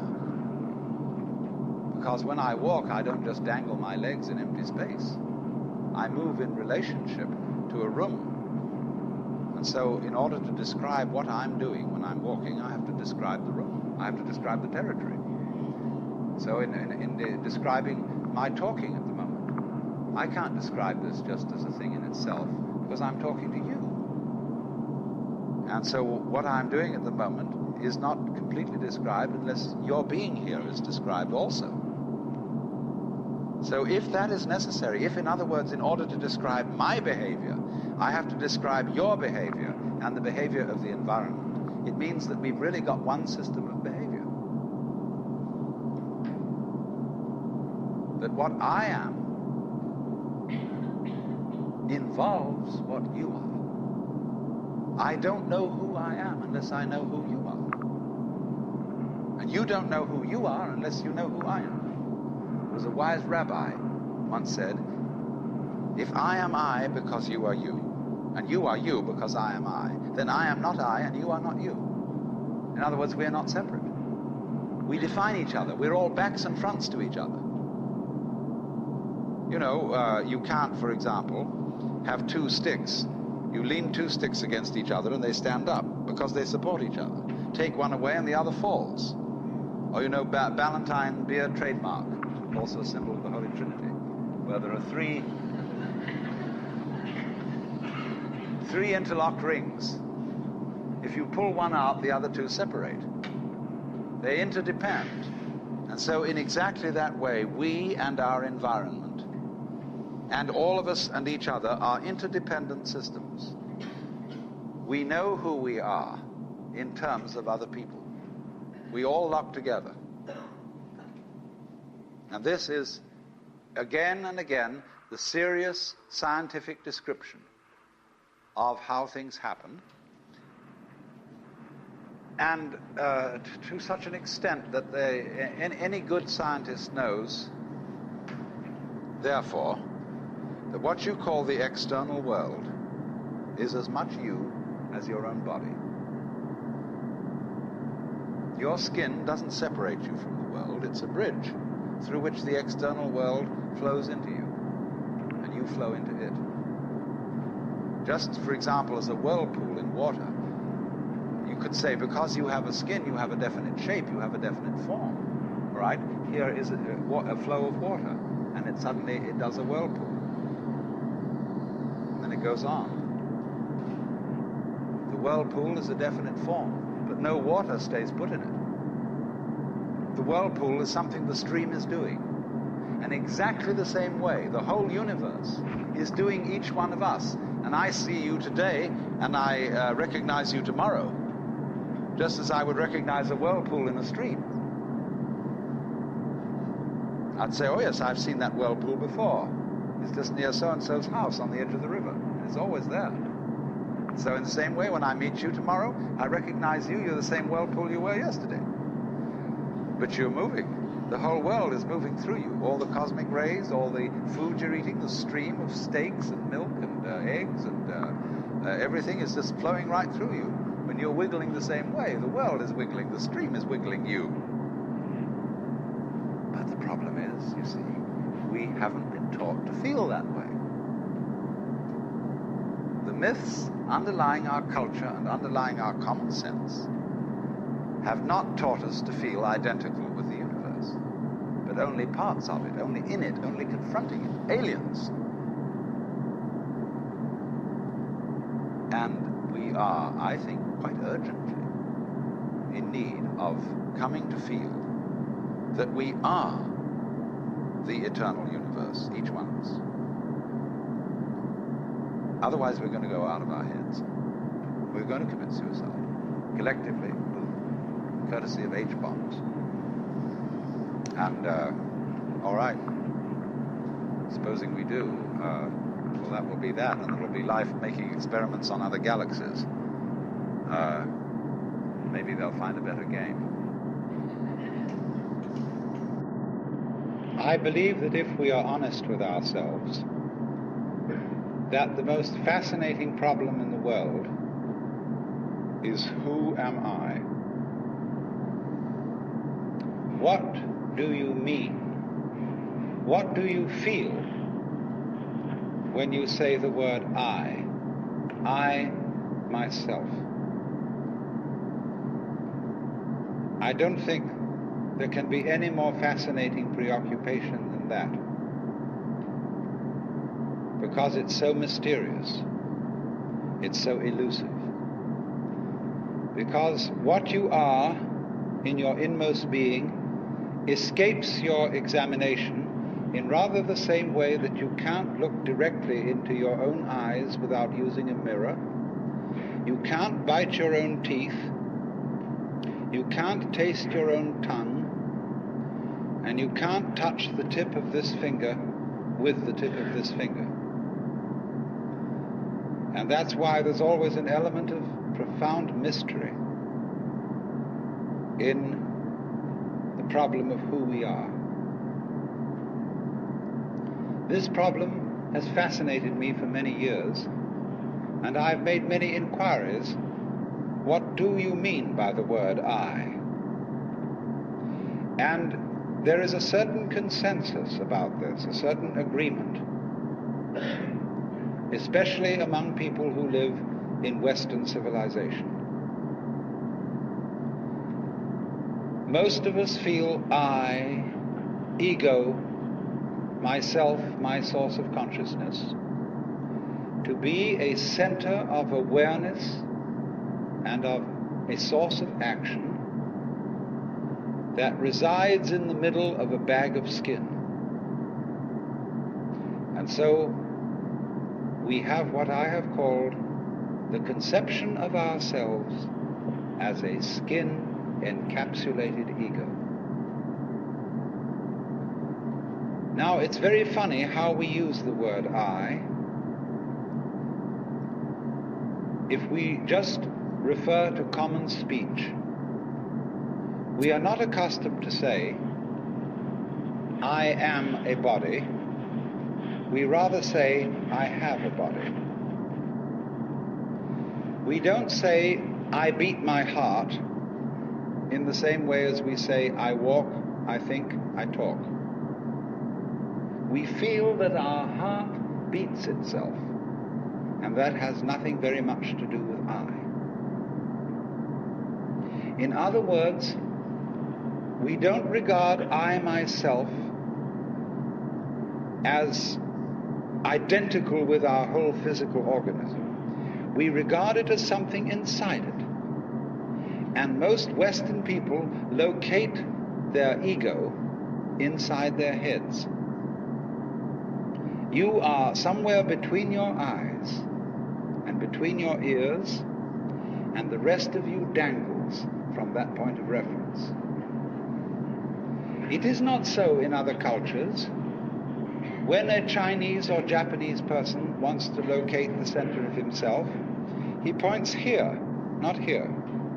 Here to what Japanese call the kokoro, or the Chinese call shin, the heart, mind. Some people also locate themselves at the solar plexus.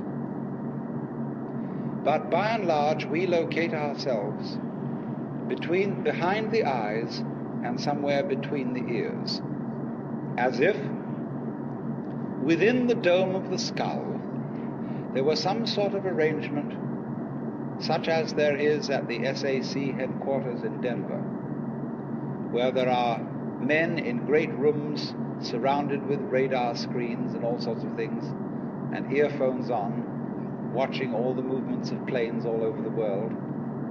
So in the same way, we have really the idea of ourselves as a little man inside our heads who has earphones on, which bring messages from the ears, and who has a television set in front of him, which brings messages from the eyes, and all sorts of electrode things are all over his body, giving him signals from the hands and so on, and he has a panel in front of him of buttons and dials and things, and so he more or less controls the body. But he isn't the same as the body, because I am in charge of what are called the voluntary actions, and what are called involuntary actions of the body. They happen to me. I am pushed around by them, but to some extent also I can push my body around. This, I have concluded, is the ordinary, average conception of what is oneself. And look at the way children, influenced by our cultural environment, ask questions. Mommy, who would I have been if my father had been someone else? You see, the child gets the idea from our culture that the father and mother gave him a body into which he was popped at some moment. Whether it was conception or whether it was parturition is a little bit vague. But there is, in our whole way of thinking, the idea that we are a soul, a spiritual essence of some kind, imprisoned inside a body, and that we look out upon a world that is foreign to us. In the words of the poet Hausmann, I, a stranger and afraid, in a world I never made. And so therefore we speak of confronting reality, facing the facts. We speak of coming into this world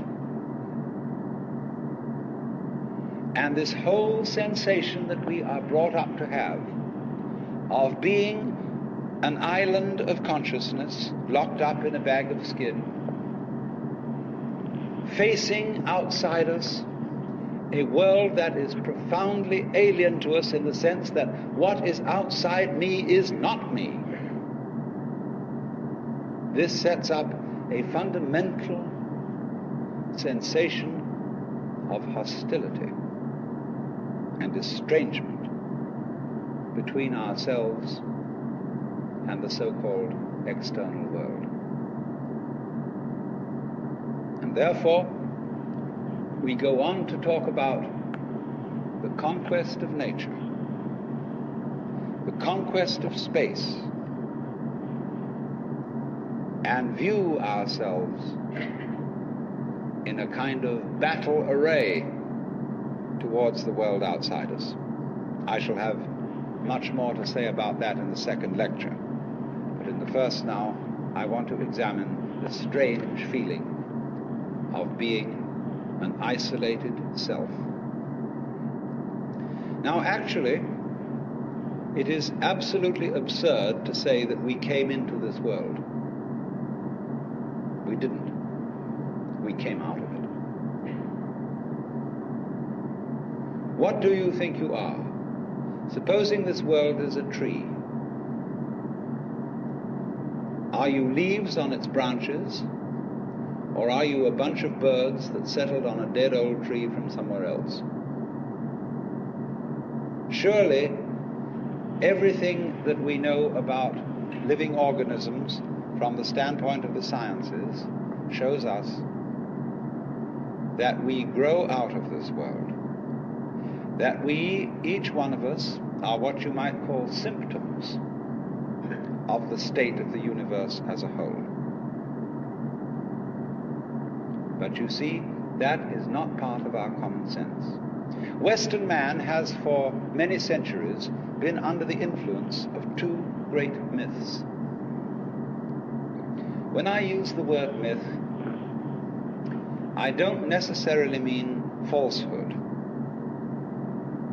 To me, the word myth signifies a great idea in terms of which man tries to make sense of the world. Maybe an idea, it may be an image.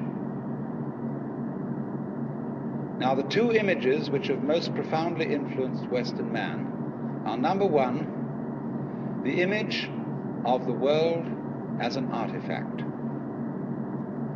like a carpenter's table or a jar made by a potter. Indeed, in the book of Genesis, there comes the idea that man was originally a clay figurine made out of the earth by the Lord God, who then breathed into this clay figurine and gave it life. And the whole of Western thought is profoundly influenced through and through and through by the idea that all things, all events, all people, all mountains, all stars, all flowers, all grasshoppers, all worms, everything are artifacts. They have been made. And it is therefore natural for a Western child to say to its mother, "How was I made?" That would be quite an unnatural question for a Chinese child, because the Chinese do not think of nature as something made. They look upon it as something that grows, and the two processes are quite different. When you make something, you put it together, you assemble parts, or you carve an image out of wood or stone, working from the outside to the inside. But when you watch something grow, it works in an entirely different way. It doesn't assemble parts. It expands from within and gradually complicates itself, expanding outwards, like a bud blossoming, like a seed turning into a plant. But behind our whole thought in the West is the idea that the world is an artifact, that it is put together by a celestial architect, carpenter, and artist, who therefore knows how it was done. When I was a little boy, and I asked many questions which my mother couldn't answer, she used to resort in desperation to saying, "My dear, there are some things that we are not meant to know." And I said, "Well, will we ever find out?" And she said, "Yes, when we die and we go to heaven, it will all be made clear." And I used to think that on wet afternoons in heaven, we would all sit around the throne of grace and say to the Lord God, "Now just why did you do it this way? And how did you manage it that?" And he would explain it and make it all very clear. All questions would be answered. Because as we have popularly, in popular theology, understood the Lord God, he is the mastermind who knows everything. And if you ask the Lord God exactly how high is Mount Whitney to the nearest millimeter, he would know exactly like that and would tell you. Any question. The Cosmic Encyclopedia Britannica.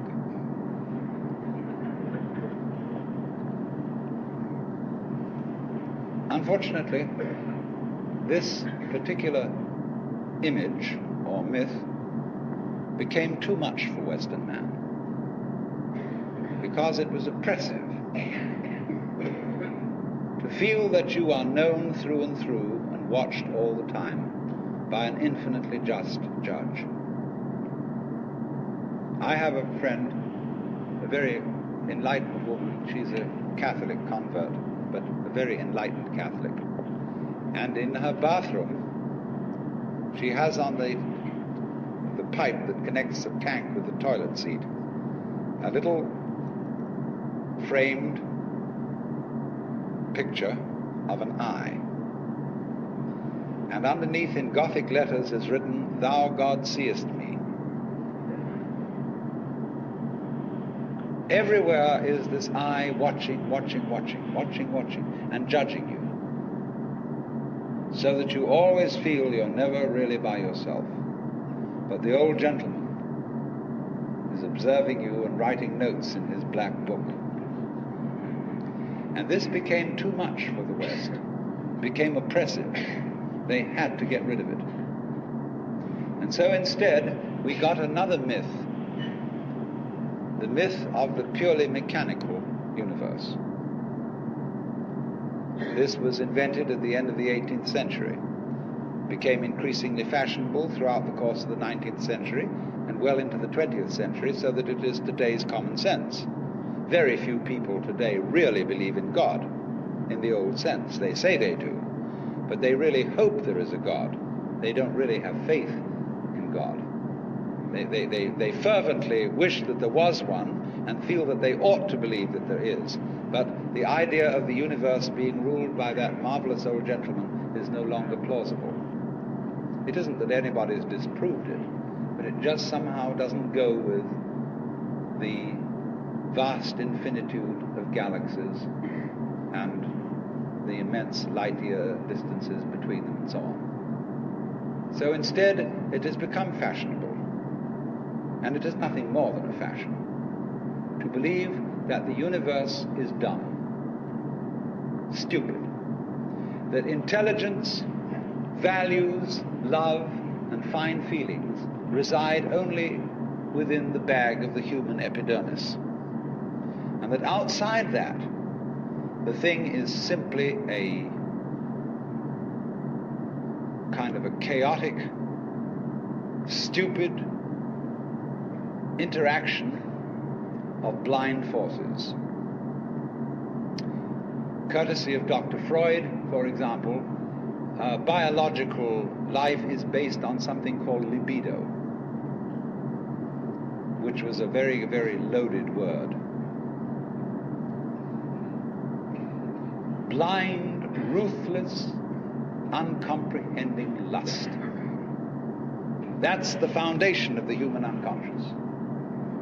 And similarly to thinkers like of the 19th century, like Ernst Haeckel, even Darwin, T.H. Huxley, and so on, there was this notion that at the root of being is an energy.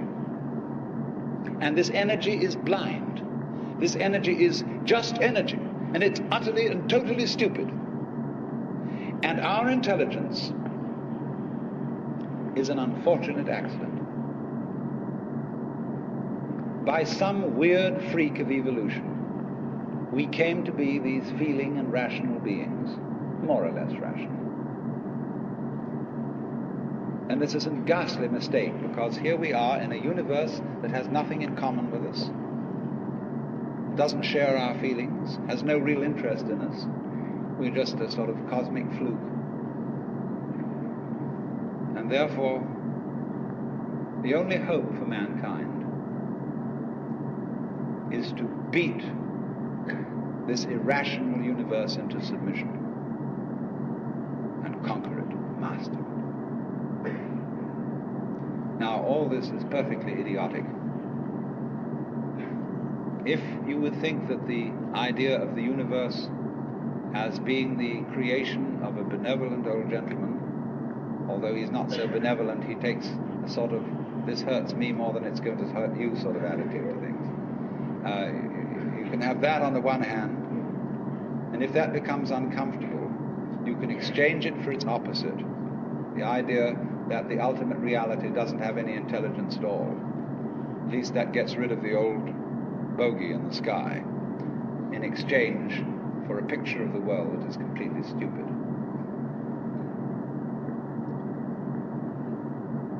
Now, these ideas don't make any sense, especially the last one, because you cannot get an intelligent organism, such as a human being, out of an unintelligent universe. The saying in the New Testament that figs do not grow on thistles nor grapes on thorns applies equally to the world. You do not find an intelligent organism living in an unintelligent environment.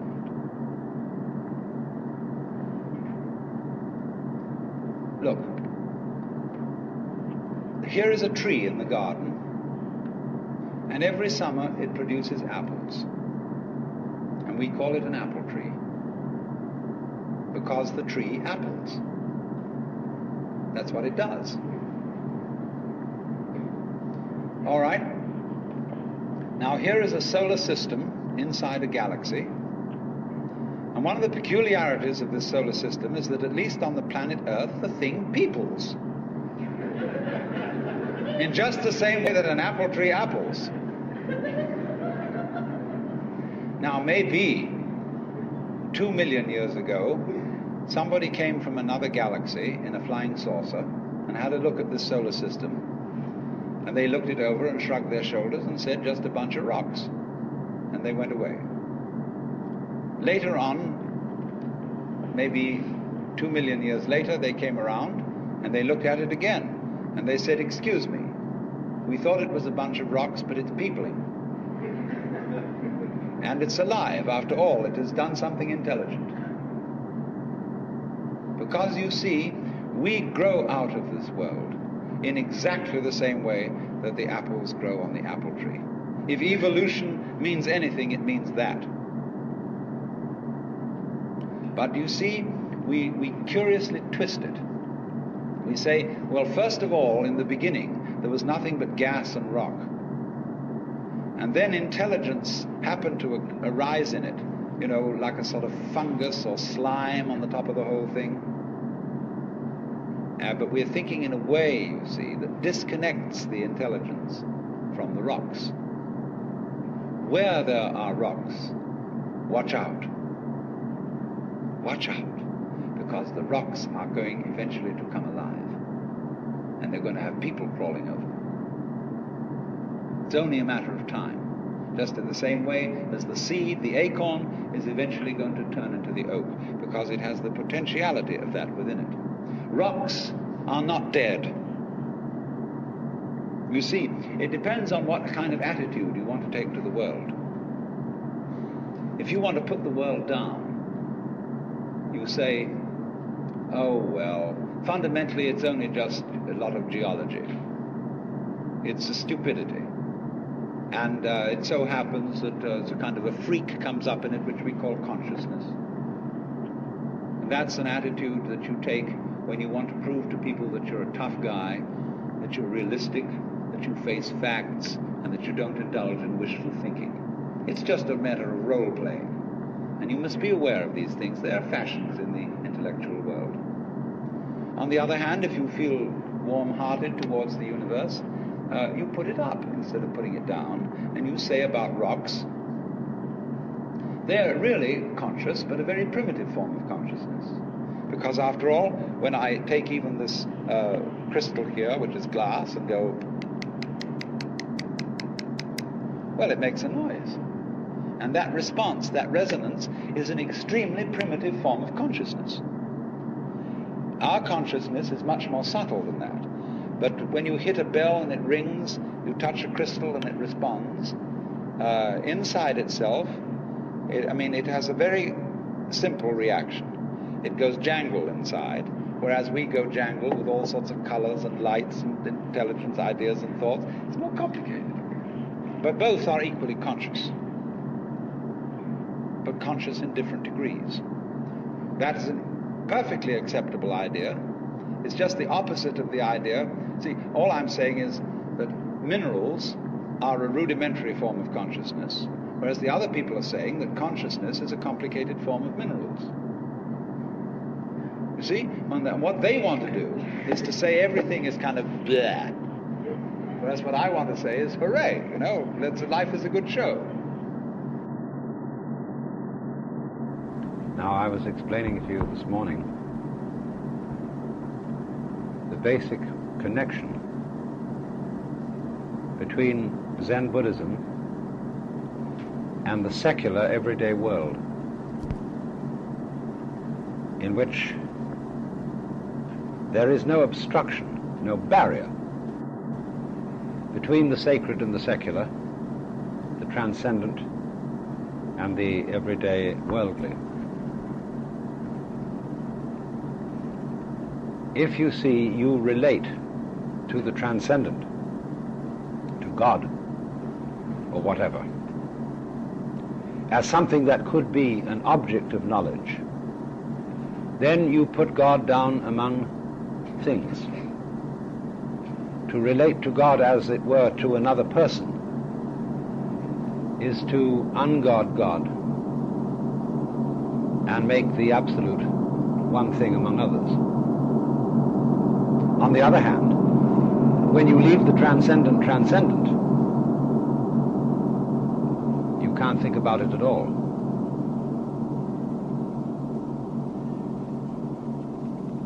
And therefore you could say, how could I relate to it? Often Christians complain that you can't love an undifferentiated aesthetic continuum, or necessary being, or that circle whose center is everywhere and whose circumference is nowhere. But when you look for the ultimate reality as an object of love, something to love, you must find it not as one thing among many, but as all things. And of course that is the root of compassion as an absolutely cardinal energy of Buddhism. But the fact remains that Buddhists do not relate to the absolute as something apart from the ordinary finite world, although there is no way of thinking about it and no way of speaking of it as it is in itself. Nevertheless, you mustn't forget that it is you, the real you. You are not some people who came into this world from somewhere else altogether. And it's very silly when we identify ourselves with our particular small separate bodies or something inside them, and then say to our parents, you got me into this mess. It was your fault that I was born. And always we are blaming our condition on someone or something else. But that's only because we have made a very arbitrary definition of who we are. You were actually the evil gleam in your father's eye when he went after your mother. That is just as much you as anything that sprung from it, because it's all a continuous flow of life, like the leap of a wave. True, when it hits the rock, it bursts into 1,000 droplets. But every droplet is the wave bursting. And so every human being is the cosmic energy playing. And in this sense, just as you do really, although we don't acknowledge it in our social conventions, you do really beat your heart. You don't know how you beat it. Neither do you know how you open and close your hand. And yet you say, I know how to open and close my hand and pick up something. But you don't really know. At least you don't know. Yes, you really know, but you don't know in words how it's done. You couldn't explain it in the coding. Words are a form of coding experience. And we can't possibly put everything in words because there wouldn't be enough time. For a million years you couldn't put everything in words because you'd have to code it all. It would be like trying to drink the Pacific Ocean with a fork. But still, you see, if you do beat your heart, and if you do indeed grow your hair, then you will find out that if that is true, it is also true that you are blowing the wind and shining the sun and twinkling the stars in just exactly the same sense that you're beating your heart. Well, it's all you. It's all the action of that energy which is you. So we need to overcome this sense of irresponsibility, of being in a world which isn't our place, which isn't our home, and we're not responsible for it, and we had a bunch of ancestors who were fools and got us into this mess. When you were a grandfather, I'm a grandfather, I have 5 grandchildren, you begin to realize that you're just as stupid as your own grandfather.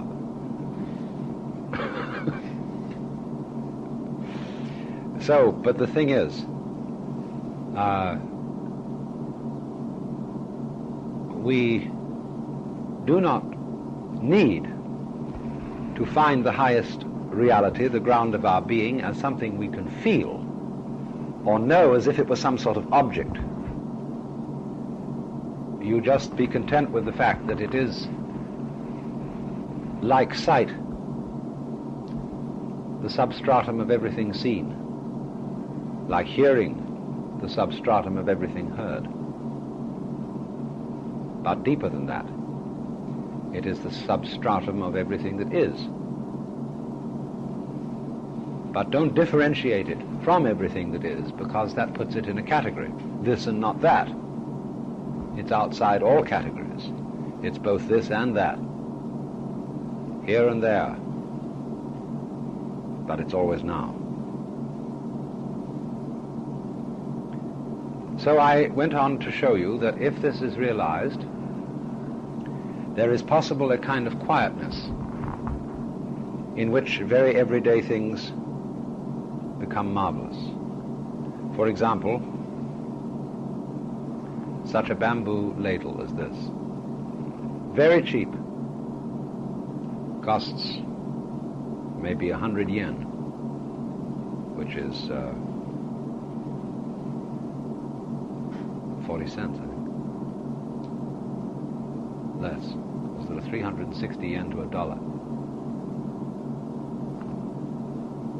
But this is one of the most beautiful objects ever made. Look at that. It was, of course, just an ordinary dipping ladle, originally, for the kitchen, or for drinking water. take it in one of those stone bowls that they put. They get a big stone and hollow out the top. And then there's a bamboo pipe, comes from a mounted spring. And water is always falling into this cut-out bowl, slopping over the sides, and then drifting out through a bed of gravel so that it doesn't get muddy. And you can just have such ladles as this, only they're usually a little bigger, but it's the same principle, lying on the well, and you scoop it up and take a drink of this gorgeous fresh spring water. But that's all. It's the simplest possible kitchen object. And yet, I think, probably the most beautiful thing used in the whole tea ceremony. And then,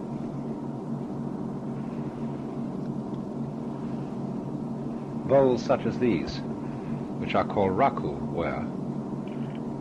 And you see immediately, this is nothing special. In fact, it looks as if it were made by a child who was just starting to learn pottery. It's rough.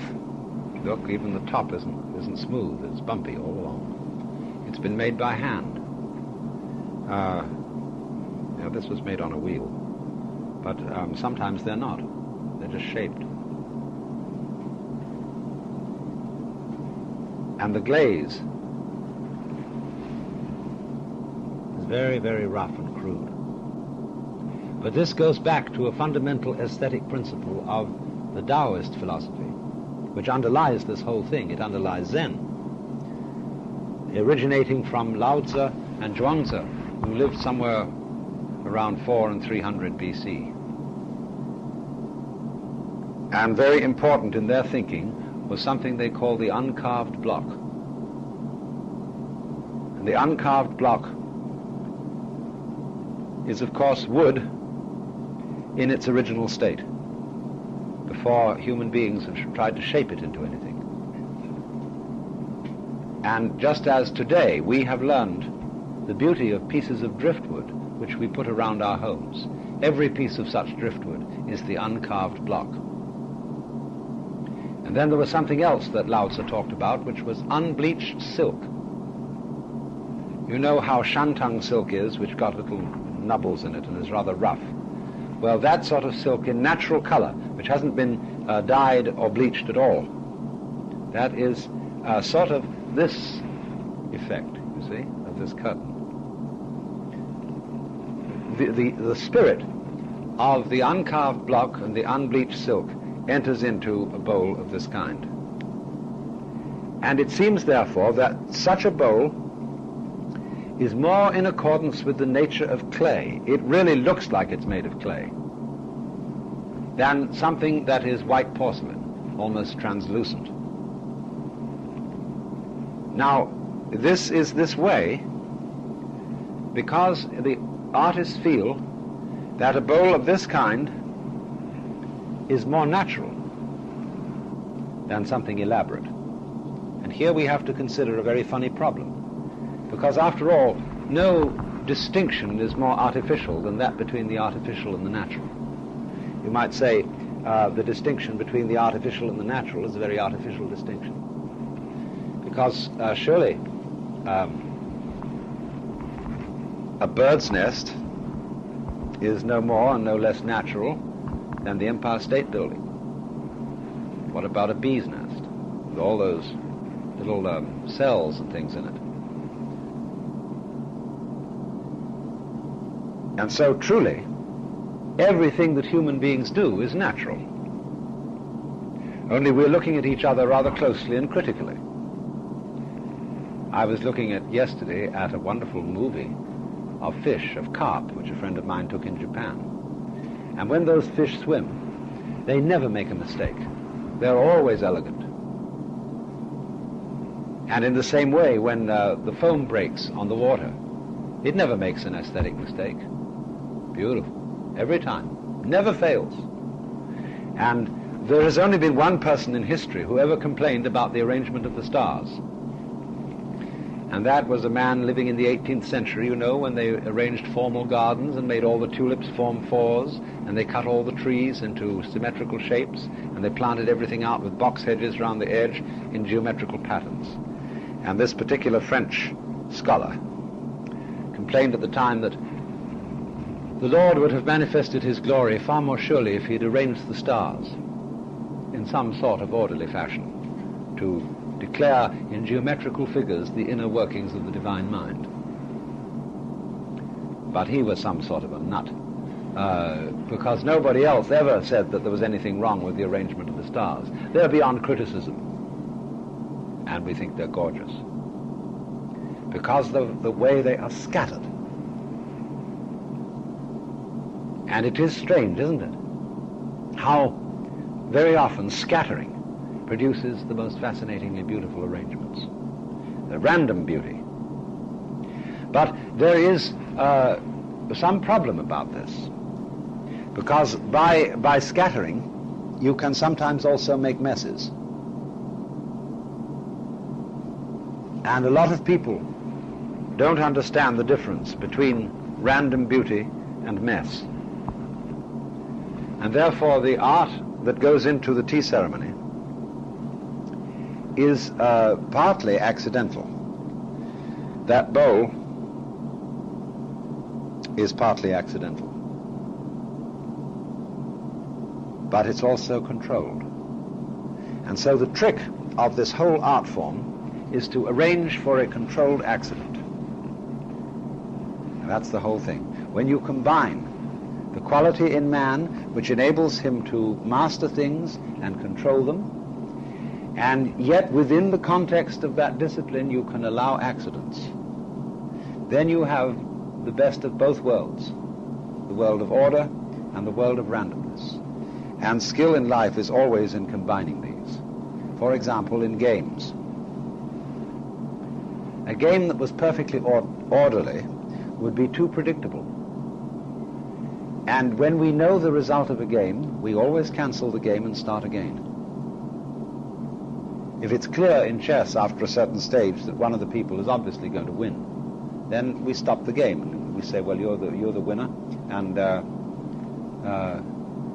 we'll start again.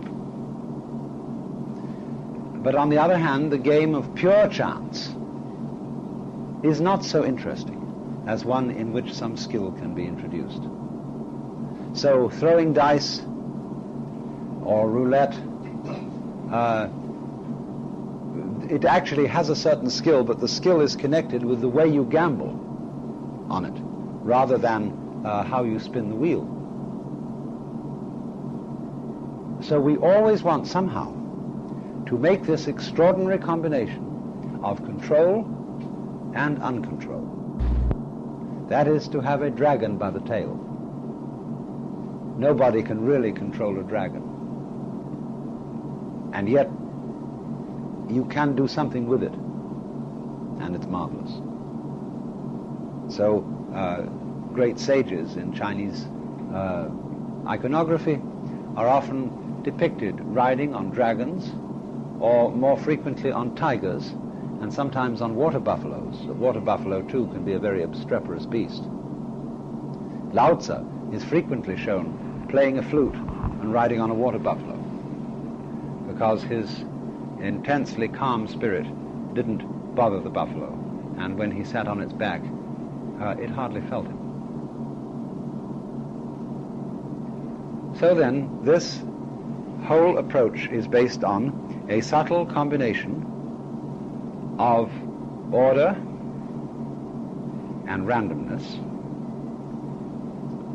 which is exemplified in the Chinese term Li, which means originally the markings in jade, or the grain in wood, or the fiber in muscle.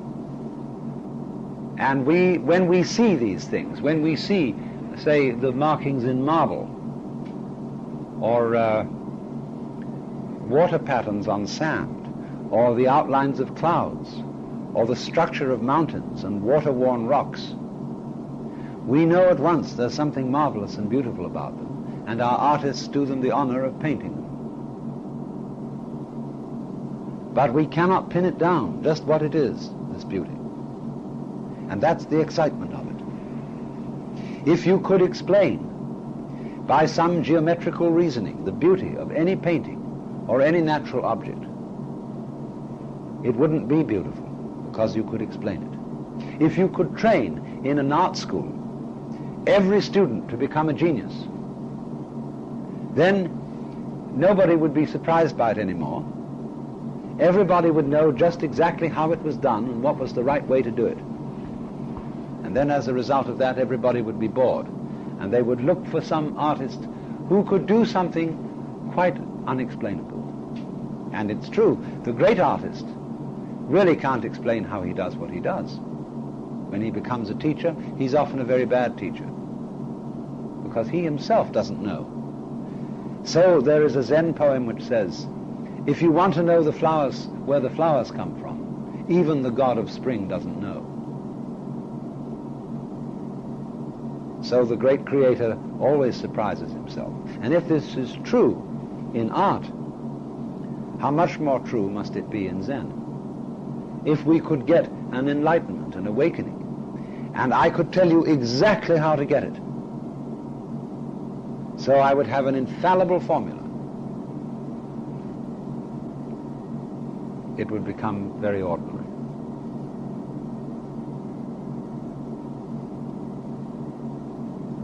So don't please think that there is any such way. Anybody who comes to you selling you an infallible system is a fraud. And of course, there are crowds of them. You practice these exercises, you do just this, what I tell you, so on and so forth, you'll get it. If you could, you wouldn't want it. Not that way. So then, in superb beauty, there is an element that cannot be defined in analogy with the fact that the root and ground of the world cannot be defined. If it could be, if I could put it in our own language, if God understood himself completely, totally, through and through, was absolutely transparent to his own knowledge and absolutely subject to his own control, he would say to himself, man, get lost. Because it's surprise. That's the essence of life, and that's why the fundamental game of the world is the game of hide and seek. Now you see it, but now you don't. And it's that, you see, it's the hide and seek that keeps the world going round and generates the yang and the yin, positive and negative, controlled and uncontrolled, order and randomness, light and darkness. So that principle of order plus randomness equals beauty as distinct from mess is basic to all Far Eastern aesthetics. And connected with it, there is another principle surrounding everything here, which is called Yugen. And this is made up, this word, of two characters, one of which means mysterious, and the other means profound, or obscure even. And what is Yugen? Well, the great playwright Sayami gives some definitions of Yugen, but they're all images. He doesn't really tell you what it is. Sometimes it's called a flower growing from the rock. But he says, Yugen is to watch the sun go down behind a hill covered in flowers. It is to watch ships far out in the ocean, sailing and concealed by far-off islands. Yugen is to watch wild geese, seen and lost in the clouds. It is to wander on and on in a great forest without thought of return. What is the connection between these images? Well, I think you can feel it, even if you can't put your finger on it. Another poem with much Yugen in it is Basho's haiku. This is all there is. The path comes to an end among the parsley. Now, do you remember as children mysterious paths that you often wondered where they went to, and you never explored? And do you remember sometimes you got the feeling that when a path took you to a fence and there appeared to be a dead end, that there was actually some sort of a secret door which you couldn't quite remember how to get through, but there must be something there? And I have seen a Japanese garden and temple all designed and put together so as to give the impression of gates going somewhere or other. Even if it only just went round the building, there was always the impression of a lead out to something beyond, beyond, beyond, beyond. I've seen in a suburb where there are houses for miles, nevertheless, because of the trees down the street, you could look over the ridge of the houses opposite and you saw all those tree branches sticking up beyond them. And it suggested that beyond that row of house there must be forest and fields and the open. Don't you look out to sea? Way, way down to the south, say, there are great clouds floating, and your mind is drawn out across horizons to heaven only knows what islands, what mysterious places. And it's that feeling of, ooh, like that, drawn out into the mysterious, you see, that is Yugen. We don't give it away. We don't take the journey. It always remains there as a potentiality, as a bottomless mystery. And it's true, you see, that that is always there. One will never get to the end. You will never finish psychoanalysis. You will never get to the bottom of the unconscious. Because always there is another place. And if you follow greedily and think, I'm going to go all places and see all things, well, you become a world gobbler. Leave it alone. Some people cannot leave mysteries alone. They have to prove it all and find it all out and see everything and touch it. And then they spit on it and say, well, it wasn't anything after all. So it's very important. For example, if you have a friend and you're very much in love with your friend, you must not probe to find out everything. You must always allow another person reservations and secrets. Because the moment you think that you know another person through and through, they become a robot in your eyes. You know exactly how they're going to tick under any given circumstances, or you think you do. So always leave something alone. Don't explore everything. Don't ask all questions. I know I have had students. I had one once on a trip to Japan. And ask all the time, is it this way, is it that way, is it just so, is it like that, is it like this? I remember once somebody talking like this to the great artist Saburo Hasegawa. And finally he got mad. He said, what's the matter with you? Can't you feel? Because they wanted to know, you see, the exact method to do this, to do that, to do the other thing. Now, naturally, description has its virtues. And saying, there is a point to be able to give concise instructions as to how to put together a bicycle. Fine. But on the other hand, when it comes to these things for which we can't give instructions, because we ourselves don't know how it's done, then you have to get it by feeling. And so, Yugen, don't inquire too closely. Let that path disappear up into the mountains. Heaven only knows where it goes. Maybe to some fabulous hermitage, maybe to a hidden waterfall, or maybe just over the hill and back to the suburbs. But always leave something untouched, something unfinished, just like the painter in this, you see. He leaves a lot of it untouched, and he doesn't fill in all the details, so that your imagination can play with it, but not the sort of imagination in which you actually, in your mind's eye, fill in the empty spaces and see something there. This is something more suggestive than that. You're on the brink of filling it in, but you don't do it. And therefore the quality of Yugen prevails. And then, very important for the atmosphere of tea is a feeling that the Japanese call sabi. Sometimes they put it together with the word wabi and say wabi-sabi. Sabi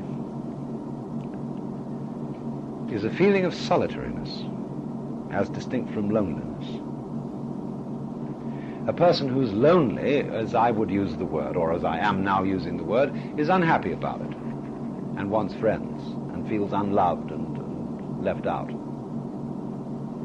But of course, when you get many, many friends and it all becomes rather too exciting, then you look for solitude, soledad. And so sabi has the meaning of solitude, but you must understand that the solitude of a hermit, and this is one of the great ideals of both Chinese and Japanese poetry, is the mountain hermit. You know that famous poem, Looking for the Master, it's called. I asked the boy beneath the pines, and he answered, Master's gone alone, herb gathering, somewhere on the mount, cloud hidden, whereabouts unknown. And you see, you have this magical evocation in the poem of the old wise man who has a secret knowledge of herbal medicines. And he's gone up into the mountains, nobody knows where, above the clouds, following a trail with a long row of pine trees on either side, digging about in the bushes. Nobody knows where he is. And that altogether adds to his wisdom in some way. It makes him a Yugen quality to him, you see. But he's also sabi, solitary. You see ever so many Chinese paintings of sages alone with a bottle of wine, drinking under the moon, or wandering along a lonely mountain path. And in such a crowded country as Japan, all kinds of stratagems exist for giving the illusion of solitude. And all sorts of politenesses exist, so that people living together like sardines in a can get psychological, if not physical, space around themselves. And manners, politeness, are a form of creating, a way of creating psychological space.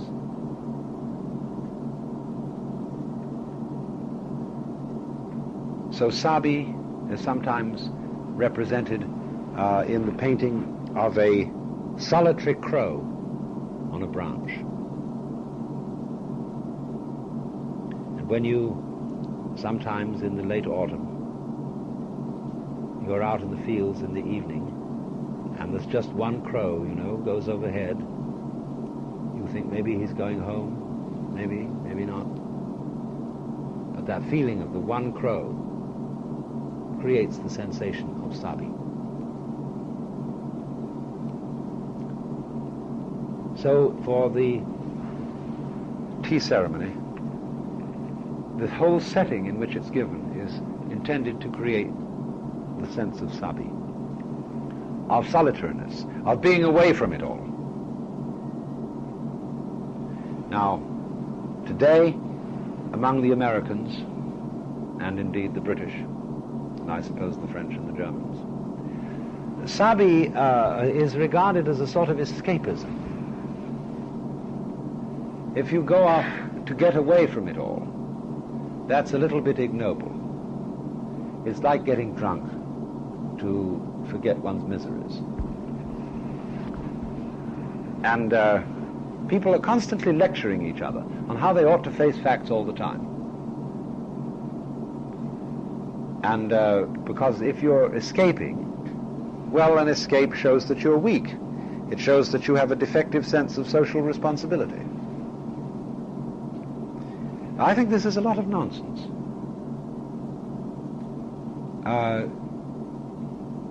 we need to get away from it all, just as we need to sleep. And don't please sleep because it's good for you. I mean, this whole thing that I was explaining this morning in connection with food, about doing things because they're good for you, is in fact not to do those things which are supposed to be good for you.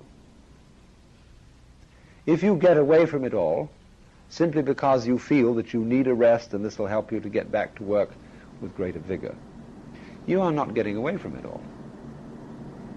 If you play in order to do your work better, you are not playing. I had a friend who went to Japan with me last time, and she had a girl who worked with her in the same office. And she said, well, now, what did you learn from this trip? And she said, well, what difference did it make to your life? My friend said, this made this difference, that every morning at dawn, I get up and I clap 3 times to the sun. That served her right. An answer like that. And because of this, we have a terrible intensity of being useful, of being constructive. This dreadful word, creativity, is being kicked around, you see. All that you should be making the world a better place than when you came into it. Now, that's one of the ways to make it a little worse than when you came into it. It is necessary for us, very necessary, to let up and stop being on a perpetual crusade to improve ourselves in the world. We should escape from that very often and not have any sense of guilt about it. Because when we carry on like this, with this crusading attitude, that we're always improving something and always making it better and so on,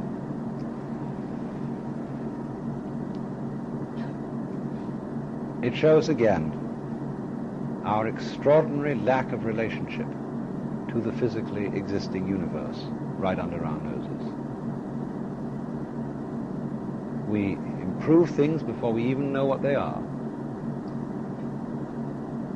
And, you know, like you go to a foreign country and you take a superficial glance at it and you say, well, they haven't got this, they haven't got that, they haven't got the other thing. And so immediately they have to have it. They don't want it, necessarily. A lot of people don't want refrigerators, don't want television, don't want cars, because the moment they got all that, they'd be paying for it, and they'd be in a rat race to make more money, and they'd sell them faster ways of getting around still, so that they could make more money to pay for those, and so it all goes. So please, for sabi, for solitude, for a kind of delicious loneliness, don't feel guilty for going into it.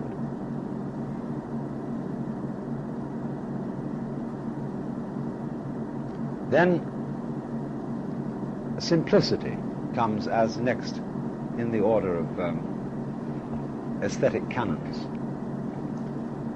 This is sometimes equated with poverty, only poverty in a very special sense of the term, rather like Franciscan poverty. There is, you see, such a thing as grinding poverty, where people are starving and there's nothing to eat. This is not that kind of poverty. It's a different kind.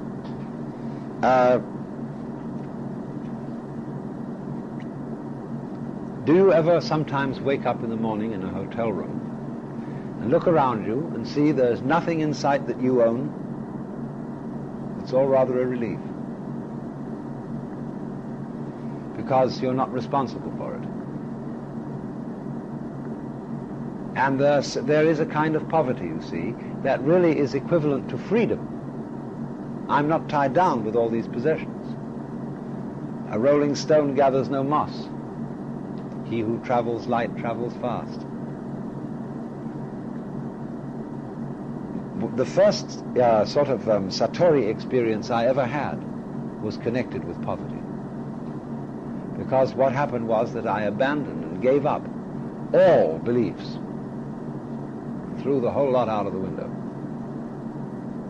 And then came this sudden sense, you see, of being immensely relieved.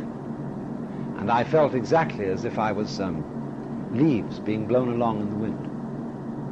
You know how happy leaves in the autumn go down the sidewalk like children let out of school? Well, I felt like one of those. You know, they go cartwheeling down. Others go like this. So this is the sense of being the leaf, the drifter.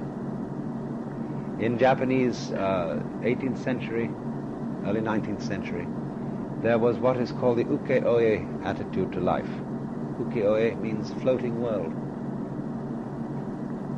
And painting. And so the great color print artists like Hokusai and Hiroshige all represented the Japanese bohemianism. Hokusai was a sort of very, very high-class bum.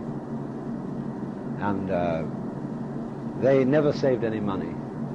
They didn't have much, but what they had they spent. And they just went along taking each day as it came and not worrying.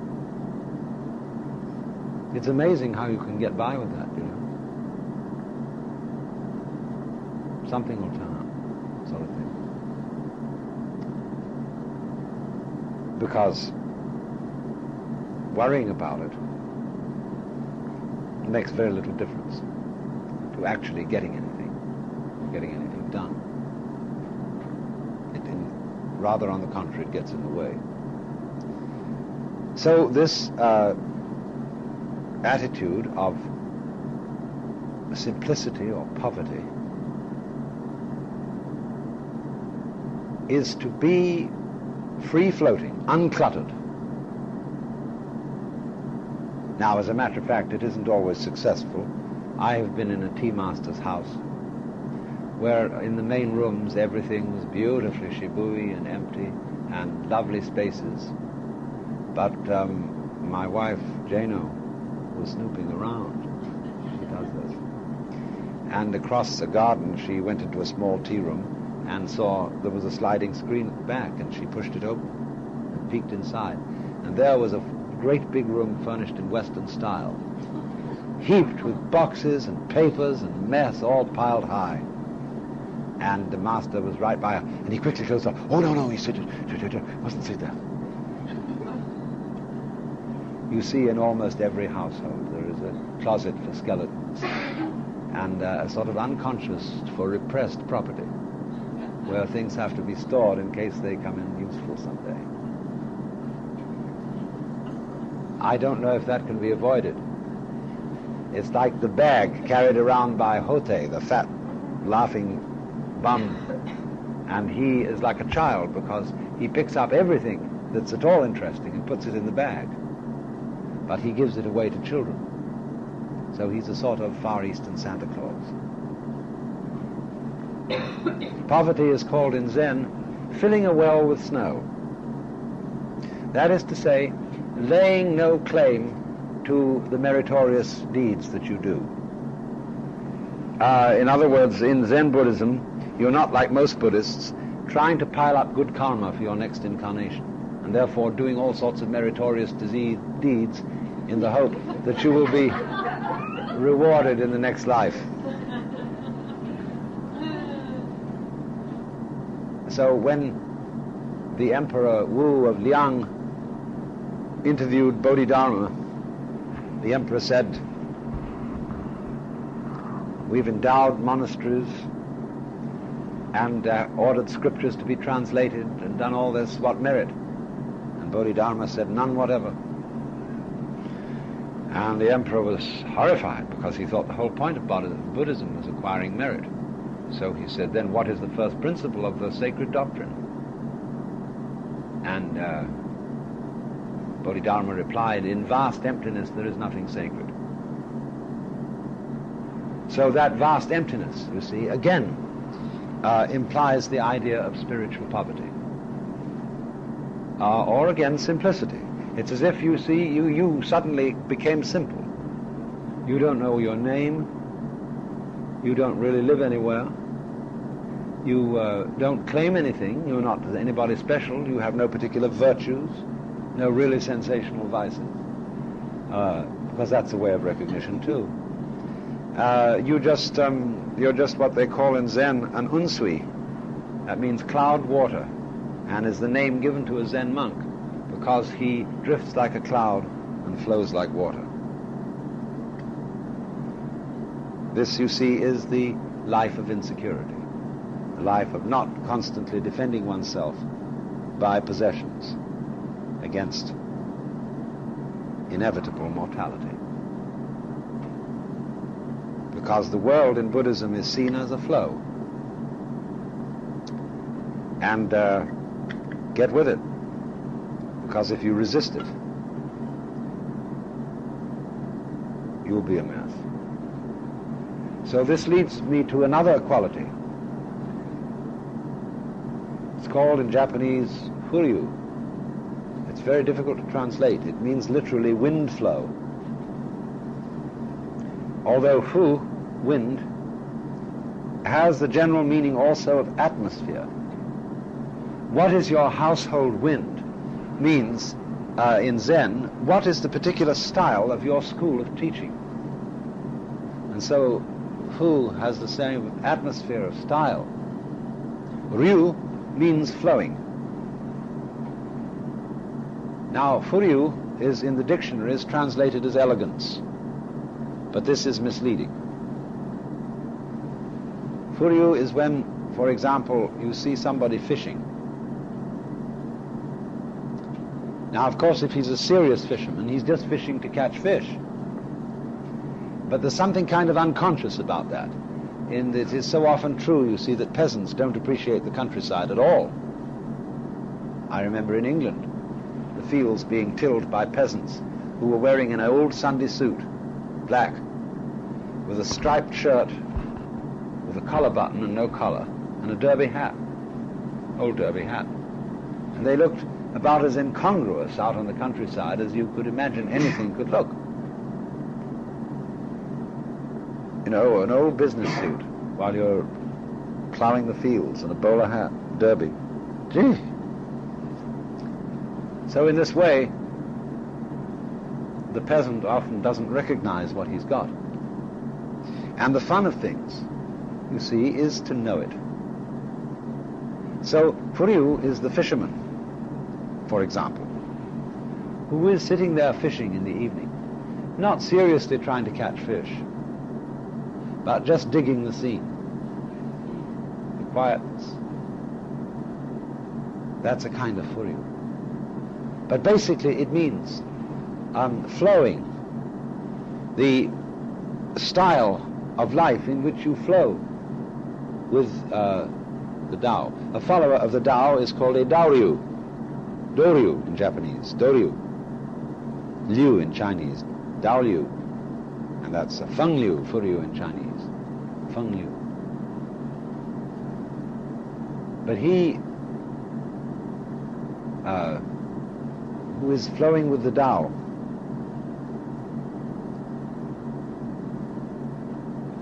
is the person who never forces an issue. This is very strange, you'll find, in life if you don't go around forcing issues all the time. A lot of people will accuse you of irresponsibility. They'll say, well, now you've got to make up your mind, you've got to make a decision. And if you don't make a decision one way, it will be made for you the other. No, but this isn't true. It's very important sometimes not to decide and to say, let's wait and see what happens. Don't rush in a hurry to decide, because there are more factors in any situation than you ever counted up. And you don't know really which ones are going to be operative. So, if you don't force keys in locks, you see, you always jiggle till they go of their own. If you force it, you're liable to bend the key, break the lock, and goodness knows what else. So the Feng-liu or Furyu man is a kind of high-level drifter. It's very good. But you see, it comes also to mean elegance, which you see, elegance is a word for highly conscious, almost affected beauty. The way we use elegant in saying of someone, oh, he's most elegant. See, that means he's too self-conscious. But so if we stop short of that meaning, even though a crude translation would tend to bring it to that, what we get to is what we call uncontrived elegance, natural elegance, as of a tiger.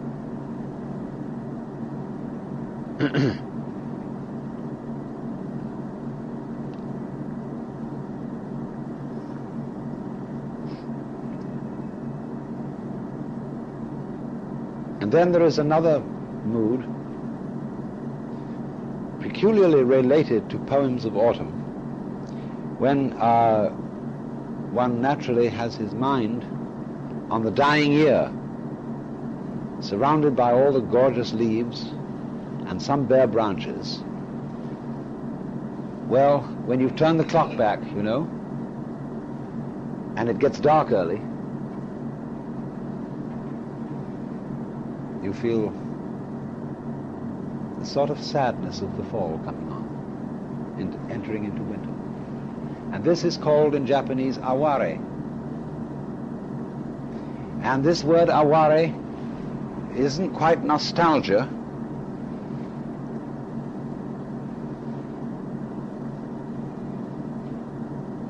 It's a feeling of sadness. Not as something unpleasant and that ought to be avoided, but very good sadness.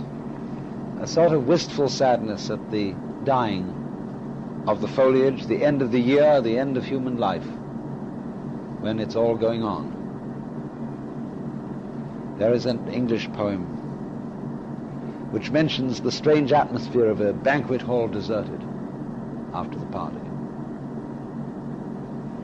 with all the plates strewn around and paper caps and blow whistles and everything scattered over the place, and it's forgotten and gone and everybody's gone on. There it remains, and that evokes aware, the sigh in things. The Japanese saying, mono no aware wo shiru, which means to penetrate, to understand the aware of things. There's a Latin phrase, lacrima rerum, the tears of things. When you see some object that belonged to someone you loved who is dead, and this evokes tears, this is lacrima rerum. How pitiful some things are. And even things that didn't belong to anybody. Things thrown away. A doll discarded in the gutter. A thing that, not just like a beer can, you know, but something that is pathetic. A thing that has become pathetic has lacrima rerum, and that's aware. And aware is very much the mood, as I indicated, of autumn. And so in tea ceremony, one follows the seasons and has moods appropriate to the various seasons, suggested by everything that you use. You arrange, whenever you give an entertainment, you think carefully about who's coming, about what their tastes are so far as you know them. And you arrange all sorts of symbolic things. Supposing a person is born in the year of the tiger, well, you might very well have a plate with a tiger on it. There are all sorts of little things, little touches like that enter into this with the object of both pleasing and surprising your guest, and bringing out all these various kinds of feeling and aesthetic appreciation that I've been discussing. Now, are there any questions?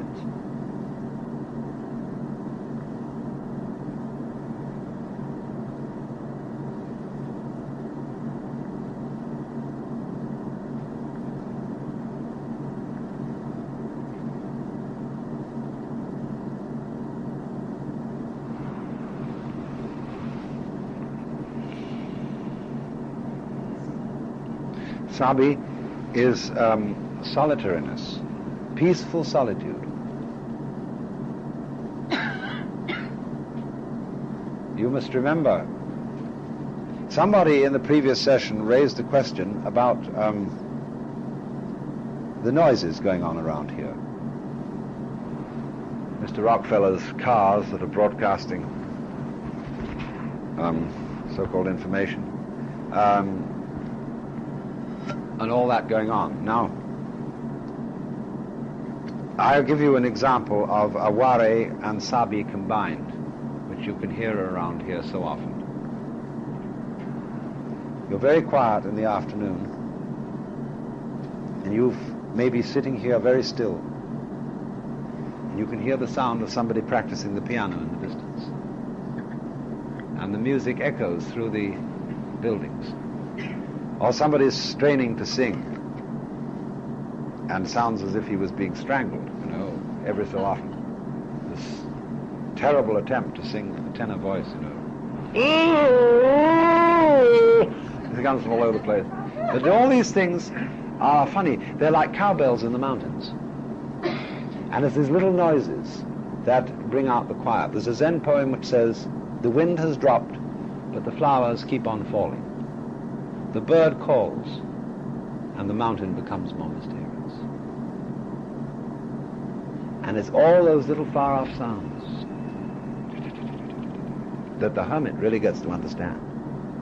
The hermit might go into the hills, but as things become quiet around him, he hears all the bees and insects, and very far away the noises of human life. And the whole point of becoming a hermit is to discover that you are inseparable from everything. There is no way of getting away, really. But you have to try to get away to find that out. You're in a complete continuum of life all the time. You cannot isolate one part of the universe from the rest.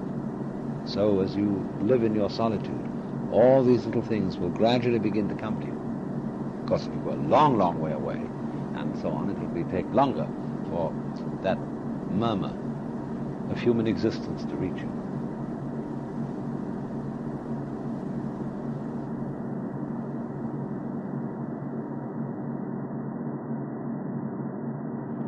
I believe that if we are honest with ourselves, that the most fascinating problem in the world is, who am I? What do you mean? What do you feel when you say the word I myself? I don't think there can be any more fascinating preoccupation than that, because it's so mysterious, it's so elusive. Because what you are in your inmost being escapes your examination in rather the same way that you can't look directly into your own eyes without using a mirror. You can't bite your own teeth. You can't taste your own tongue. And you can't touch the tip of this finger with the tip of this finger. And that's why there's always an element of profound mystery in the problem of who we are. This problem has fascinated me for many years, and I've made many inquiries. What do you mean by the word I? And there is a certain consensus about this, a certain agreement, especially among people who live in Western civilization. Most of us feel I, ego, myself, my source of consciousness, to be a center of awareness and of a source of action that resides in the middle of a bag of skin. And so we have what I have called the conception of ourselves as a skin-encapsulated ego. Now, it's very funny how we use the word I. If we just refer to common speech. We are not accustomed to say, I am a body. We rather say, I have a body. We don't say, I beat my heart, in the same way as we say, I walk, I think, I talk. We feel that our heart beats itself, and that has nothing very much to do with I. In other words, we don't regard I myself as identical with our whole physical organism. We regard it as something inside it. And most Western people locate their ego inside their heads. You are somewhere between your eyes and between your ears, and the rest of you dangles from that point of reference. It is not so in other cultures. When a Chinese or Japanese person wants to locate the center of himself, he points here, not here. Here to what Japanese call the kokoro, or the Chinese call shin, the heart, mind. Some people also locate themselves in the solar plexus. But by and large, we locate ourselves behind the eyes and somewhere between the ears, as if within the dome of the skull there was some sort of arrangement such as there is at the SAC headquarters in Denver, where there are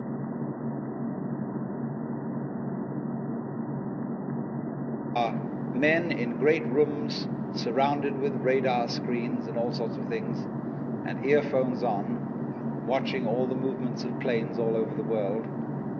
So in the same way, we have really the idea of ourselves as a little man inside our heads who has earphones on, which bring messages from the ears, and who has a television set in front of him, which brings messages from the eyes, and all sorts of electrode things are all over his body, giving him signals from the hands and so on, and he has a panel in front of him of buttons and dials and things, and so he more or less controls the body. But he isn't the same as the body, because I am in charge of what are called the voluntary actions.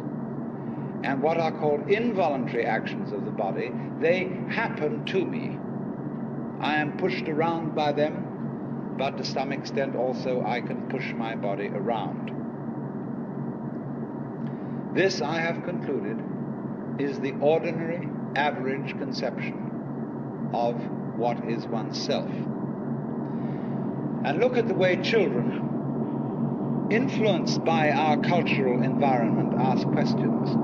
Mommy, who would I have been if my father had been someone else?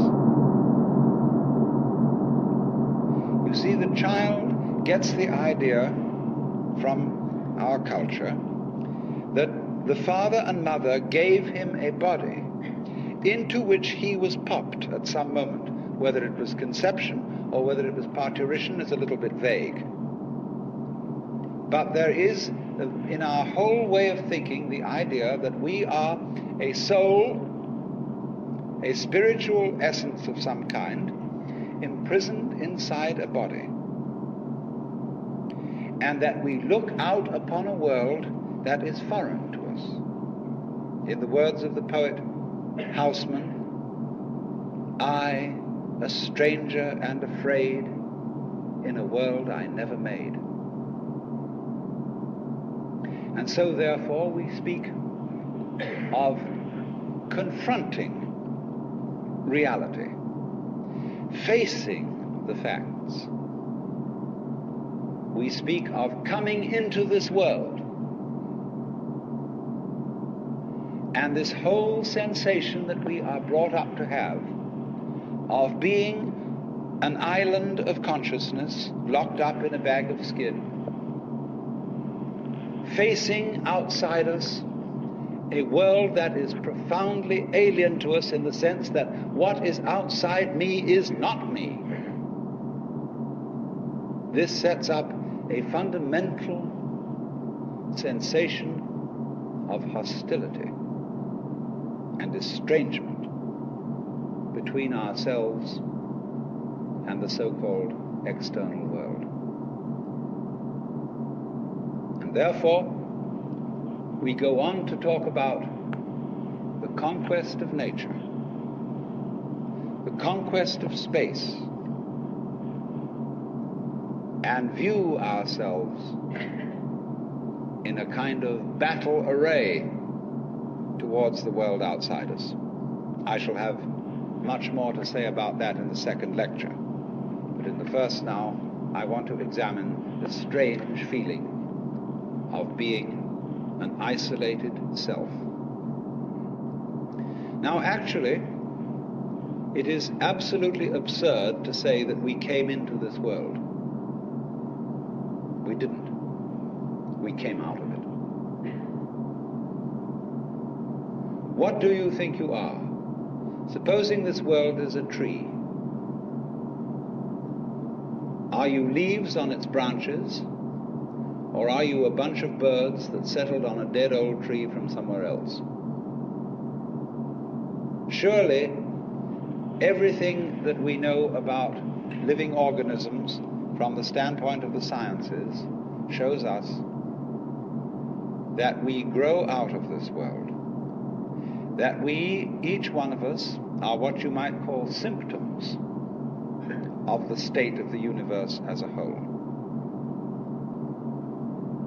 But you see, that is not part of our common sense. Western man has for many centuries been under the influence of two great myths. When I use the word myth, I don't necessarily mean falsehood. To me, the word myth signifies a great idea in terms of which man tries to make sense of the world. It may be an idea, it may be an image. Now, the two images which have most profoundly influenced Western man are, number one, the image of the world as an artifact, like a carpenter's table or a jar made by a potter. Indeed, in the book of Genesis, there comes the idea that man was originally a clay figurine made out of the earth by the Lord God, who then breathed into this clay figurine and gave it life. And the whole of Western thought is profoundly influenced through and through and through by the idea that all things, all events, all people, all mountains, all stars, all flowers, all grasshoppers, all worms, everything are artifacts. They have been made. And it is therefore natural for a Western child to say to its mother, "How was I made?" That would be quite an unnatural question for a Chinese child, because the Chinese do not think of nature as something made. They look upon it as something that grows, and the two processes are quite different. When you make something, you put it together, you assemble parts, or you carve an image out of wood or stone, working from the outside to the inside. But when you watch something grow, it works in an entirely different way. It doesn't assemble parts. It expands from within and gradually complicates itself, expanding outwards, like a bud blossoming, like a seed turning into a plant. But behind our whole thought in the West is the idea that the world is an artifact, that it is put together by a celestial architect, carpenter, and artist, who therefore knows how it was done. When I was a little boy, and I asked many questions which my mother couldn't answer, she used to resort in desperation to saying, "My dear, there are some things that we are not meant to know." When I said, "Well, will we ever find out?" And she said, "Yes, when we die and we go to heaven, it will all be made clear." And I used to think that on wet afternoons in heaven, we would all sit around the throne of grace and say to the Lord God, "Now just why did you do it this way? And how did you manage it that?" And he would explain it and make it all very clear. All questions would be answered.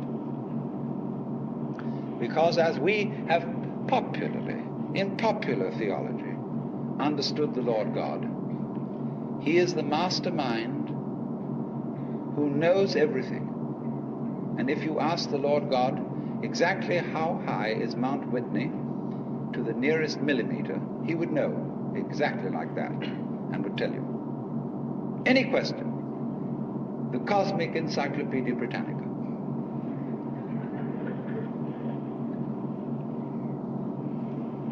Unfortunately, this particular image or myth became too much for Western man, because it was oppressive to feel that you are known through and through and watched all the time by an infinitely just judge. I have a friend, a very enlightened woman. She's a Catholic convert, but a very enlightened Catholic. And in her bathroom, she has on the pipe that connects the tank with the toilet seat a little framed picture of an eye. And underneath in Gothic letters is written, "Thou God seest me." Everywhere is this eye watching, and judging you, so that you always feel you're never really by yourself. But the old gentleman is observing you and writing notes in his black book.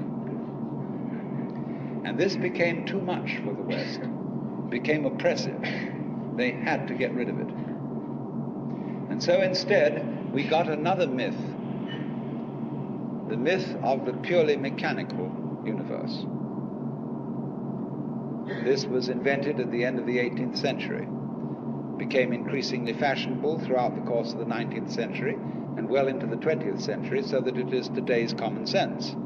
Very few people today really believe in God in the old sense. They say they do, but they really hope there is a God. They don't really have faith in God. They fervently wish that there was one and feel that they ought to believe that there is. But the idea of the universe being ruled by that marvelous old gentleman is no longer plausible. It isn't that anybody's disproved it, but it just somehow doesn't go with the vast infinitude of galaxies and the immense light-year distances between them and so on.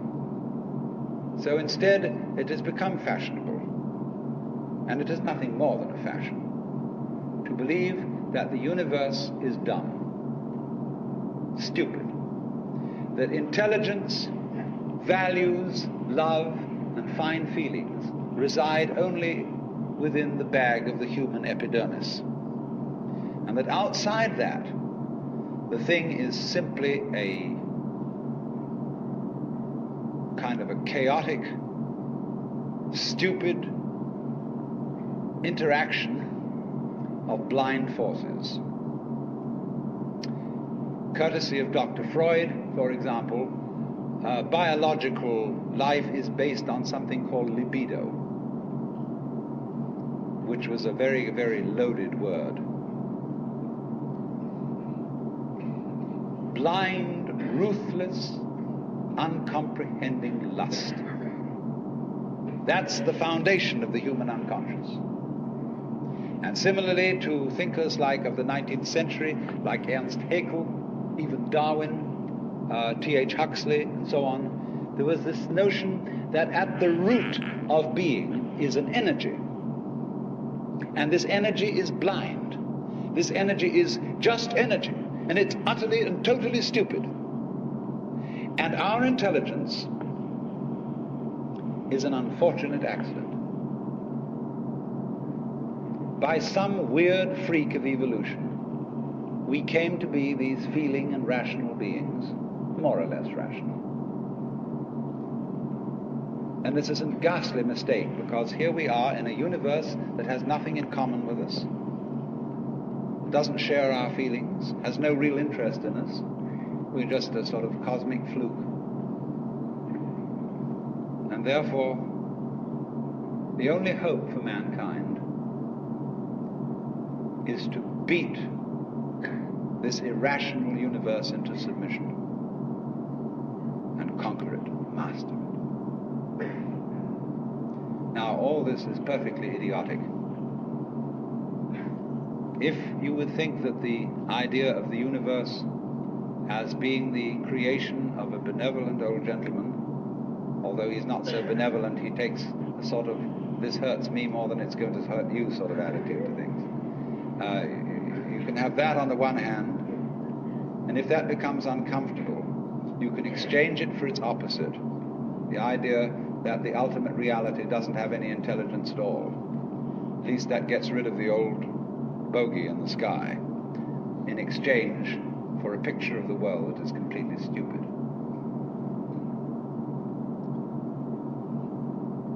Now, these ideas don't make any sense, especially the last one, because you cannot get an intelligent organism, such as a human being, out of an unintelligent universe. The saying in the New Testament that figs do not grow on thistles nor grapes on thorns applies equally to the world. You do not find an intelligent organism living in an unintelligent environment.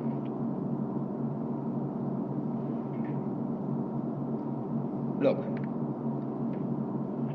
here is a tree in the garden, and every summer it produces apples, and we call it an apple tree because the tree apples. That's what it does. All right. Now here is a solar system inside a galaxy, and one of the